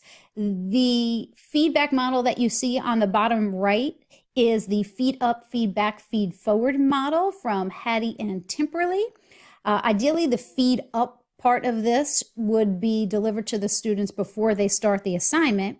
And then when you do the feedback during the marking part, that is when you will be able to infuse your personal reflections and offer them feedback, traditional feedback on what they did, what was good, what was bad, and offer that feed forward of what they can do to improve their work. Ideally, your students would be receiving personal feedback once a week, at least every 10 days. So you're going to be leaving a lot of feedback. Rubrics help to speed up this process because it does the mechanical grading for you, where you are like just clicking on certain preset options of like, did you use APA precisely? Did you round to the right decimal point? And you can then spend your very valuable time providing feedback on the deeper, more meaningful aspects of their work. You can choose to type that message, which is why using the video and audio is so important early on in the semester. That way, when they read your typed word, they can kind of hear your voice as they're reading through that written feedback. But you can also use audio and video feedback. That's easier to do in some learning management systems than others, but Gen Z has reported that they prefer the video feedback. But even if you don't use video feedback regularly, if you develop that relationship through the use of video throughout the course, they are more likely to read your written feedback because they know a real person is writing that, and when they read it, they can kind of hear and see you in their mind. So it just makes the overall feedback experience much more personal. So the impact of a teacher presence helps with student satisfaction, It has showed to increase motivation. It fosters a sense of classroom community, which is really difficult to do when you're not meeting with students on a regular basis. But most importantly, it helps to increase student learning and success. Ultimately, as a faculty member, you are the writer, director, and executive producer. You set the overall tone for that course, so it's up to you to make it a good one.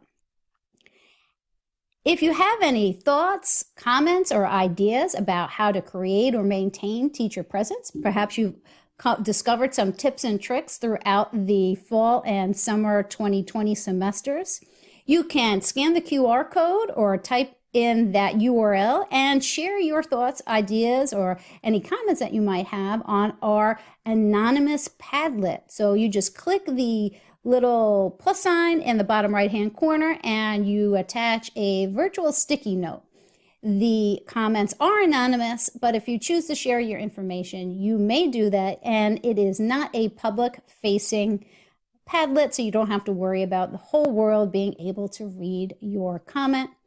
Thank you so much for spending the past 25 minutes with me, and if you have any questions at all, please contact me through my email, tdemella@uscupstate.edu. Thank you, and enjoy the rest of your sessions.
Hello, everyone. Welcome to our last presentation of the day. This is Keith Pierce, and he's going to talk about enhancing recorded video lectures with Lightboard and digital overhead technologies.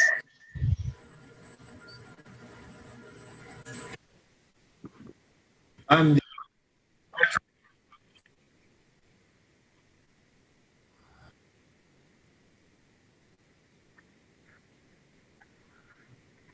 used. I know document cams are a little bit older technology. Light boards are kind of new. And so what is a light board? What does it do?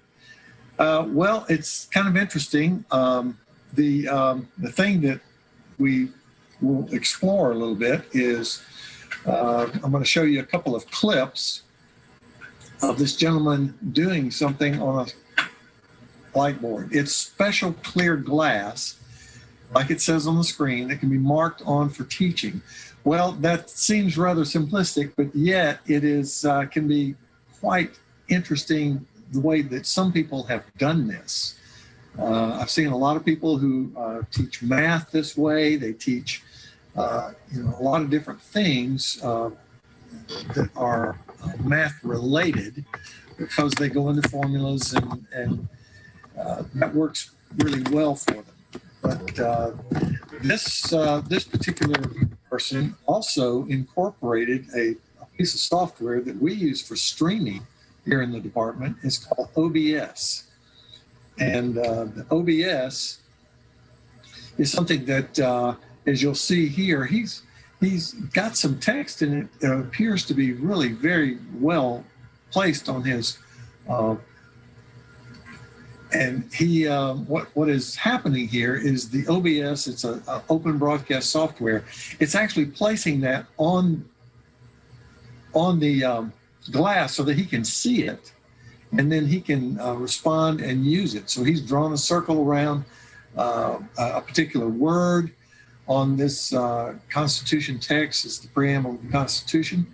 And so he'll be talking about that, not obviously today, but anyway, this OBS software is great for actually injecting a number of overlays that you might use in this type teaching on the glass. And you can do almost virtually anything. The software is, as you can see, it's free. It's open source software. It was developed at a university. And if you've never used it, you can go and just download it. You can just Google it and find it. It's very easy to find and download it. It works on both Mac or Windows, and/or it also works on Linux. So it's really powerful software. A lot of people use it for just recording their lessons. And they do it in video, and they can do it with multiple sources and inputs. You'd have to see it and kind of play with it to find out exactly all that it will do. So let me look at another example here. So what he's going to show on the screen is something that is, he actually has some graphs for some publications. He's going to show where they intersect. And so that right there is really pretty powerful. He can talk about it. He can show all the different things on that graph that he might do, again, on an LCD projector. But if he changes his mind on anything, he can also draw and do and point to other things that would make it an interesting presentation. So the next one,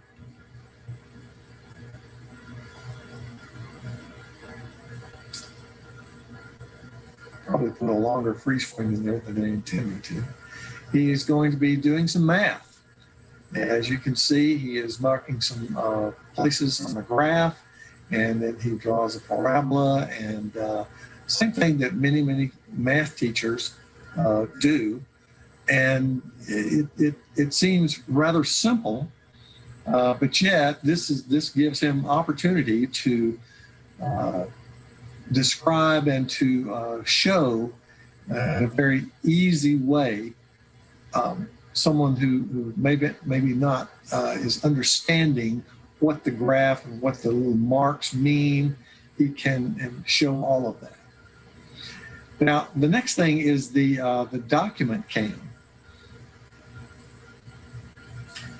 And before I go fully into the document cam, I do want to just tell you quickly that the glass that you would need to do the light board is the same type of glass that we use here in a studio for teleprompting. You can draw on it, but it's a glass that can be easily lit from either side using some LED strips. And you can actually build your own. A lot of universities have done that and report that they only spend a few $100s to do it and build really nice ones.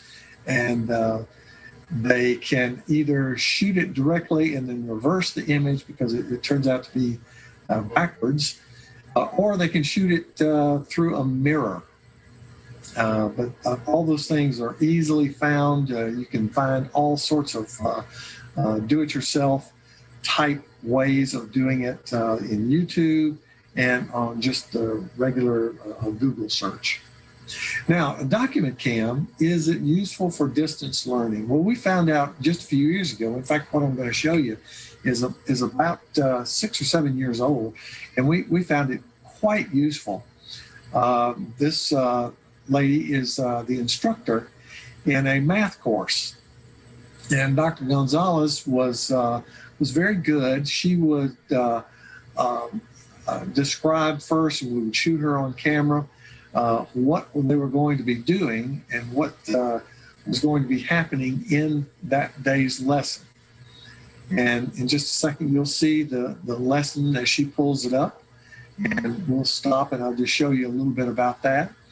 And essentially, she just would show very easily and quickly examples of what she was going to be teaching that day. And when she would do that, here's an example right here. And so she's going to be talking about equations for exponential models, and she goes through all the definitions, and then she'll get down in a minute, and she will just literally pull the page up, and she will have examples of it. And in the examples, she'll underline certain things. She will go through step by step, just like she would if she were on a chalkboard. The really, really powerful thing about it is, and what she reported to me, was that the students, of course, since it was a video, they could watch it as many times as they needed to understand the concepts. And so the rewind key became very important for them. And she had a lot of success in this course. And you'll see in a second, she'll actually begin to solve this equation. She will actually begin to write out the formula that she wants in this particular instance. And when she'd get to a certain place, she generally would stop, and of course we had a microphone on her, and she would underline certain things as she's doing there, and she would walk the students right through exactly what to do in this formula. As you'll see in a minute, we also incorporated, and you can do this with a variety of different things. She actually did some how she would do this on a calculator. So she laid the calculator right next to the example that she'd been using, and she would get the calculator to calculate a certain result, and then she would take that result and place it in. She was solving for y in this particular case, and she would put that in, and this was really effective because she did a lot of different things with the calculator over the course of the semester. And she would even do graphing, and she did a number of things. And we would pull the camera very, very tight. Now, what we were using was just a high definition document cam. And we had both the camera that was on her face shot, and we also did this. We switched back and forth, and it worked out really, really well. She told me after the first year of the course was over with, she got some of the highest marks for teaching that she'd ever gotten from students, especially students that she was teaching online, because they enjoyed the fact that they could do problems, and sometimes we would even put pauses in the videos to encourage them to take the examples and try it themselves. And she wouldn't solve until they had finished, and they could click the button again to start the video, and then they could see how she did it. So it was really very, very successful. I think you could do this with a number of things. Anything that you can get under a document cam, doesn't matter what it is, you can probably teach a variety of subjects that way. So that's all I have. I'm going to turn it over now to Jamie, and he is going to do one more thing to wrap up our National Distance Learning Week. Well, I just wanted to mention that with a lot of the transitions for remote teaching and remote learning, a lot of the instructors seem to be tasked with creating videos on their own. And the reason we're kind of promoting this is we do have instructional services who can, if you're not comfortable, if you want something that's more polished, that's something to create videos you can use from semester to semester. We do have Lightboard technologies and overhead technologies available to instructors who want to come in and try this without worrying about the hassle of learning new technologies or things like that. Like learning how to record a video, sometimes it's as easy as narrating a PowerPoint, but if you want to do more complex things, like show what you're doing on screen, this is a great way to really mimic what you can do in a live classroom and do it in a way that's really polished. All right, so I'm going to share my screen real quick. Doing a final little wrap-up mini presentation here.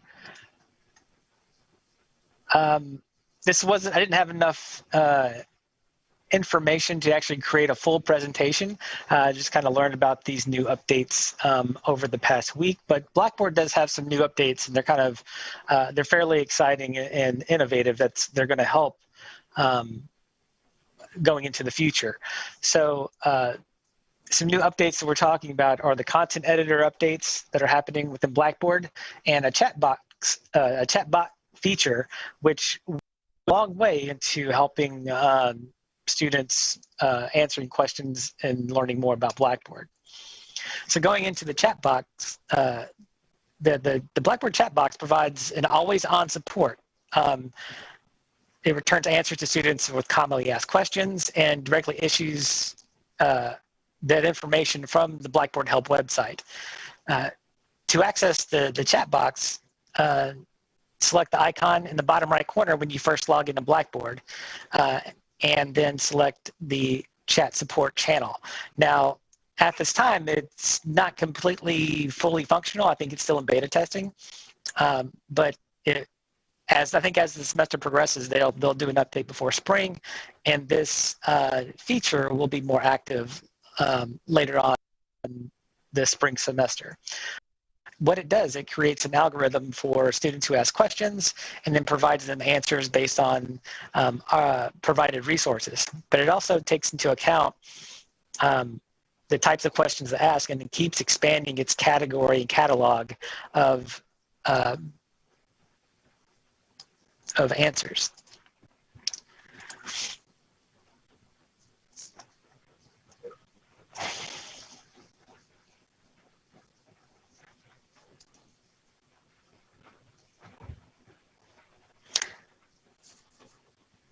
So James, can you see my screen?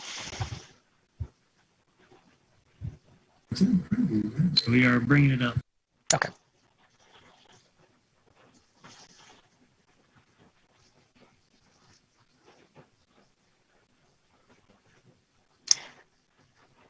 One second while we fix this little issue of my screen sharing.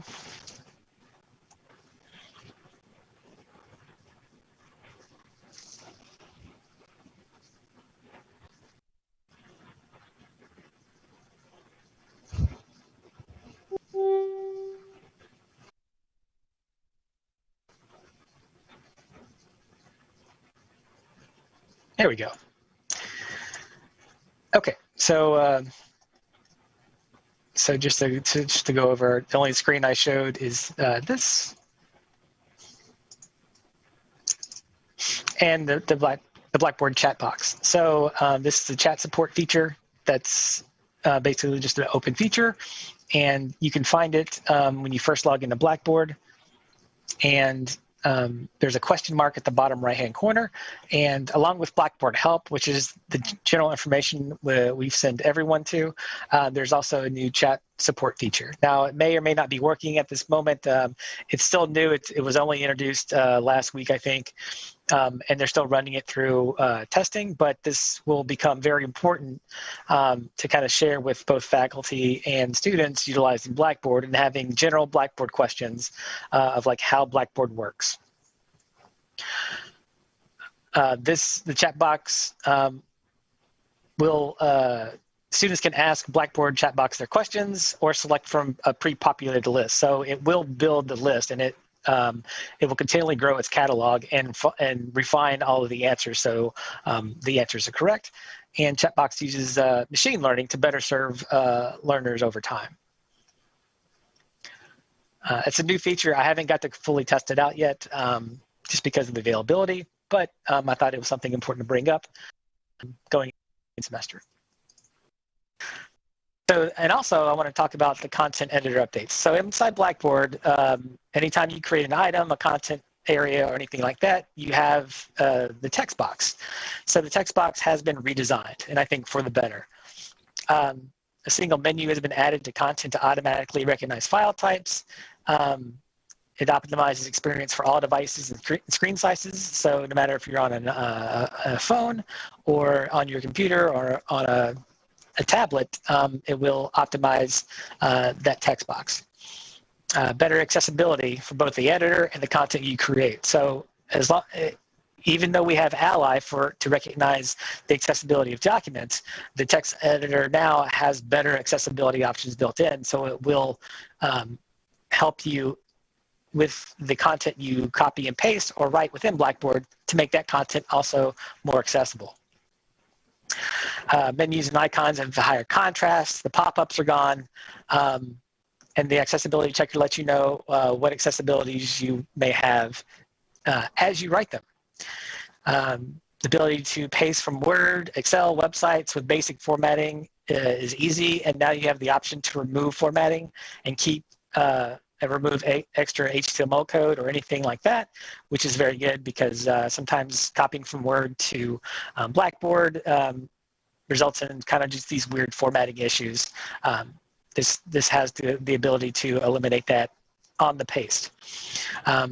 The ability to paste and link in the editor and automatically embed videos and previews, and also the ability to display formatted computer codes and snippets. Now, I haven't got to play with all of this stuff yet, but I understand how that's worked before and previously in previous versions of the text editor. And from a technology standpoint, this will make working within the text editor much easier and more simplified.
Got it back.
Yes. Okay. So should I start sharing again? Okay.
Okay, so just we're having audio issues. Every time I share my screen, the audio goes away. So just wanted to kind of recheck that the content editor is much better. I encourage you to go play with it in your own courses. The accessibility checker especially, you can go and edit and check your current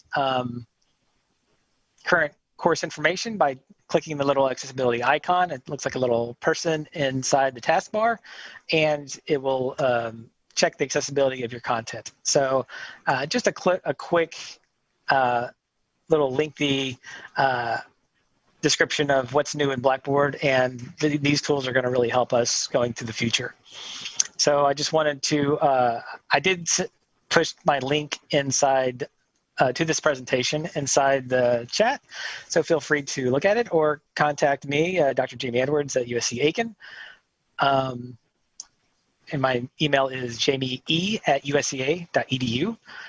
And I want to thank all of our presenters and all of our attendees for this go around of National Distance Learning Week in the year 2020. So we hope to expand on this, and hopefully we'll see a lot more people next year. Thank you very much for attending.